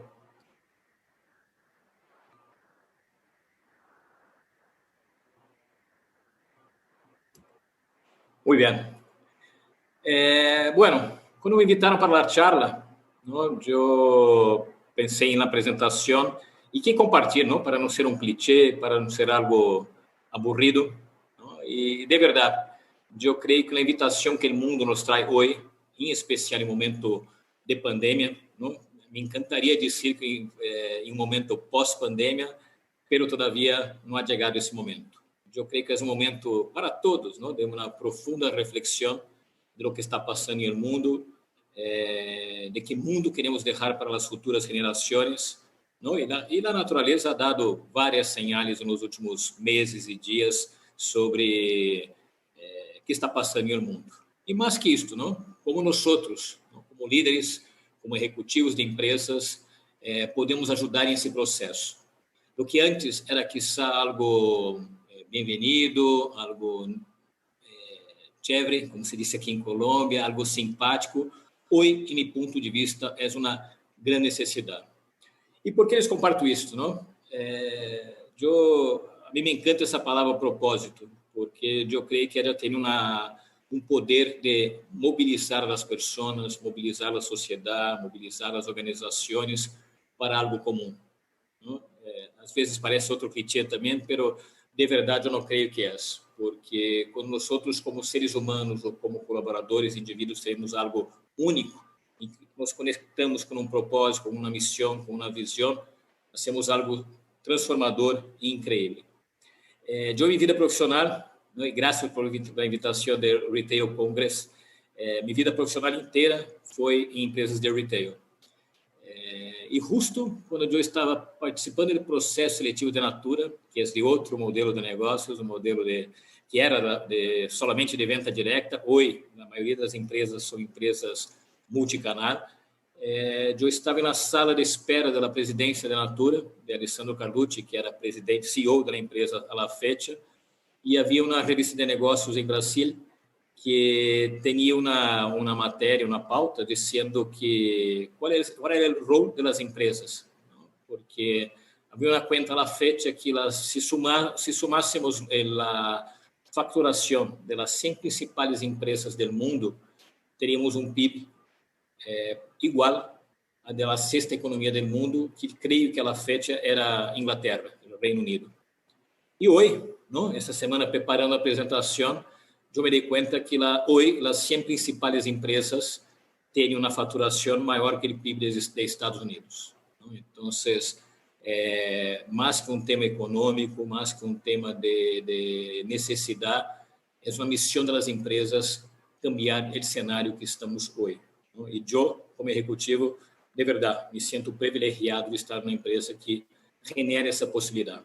E a boa notícia, meu ponto de vista, é que isso é uma tendência. Lo que vi hoy de los panelistas, de las presentaciones que yo tuve el privilegio de asistir, de verdad, presentaciones de empresas que están muy enfocadas en esa dirección para contribuir para un mundo mejor. Bueno, para mí es necesario hablar un poco de Natura, ¿no? Sobre que nosotros creemos como empresa. Somos una empresa que tenemos una visión, en mi punto de vista, muy inspiradora, ¿no? Que chamamos de bem-estar bem, onde invitamos a las pessoas a viver el bem-estar em sua relação consigo mesmo, ¿no? Com uma relação única com nós, ¿no? Como habitamos nosso próprio mundo, e el estar bem, que é nossa relação com o entorno, com a sociedade, com o mundo, de uma maneira única, placentera e simbiótica.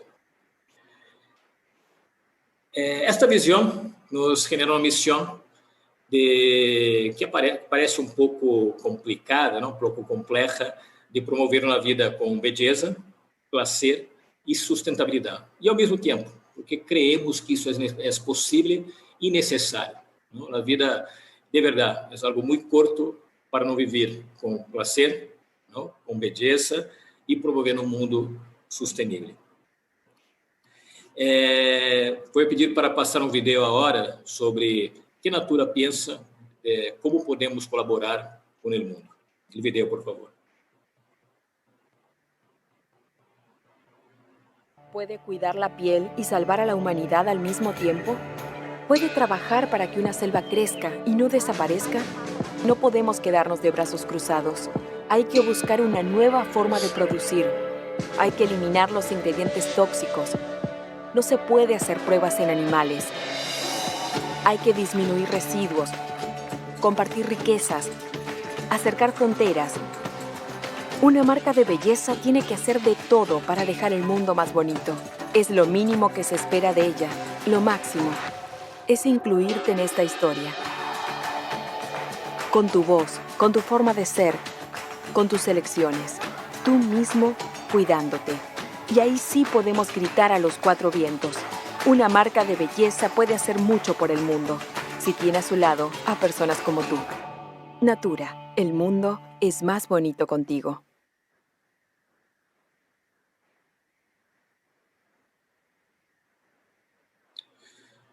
Muy bien. Em resumo, nós somos um negócio global e de impacto positivo. Nós, em Natura, somos evaluados por nossas metas econômicas, claro, somos uma empresa, que necessitamos entregar aí o EBITDA, a faturação, o market share comprometido com nossos inversionistas. Sin embargo, eu e grande parte dos colaboradores somos evaluados também por indicadores sociais e ambientais, inclusive o pago de mi bono anual. Não? Então, nós creemos que nós, como empresa, necessitamos aportar e a única maneira de mobilizar as pessoas não, é ter um propósito e alinhar também os indicadores financeiros para que as coisas sucedam. E outro tema importante que me quisiera compartilhar é que nós temos aí um par de compromissos não, com o mundo não, e passa por nossos produtos. Nós temos aí 6 compromissos quando falamos de nossos produtos. Nós temos testeios em animais. Nossos produtos são somente produzidos com ingredientes seguros. Uma empresa que há muitos anos somos carbono neutro, somente com fórmulas naturais, com um extremo cuidado com a origem dos produtos e com envases e empaques ecológicos.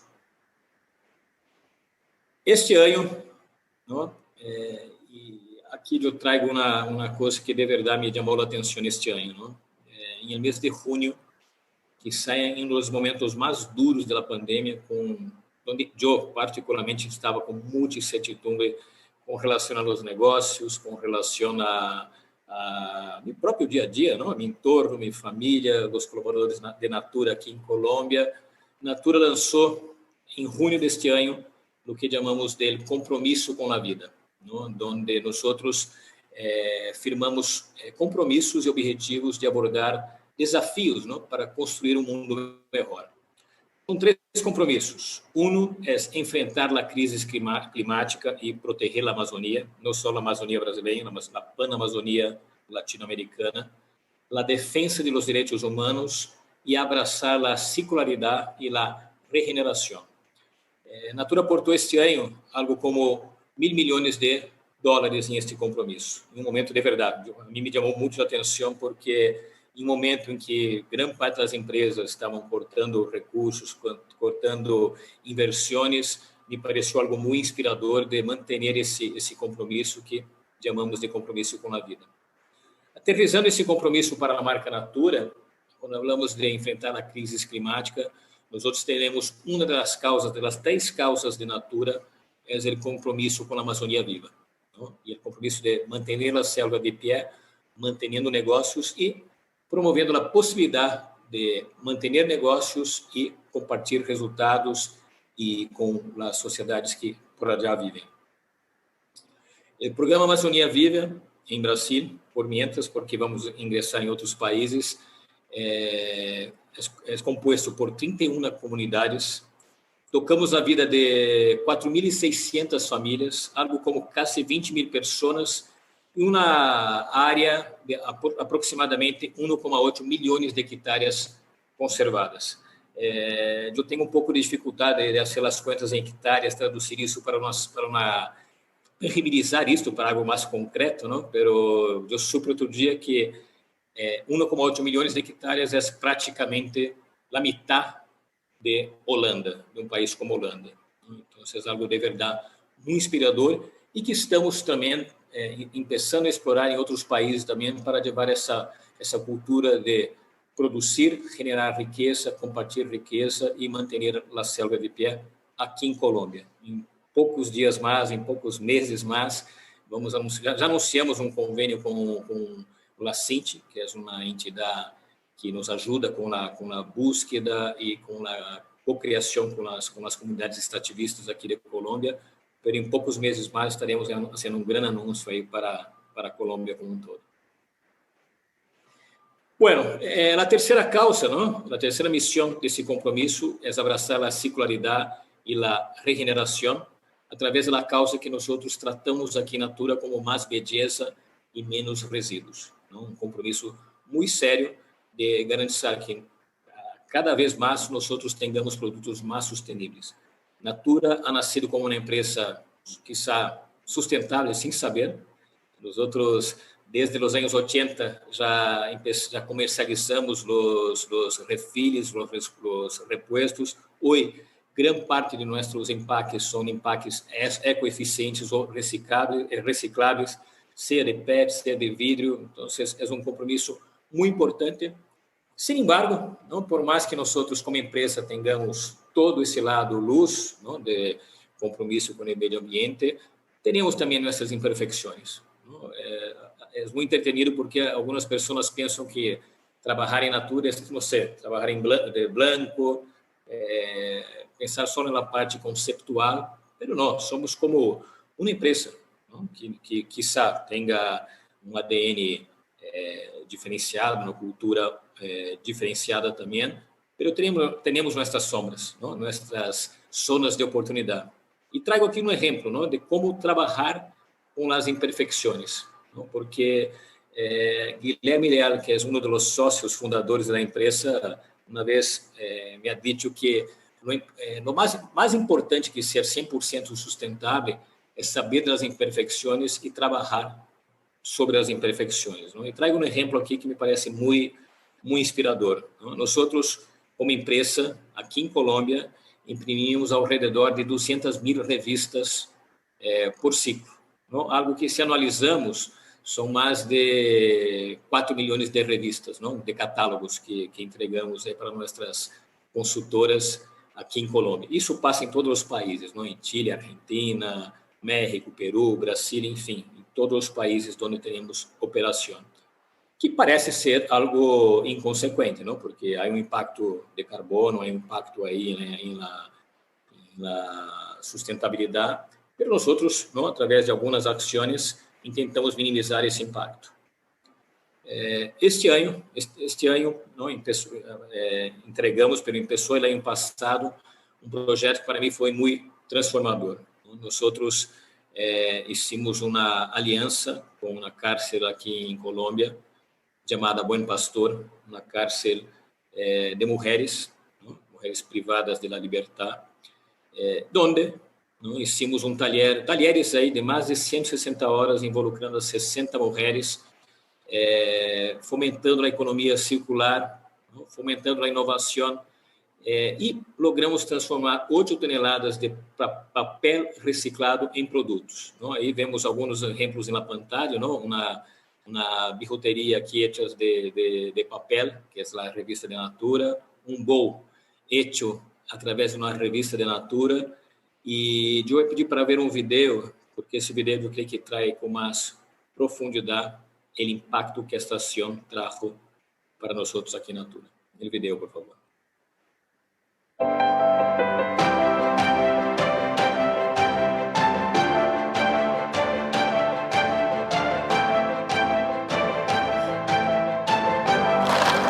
estar en el taller de papel de Natura es algo muy gratificante, una oportunidad muy grande. Me ha cambiado mucho la vida este taller, no solo por la paga, sino por el descuento, por las personas que tú te relacionas, porque las cosas que hago las hago con muchísimo más amor. Y lo que he aprendido también lo comparto con mis compañeras, me encanta enseñar. Y hoy me siento muy orgullosa de lo que hago y de lo que desempeño hoy en día. También que es hecho por mujeres que quieren una nueva oportunidad de vida, de progreso, de reivindicarse con la sociedad. En el taller se elaboran unos bowls hechos a base de papel reciclado de las revistas de Natura. También quiero agradecer a Natura por ese voto de confianza que nos ha dado. Se llevan de mí aquí mucho amor, demasiado amor, mucha entrega.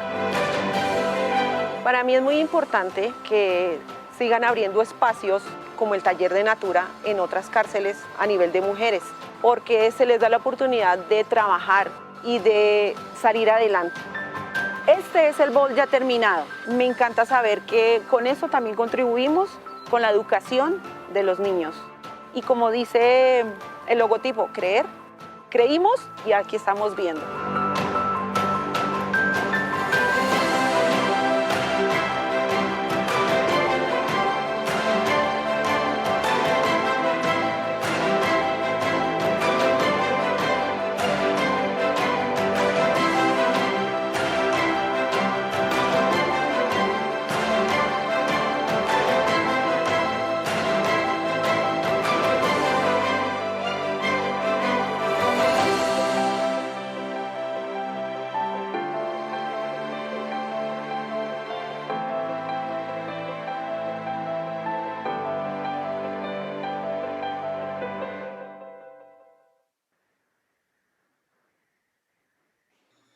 Muy bien, muy inspirador, ¿no? Algo que de verdad me llenó de orgullo, porque es una manera de aportar a la sociedad, de generar una segunda chance, una segunda oportunidad.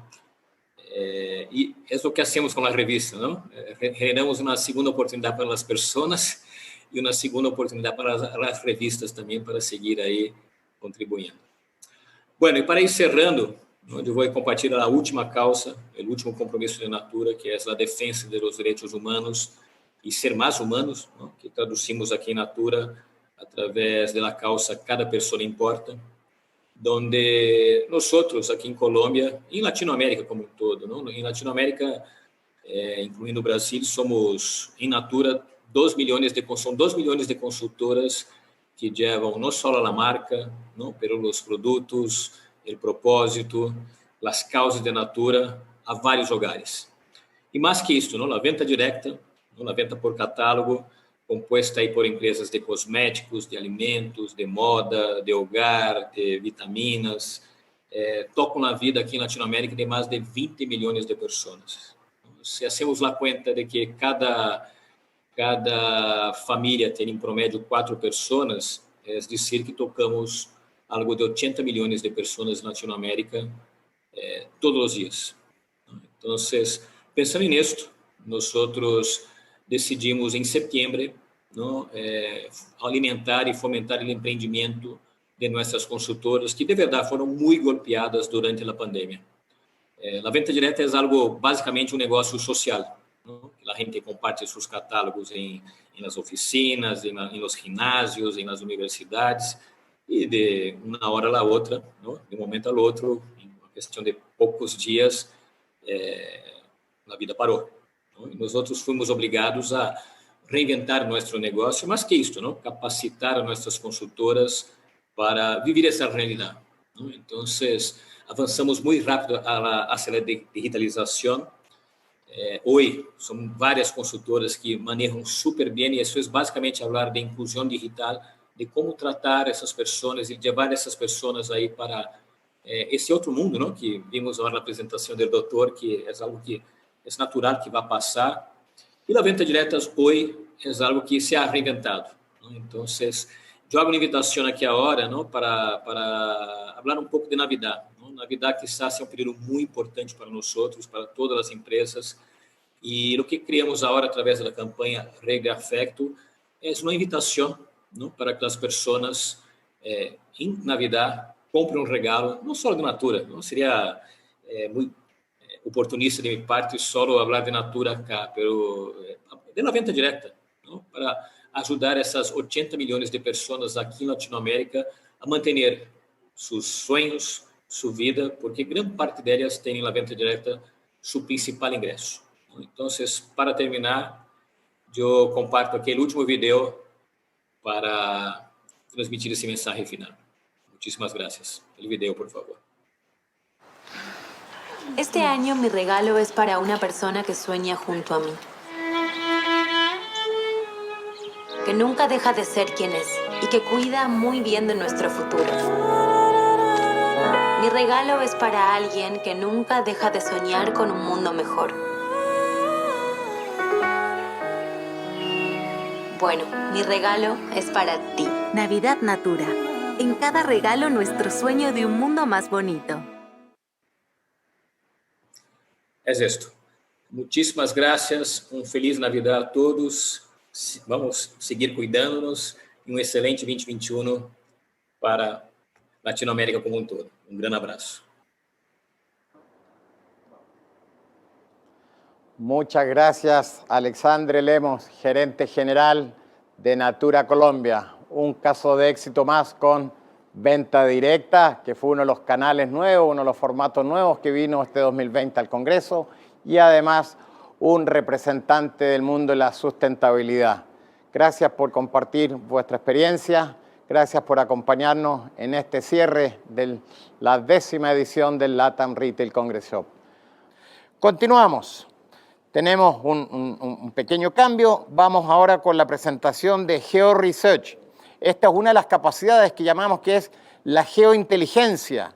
Es cómo usamos la información del territorio para poder hacer nuestros planes. Información del territorio que te permite proyectar cuántas ventas podría yo tener en este territorio para múltiples categorías, dónde debiera yo colocar un punto de venta.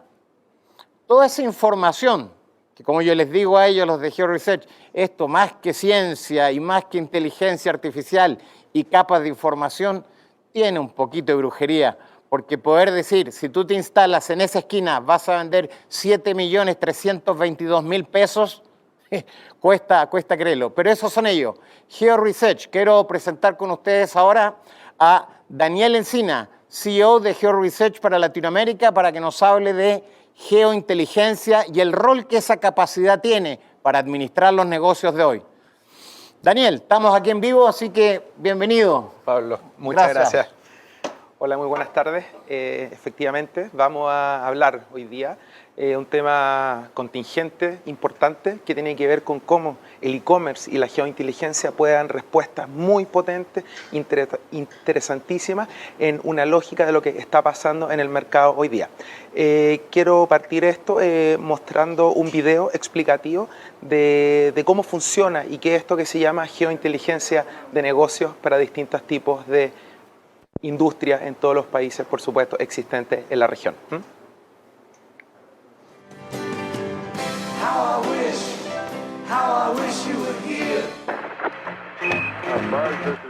Desearía que estuvieras aquí.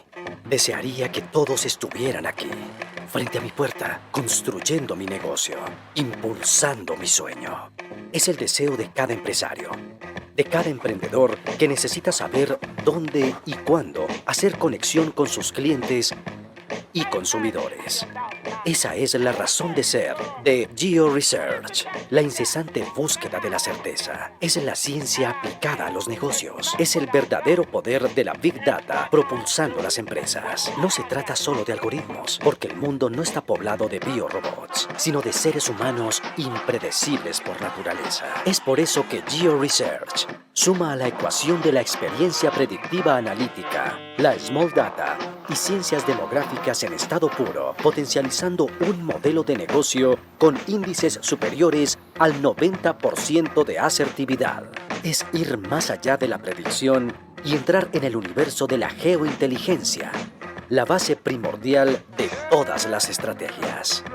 Carl Sagan, decía que la ausencia de evidencia no es la evidencia de ausencia. Es por eso que existe GeoResearch, para potencializar y hacer exponenciales los negocios. Podríamos predecir con casi un 100% de asertividad dónde y cuándo caerá el próximo rayo. Pero preferimos saber con certeza que al abrir las puertas de su negocio, todos los clientes que calculamos estén ahí.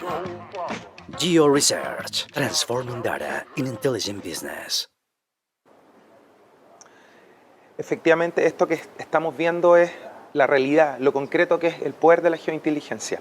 Fundamentalmente, hoy día quiero contarles un caso muy interesante de cómo la industria del fast food está incorporando todos estos elementos de geointeligencia, por supuesto con el gran delta que es poder también incorporar e-commerce, todas las variables que implica y por supuesto qué significa cuantitativamente este concepto. Cuando hablamos de geointeligencia, fundamentalmente tenemos tres ejes de acción que están muy marcados. El primero tiene que ver con información, mucha información demográfica, socioeconómica, comercial, inmobiliaria, de gastos, de flujos. Y ahora entra este concepto que se llama la nueva información, como datos que probablemente no se tenía una visibilidad importante hace 1 año, 2 años, 5 años. En este caso, la pandemia aceleró, como todos saben, este tipo de comportamiento. Hoy día, el comportamiento e-commerce a nivel de manzana da una cuantificación clave cuando se quiere ver todo este tipo de tomas de decisiones transversalmente. Entonces, el segundo eje justamente tiene que ver con esto, con el territorio. La geointeligencia aglutina información con el objeto de poder ver específicamente barrios, lugares, zonas, para poder identificar ventajas competitivas que no está viendo el resto. Y finalmente, la magia, como se comentaba en la introducción. Y la magia son los algoritmos geoestadísticos, distintos tipos de modelos que transforman todos los datos y los mapas en probabilidades de comportamiento. Básicamente, cómo somos capaces de predecir un comportamiento particular y específico de un punto venta o, por supuesto, ese impacto asociado a algún tipo de zona de cobertura puntual. Dentro de todo esto que nosotros denominamos nueva información disponible en distintas industrias, rubros, etc., hay un concepto clave que se denomina el gasto potencial. Poder identificar, imagínense, a nivel de manzana, ya sea en todo México, Perú, Colombia, Chile, cuánto está dispuesto a gastar un hogar por estrato, desde el estrato más alto hasta el estrato más bajo. Cuánto está dispuesto a gastar en comida rápida, en cafetería, en farmacia. Entonces vamos entendiendo las realidades que no solamente tienen que ver con el concepto de estrato o ingreso, sino el elemento clave, en este caso el gasto potencial. Cuánto están dispuestos a gastar. Y bajo esta lógica es que nos vamos a enmarcar en esto que es la geointeligencia, e-commerce, específicamente para el caso fast food. ¿Qué hemos visto el último tiempo? ¿Cuáles son los distintos grados de preguntas que se están haciendo todos los actores en fast food hoy día? ¿Cómo pueden interpretar y mejor aún, cómo pueden cuantificar el concepto agregadores?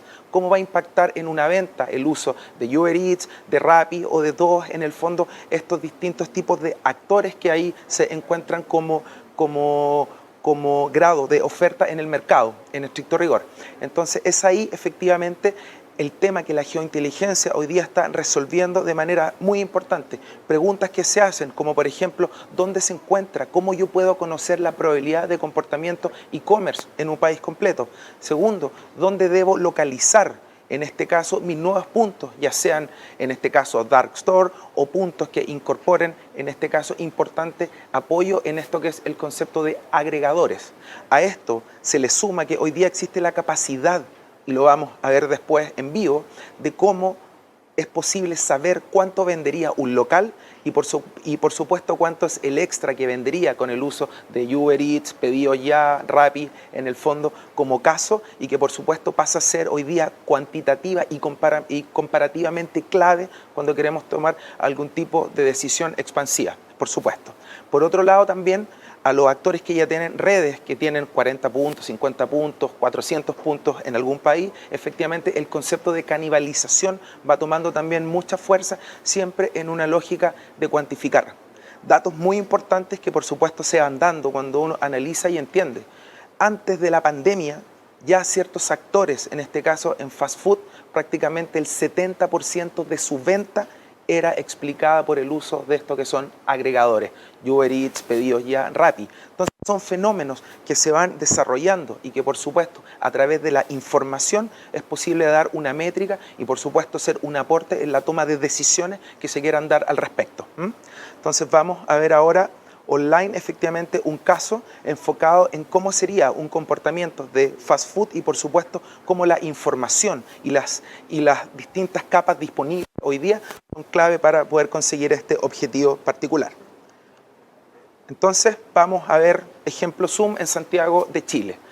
Van a existir siempre capas de información importantes. Una de ellas va a estar enfocado en el concepto de segmentación, que nosotros podamos saber a nivel de manzana, por ejemplo, en el caso de Chile, cómo se da este hecho. En este caso vamos a ver un concepto que se llama grupo socioeconómico, el poder saber a nivel de manzana, por ejemplo, en color azul, a dónde está el segmento más alto en Chile, el ABC1. A dónde está el segmento C2 en celeste, que se va a pintar ahora en el mapa, y por ejemplo en amarillo el segmento C3. Distintos grados de características y que constantemente ya se siguen rompiendo paradigmas. El ABC1, como se puede ver de manera muy clara, no solamente está en Vitacura, en Las Condes, Barnechea, etcétera, sino que también hay de este grado en San Miguel, La Cisterna, en Puente Alto, La Florida. En el fondo existe una desagregación de comportamientos clave. Cuando vamos viendo esto en una perspectiva cuantitativa, hoy día la disponibilidad de información es tan fina que si yo, por ejemplo, puedo seleccionar la manzana que sea a nivel de todo Chile, Perú, etcétera, etcétera, por ejemplo, San Miguel, El Llano, y yo selecciono esa manzana, se puede saber online, por supuesto, la cantidad de hogares que hay ahí, las personas que residen ahí, por supuesto, cómo se comportan cuantitativamente, en este caso la cantidad ABC1, C2, C3, DOE y por supuesto datos de ingreso, de gasto, etcétera, etcétera. Ahora es donde empieza la nueva información, este concepto que se está dando de manera muy importante en todos los países.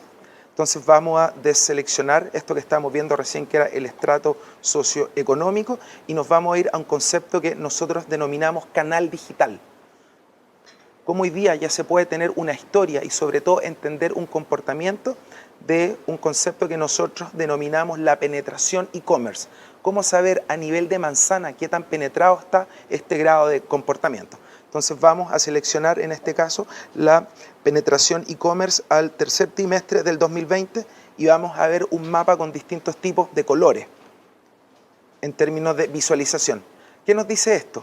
Las manzanas en color rojo que se pueden ver en el mapa, hoy día ya tienen una penetración de e-commerce entre un 24 y casi un 34%. Este número, hasta hace 10 meses atrás, con suerte tenía un techo de un 15% en Chile.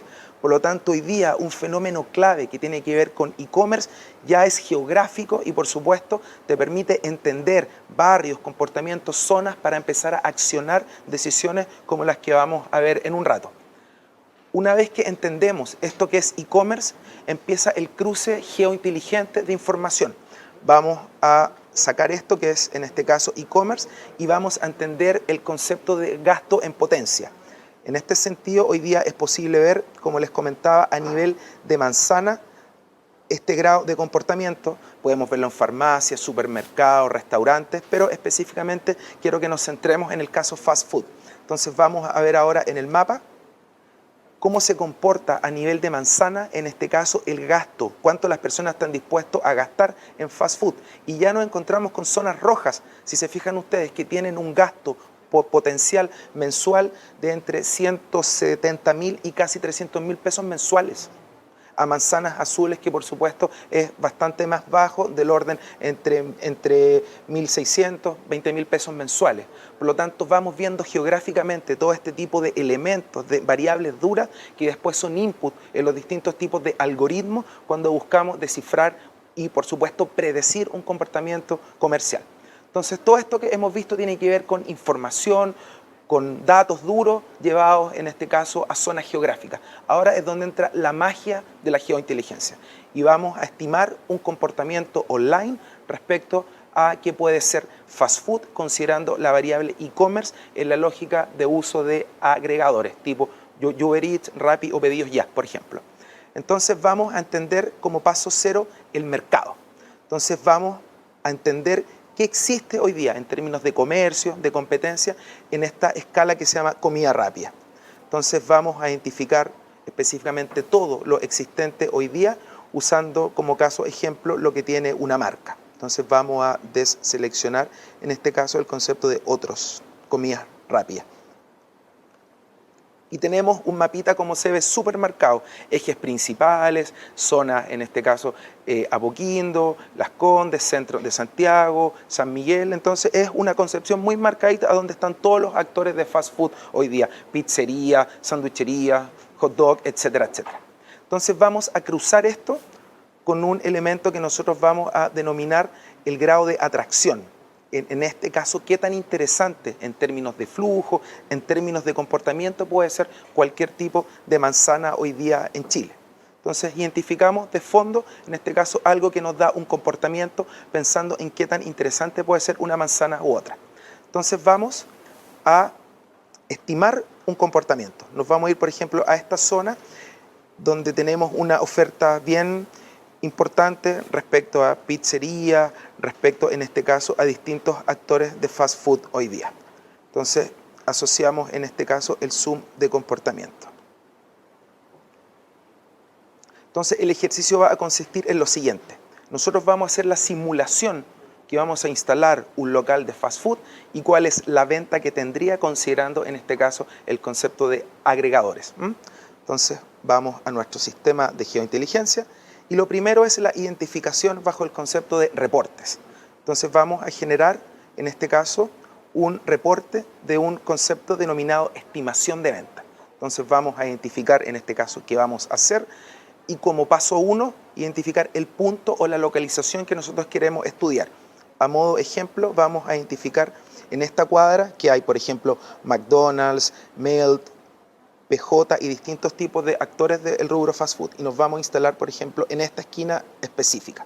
Nosotros identificamos la localización y como paso 2 vamos a calcular online el área de influencia hasta que la probabilidad de captura que tendría el punto sea igual a 0. En este caso el concepto de isócrona, porque todo en este caso está asociado al tiempo de desplazamiento. Entonces identificamos en este caso el trade area y generamos online en este caso cuál es la real área de influencia que tendría un punto en esta zona. Y nos calcula, como pueden ver ustedes, efectivamente hasta que la captura de probabilidad sea 0. Y ahora vamos a lo interesante. Vamos a evaluar comercialmente una tienda de fast food. Entonces el tipo que estamos viendo está enfocado en fast food, donde podemos incluso identificar el tipo de comida que nosotros queremos cuantificar. Hagamos un caso ejemplo en el mundo de las pizzas. Tenemos por supuesto hamburguesa, pollo, sándwich, etc. Entonces vamos a identificar pizza. Después el área, cuál es en este caso los metros cuadrados asociados a ese punto. Pensemos en este caso en una sala de 120 metros cuadrados, por ejemplo. Después si está o no, en este caso en un patio de comida, el ejemplo es no. La clase, pensando en un actor de marca. El tipo, si está en algún centro comercial, power center, stand-alone, strip center, pensemos en un mundo stand-alone, en una zona que se ve en este caso de flujo, con una visibilidad, pensando en este caso una esquina exacta que sea el grado alto, y ahora viene la innovación, viene el real poder de la geointeligencia, la posibilidad de escoger si este punto que nosotros estamos evaluando tiene o no delivery. Entonces, efectivamente, el sistema da hoy día esa posibilidad. Entonces, vamos a identificar con. Y acá viene lo interesante, podemos dibujar online el área de influencia, el área de reparto que tendría la zona definida. Y vamos a hacer en este caso un ejemplo también en tiempo, pensando en este caso un área de influencia en vehículos de más o menos del orden de 15 minutos con respecto a lo que estamos estudiando. Y con esto entra en este caso el concepto de doble área de influencia. El área de influencia que tendría el local de forma física, pensando en la venta específica, y el otro, la zona de influencia respecto al área de delivery, que puede ser, por supuesto, en tiempo o alguna zona muy marcada.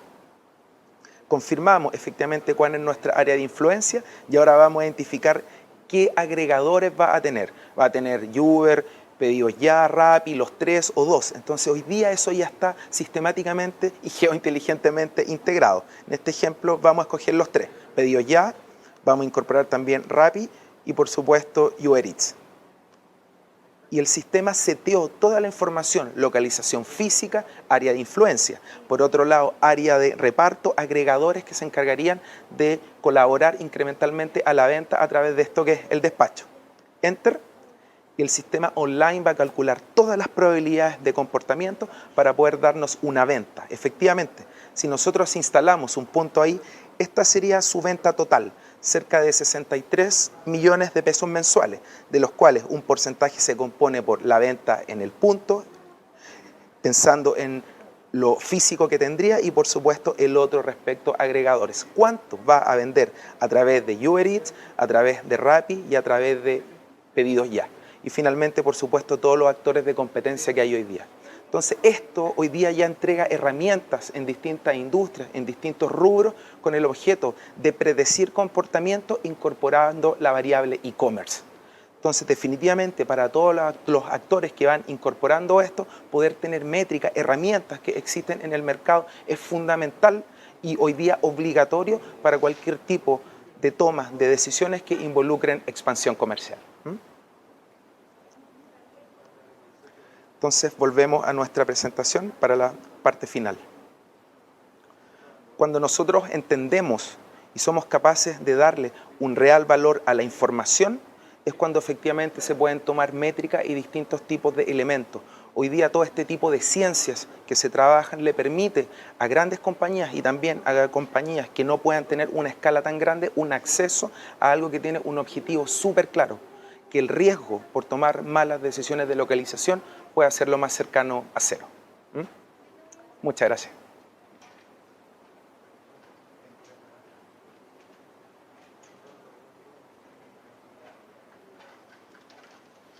Pablo. Muchas gracias, Daniel. Muchas gracias, un gusto. Por habernos acompañado en este 10º aniversario del Latam Retail CongresShop.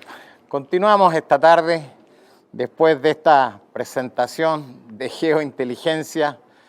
Supongo que ya muchos empiezan a conocer esta herramienta de información, esta herramienta de predicción, que de nuevo, ¿cuál es la conclusión? Es necesaria, es obligatoria. ¿Por qué?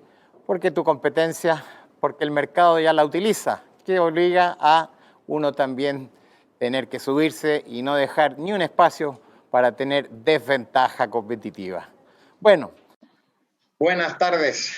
Estamos aquí desde otro rincón de nuestros estudios en Santiago de Chile, terminando nuestro tercer día de congreso en su 10ª versión, y vamos a terminar nuestro día y nuestro evento con una entrevista, con una conversación, con un experto en una de las temáticas que surgió varias veces dentro de este congreso, que se refiere al rol.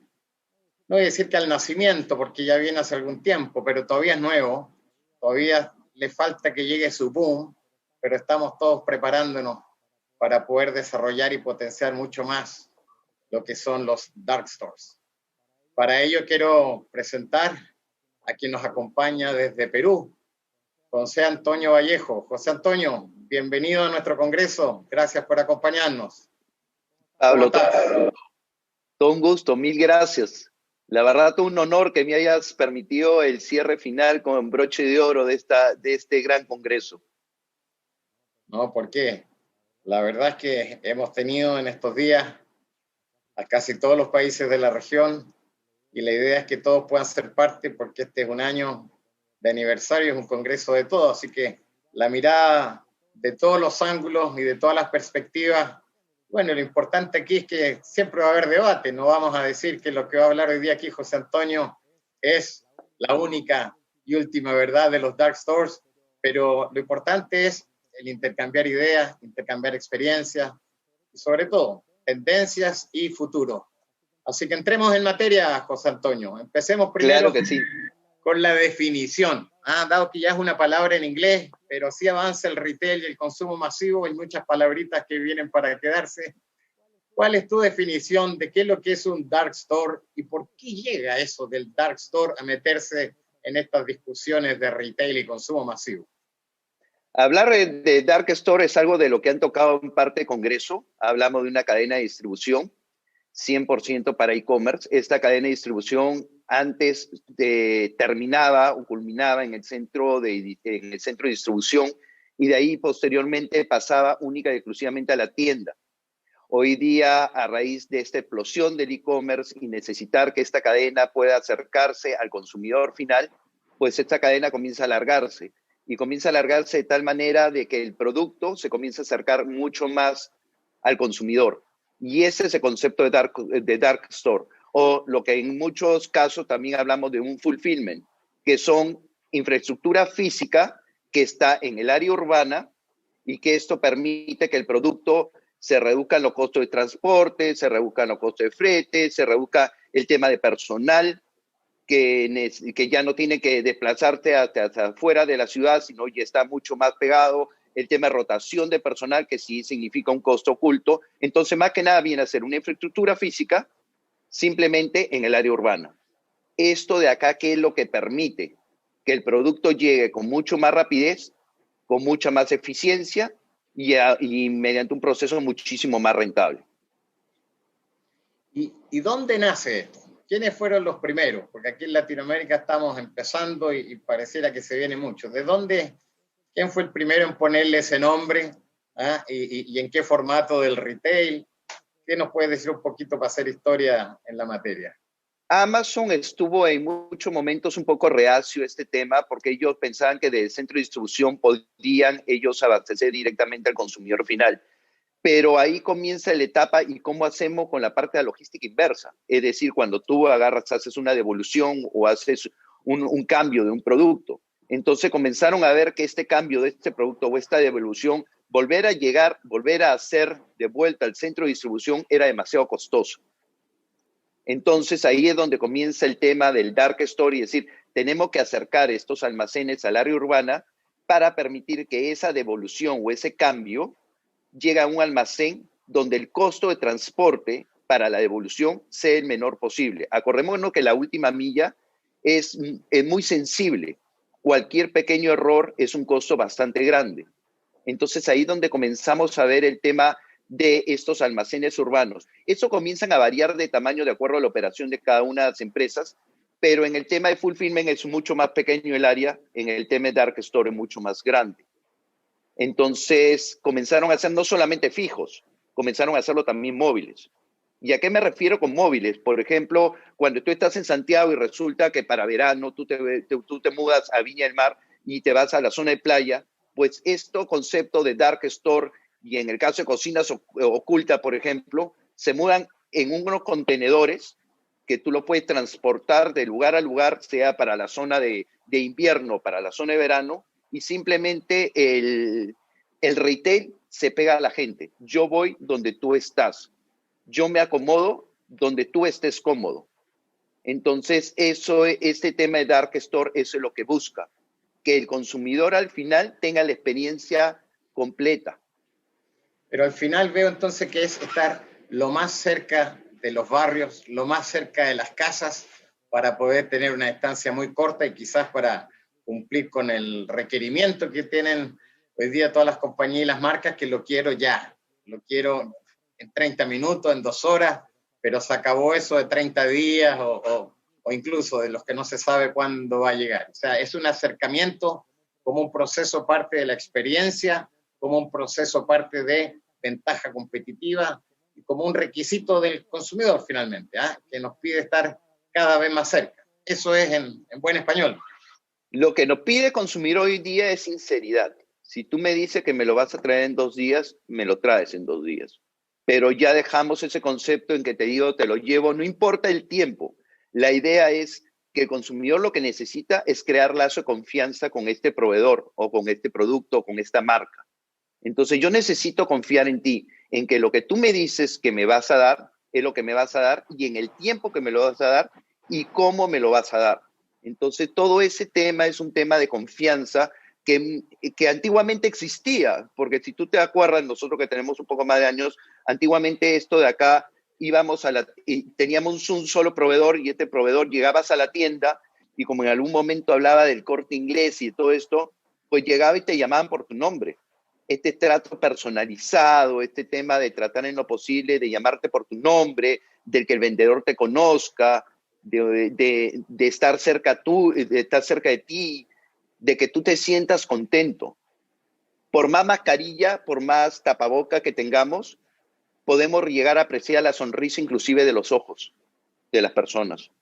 Pero en este proceso, que al final es parte de la cadena logística, es agregarle un eslabón más antes de llegar a la casa. Entiendo los beneficios de estar en esa última milla tan cerca, pero por otro lado, desde la mirada del costo de la compañía o del costo de las marcas, aquí hay que hacer que esto funcione. Me imagino que todavía el desafío debe ser que muchos de los dark stores están privilegiando cumplir con la promesa, estar cerca, pero no nos olvidemos de que estamos agregando un eslabón y que alguien tiene que pagar todo este proceso. ¿Qué me dices, Jaime?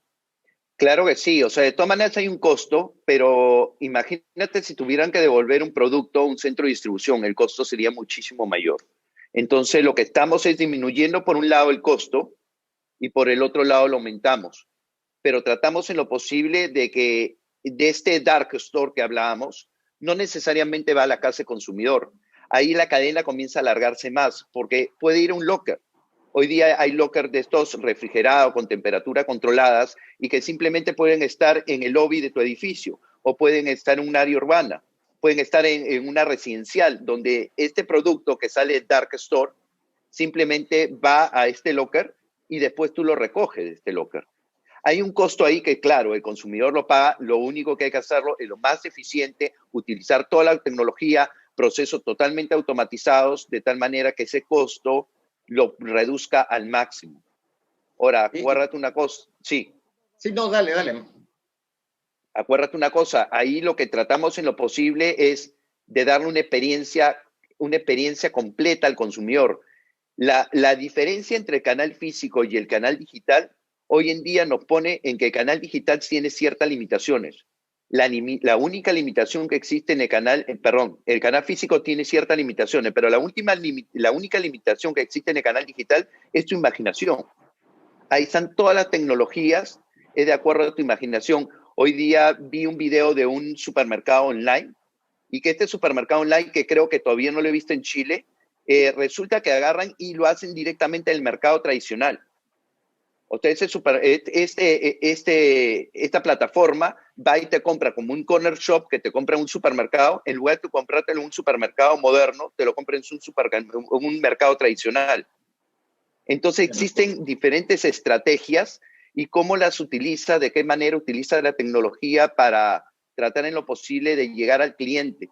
Hoy día la tecnología, los canales, hablábamos primero de una multicanalidad, luego de una omnicanalidad, luego del poder de la información y luego hablamos hoy en día de la potencia que tiene de poder utilizar, de qué manera utilizar esta información. Hoy día ya estamos en este tema. Y este avance de los dark stores, estamos pensando que en cada barrio pudiese llegar a ver alguno de estas tiendas. Me imagino que dentro de las decisiones, de la misma forma que una compañía tiene que decidir si hace su e-commerce propio o va a un marketplace, si hace una logística propia o usa a los que son expertos en última milla. Aquí debe ocurrir lo mismo. ¿Pongo un dark store propio o me subo con varias categorías? ¿Cuáles son los pros y cons y de qué forma podemos guiar a quienes están en este proceso de entender y de subirse a esta relevancia, a esta tendencia que hay que incorporar dentro de los planes de negocio? Hay algo que aprendí durante esta pandemia y creo que fue una universidad para todos, que definitivamente nos hace pensar en que podemos armar todo esto mediante alianzas, pero claro, no podemos perder ningún detalle. Nosotros tenemos que tener 100% siempre contacto con nuestro cliente. Así arme las alianzas o lo tercerices en alguna parte de esta operación dentro de la cadena logística, es decir, si contrato un delivery para que lleven mi producto, te lleven mi producto a ti, yo en todo momento tengo que estar en contacto contigo. Yo tengo que poder después decirte qué tal te pareció. ¿Te gustó lo que te envié? Imagínate tú en un restaurante. Tú llegas a un restaurante, te sirven en la mesa y resulta que se acerca la persona que te atiende o el mismo chef y te pregunta, ¿Cómo te pareció? Pablo, ¿cómo te pareció? ¿Te pareció rico el plato de comida que te preparé? Bueno, esa misma experiencia la tiene que llevar al canal digital. Yo tengo que lograr que la experiencia de mi cliente en el canal digital supere ampliamente la experiencia en el canal físico. Y para eso la tecnología y la imaginación te ayuda a hacerlo. Pero concentrándonos de nuevo en esto de las tiendas oscuras, los dark stores. Cuéntame un poquito en cuanto al desarrollo. ¿Qué va más avanzado? ¿Los dark kitchen o los dark supermarkets o los darks de cualquier otra categoría? Mira, yo apuesto porque esto sea un mix. Inclusive que tú tengas, imagínate, tú tienes en el área urbana, tienes espacio más o menos 3.000 metros cuadrados, que es lo que toda la teoría te dicen que deberían de tener estos dark stores. Pero ¿qué pasa si esto lo hago un mix? ¿Qué pasa si en el mismo local lo divido? Porque ya está en una ubicación estratégica ese dark store que me permite cubrir un amplio radio en un muy corto tiempo, hablamos de 1 hora como máximo, y lo mezclo en todo y hago cada uno de los almacenes por separado, porque en verdad son almacenes. Entonces, cada uno de estos depósitos viene a ser, uno es un dark kitchen, el otro es un dark supermarket, inclusive el dark supermarket puedo abastecer de materia prima dark kitchen, porque ya no solamente tengo la parte de restaurante, sino también tengo la parte de supermercado. El supermercado abastece materia prima a la parte de restaurante y de ahí le agrego tecnología, le agrego lo que es ropa y vestido y le agrego lo que es mejoramiento del hogar y simplemente estoy cerca a mi cliente con todo. Yo tengo que poderle ofrecer todo. Y con respecto a esa tendencia, ¿están creándose operadores especialistas en dark stores o estamos viendo más compañías que han tomado la decisión y están operando directamente? Vemos varios conceptos. Uno que como que te lo comenté, que era un tema de poder hacer este dark store móvil. El otro es el dark store fijo.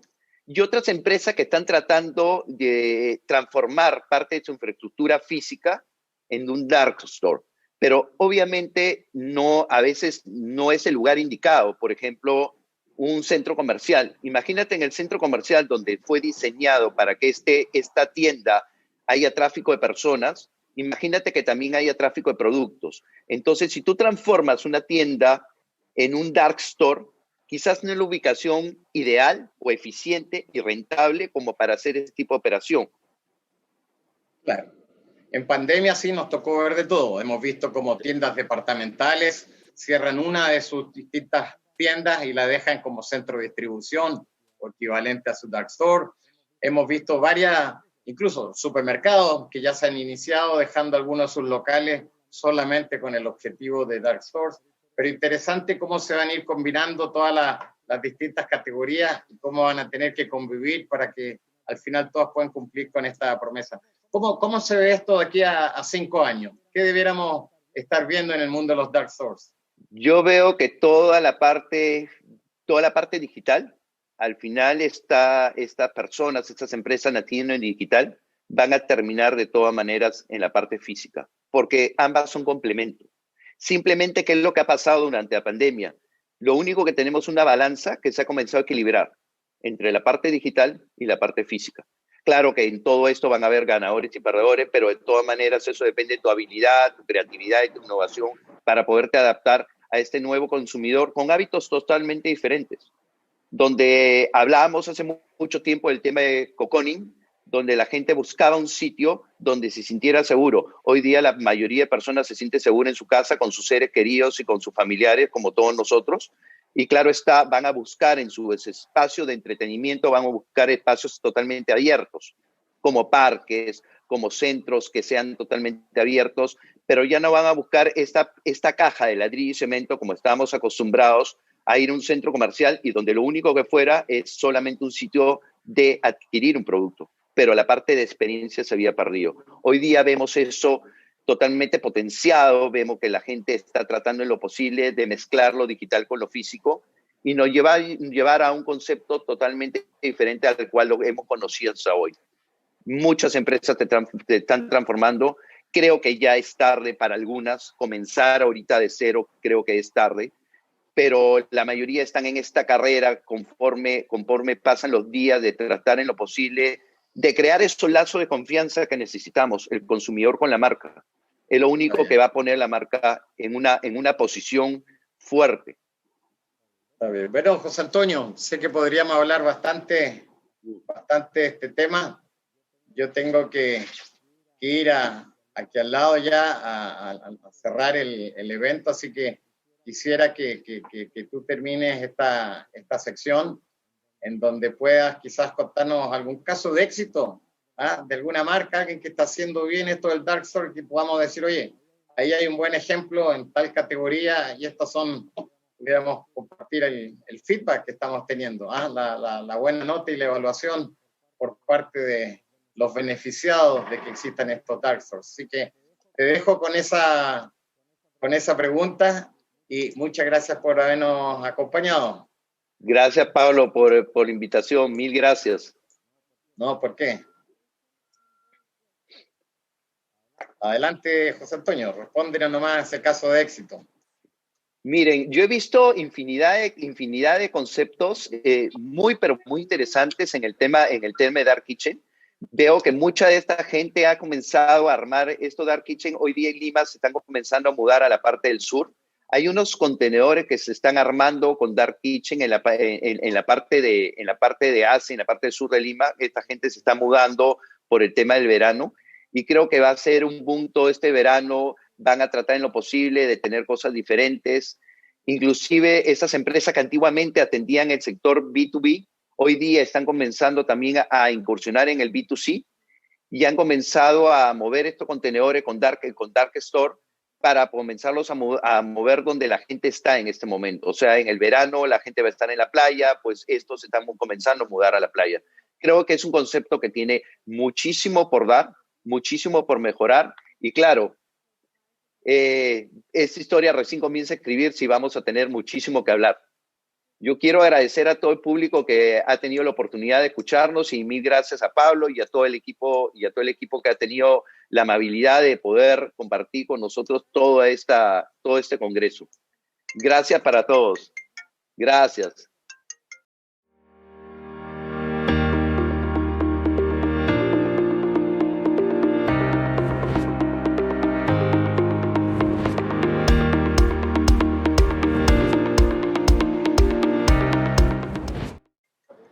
Muchas gracias, José Antonio, y vamos al cierre y a las últimas palabras, reflexiones y aprendizajes de los que nos deja este 10º aniversario del Latam Retail CongresShop 2020 para Latinoamérica. Lo primero, quiero que todos los que nos han estado acompañando, esos más de 30 países que sabemos que han estado siguiendo este evento, puedan ver si hemos cumplido la promesa. Habían 3 objetivos. Estoy seguro que todos hoy día estamos más actualizados de lo que está pasando. Debiéramos llevarnos consejos bastante concretos de cómo mejorar nuestros planes, nuestras actividades en cara al 2021 hacia adelante.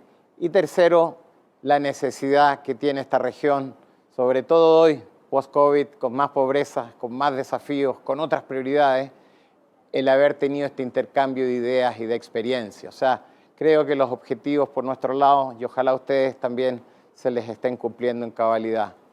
La agenda fue una agenda, un desafío importante. Nos la jugamos con 50 conferencias de muchos países. Quisimos ir en vivo para poder capturar a nuestros invitados con su última información, con lo más reciente en los roles que ellos tienen. Tuvimos muchos CEOs, mucho número 1 en Latinoamérica, mucho número 1 en su función y pudimos estar con los 50 aquí presentes de distintos lugares. La agenda contestó tres preguntas que espero que también la hayan podido aprender. Yo mismo aquí liderando este evento he tomado muchas notas. Recuerden el primer día lo que está pasando en los distintos formatos. La cantidad de cambios, redefiniciones de roles y cómo todos se preparan y todos cómo se defienden, se reinventan para seguir existiendo y agregando valor. El día 2, que fue las industrias y la categoría, vimos varios casos de éxito en distintos frentes que de todos podemos sacar buenas prácticas para poder también incorporar o considerar en nuestra organización. Y el día de hoy, que ha sido un día también importante, largo como todos los días, pero las capacidades. Si no tenemos las capacidades, ¿cómo podemos echar adelante nuestros planes? ¿Cómo podemos operar nuestra empresa? Aprendizaje, nos llevamos mucho. Y antes de decir esas últimas reflexiones, quiero dar las gracias a distintas personas que hacen esto posible. Primero, a todo el equipo técnico que ustedes no ven, pero por aquí está. Dos, el público. Hemos tenido más de 2.000 personas acompañándonos. Hemos tenido más de 30 países. Hemos tenido nuestros sponsors, que quiero volver a recordarlos. Toshiba, Maersk, Sonda, Blue Yonder, Unión Europea con su proyecto Alinvest 5.0 y CAINCO. A quienes han hecho la organización, Diario Financiero, Cámara de Comercio de Costa Rica, Universidad CES de Medellín, Colombia y América Retail. Nuestros aliados, no saben la cantidad de aliados que hay detrás de este evento, desde cámaras de supermercados, cámaras de comercio, cámaras de centros comerciales, Asociación Nacional de Avisadores en distintas partes, CLADEA. La verdad, teníamos en cada uno de los mercados al menos unas 20 alianzas colaborando y difundiendo este evento. Con respecto a las reflexiones iniciales que hicimos de este evento, quiero volver a recordar tres, y las hemos visto que se han dado todas ellas. La primera es los stakeholders. Señores, la mayoría de las compañías siempre hemos trabajado con solo el cliente en el centro y con búsqueda de objetivos, con intereses principalmente para sus accionistas y para su marca. Hoy día en pandemia vemos cómo se han abierto esos stakeholders y se nos han convertido en prioridad nuestros colaboradores, que son parte importante de la compañía para que todo pueda avanzar, nuestros proveedores, nuestros clientes. Vimos buenas prácticas al punto, creo que fue PepsiCo Food en México, hasta seguro médico para sus principales clientes, más de 100.000 clientes, seguro médico. También dentro de los stakeholders, el planeta. Creo que durante los 3 días el planeta y la sustentabilidad salió por todos lados. Las capacidades, creo que me quedo con inteligencia artificial, la digitalización de los canales, lo que vimos que está haciendo un Wabi, un almacén gurú, vienen para quedarse. La cadena de suministro, supply chain, lo que nos hablaba Maersk, desde cómo ellos están revisando la completa, cómo la están haciendo sostenible. La sustentabilidad estuvo en todos lados, geointeligencia, neuromarketing, el visual merchandising, el rol que juega. Todas son capacidades que necesitamos, que no podemos esperar. Y la propuesta de valor no es solo más cliente, más consumismo. Ayer terminamos el día con una valiosa conversación que debemos ponerle más condimento social. Necesitamos integrar a la comunidad, necesitamos que los objetivos de las compañías también estén en línea con los objetivos de los barrios, con los objetivos que tienen las comunidades. Solo así podremos hacer que esta industria vuelva a tener la fortaleza. Ya saben, para los planes del 2021 y 2022, ¿qué cosas deben estar sí o sí? Si tuviéramos que pensar en las estrategias principales, creo que experiencia sigue siendo una de ellas. Todo lo que se habló del Customer Journey, todo lo que se habló de las tecnologías, las super aplicaciones, todo eso es un tema y un capítulo que se llama experiencias. Otro elemento que todo plan debe tener es de la sostenibilidad, la economía circular y en todos los frentes. Ya no va más que solo que las materias primas tienen que ser amistosas con el planeta. Todo el proceso completo. Y un tercer elemento que también estuvo y que debe estar en las estrategias, así como le dije, experiencia una estrategia, sostenibilidad es otra, todo el tema de tecnología, la automatización y los robots. ¿Vieron esa presentación donde la inteligencia artificial y los robots están avanzando? Esa es una realidad, no podemos no considerarla en nuestros planes, no podemos dejar de aprenderla. Por lo tanto, para ya cerrar y sacar conclusiones, quienes quieran estar vivos, quienes quieran seguir jugando, quienes quieran ganar en el mundo del retail y del consumo, hay un par de elementos. El primero, el talento humano. Si no tenemos a la gente correcta dentro de nuestras organizaciones, yo hice la pregunta al inicio de este congreso, ¿será cierto que el 50% de la organización en cada empresa no está preparada para lo que se viene? ¿Podemos salir a la cancha si la mitad del equipo no entiende dónde está el arco y cómo se debe jugar, es un tremendo desafío, para otros una gran oportunidad. Por lo tanto, ese es un gran tema. Otro elemento que escuchamos de las presentaciones, los grandes retailers mundiales están con mucha caja en el bolsillo. Para muchos retailers este ha sido un año en que han tenido ganancias. Por lo tanto, debiéramos esperar muchas adquisiciones, fusiones, compras de empresas. Por lo tanto, el naipe se va a seguir revolviendo. El rol de las alianzas, hemos visto como todos hoy día están buscando que 1 más 1 sea 3. Se dejó ese egoísmo, esa mirada hacia adentro donde uno quiere resolver todo por uno mismo. No, señores, si la última milla la hace mejor otro, busque el socio. Si el dark store te lo hace un operador, busque el otro. Si hay un marketplace que te puede agregar valor, vaya con ello. O sea, el tema de las alianzas y la colaboración llegó para quedarse, no nos podemos quedar atrás. Todo cambió. La verdad es que este es un momento histórico del retail.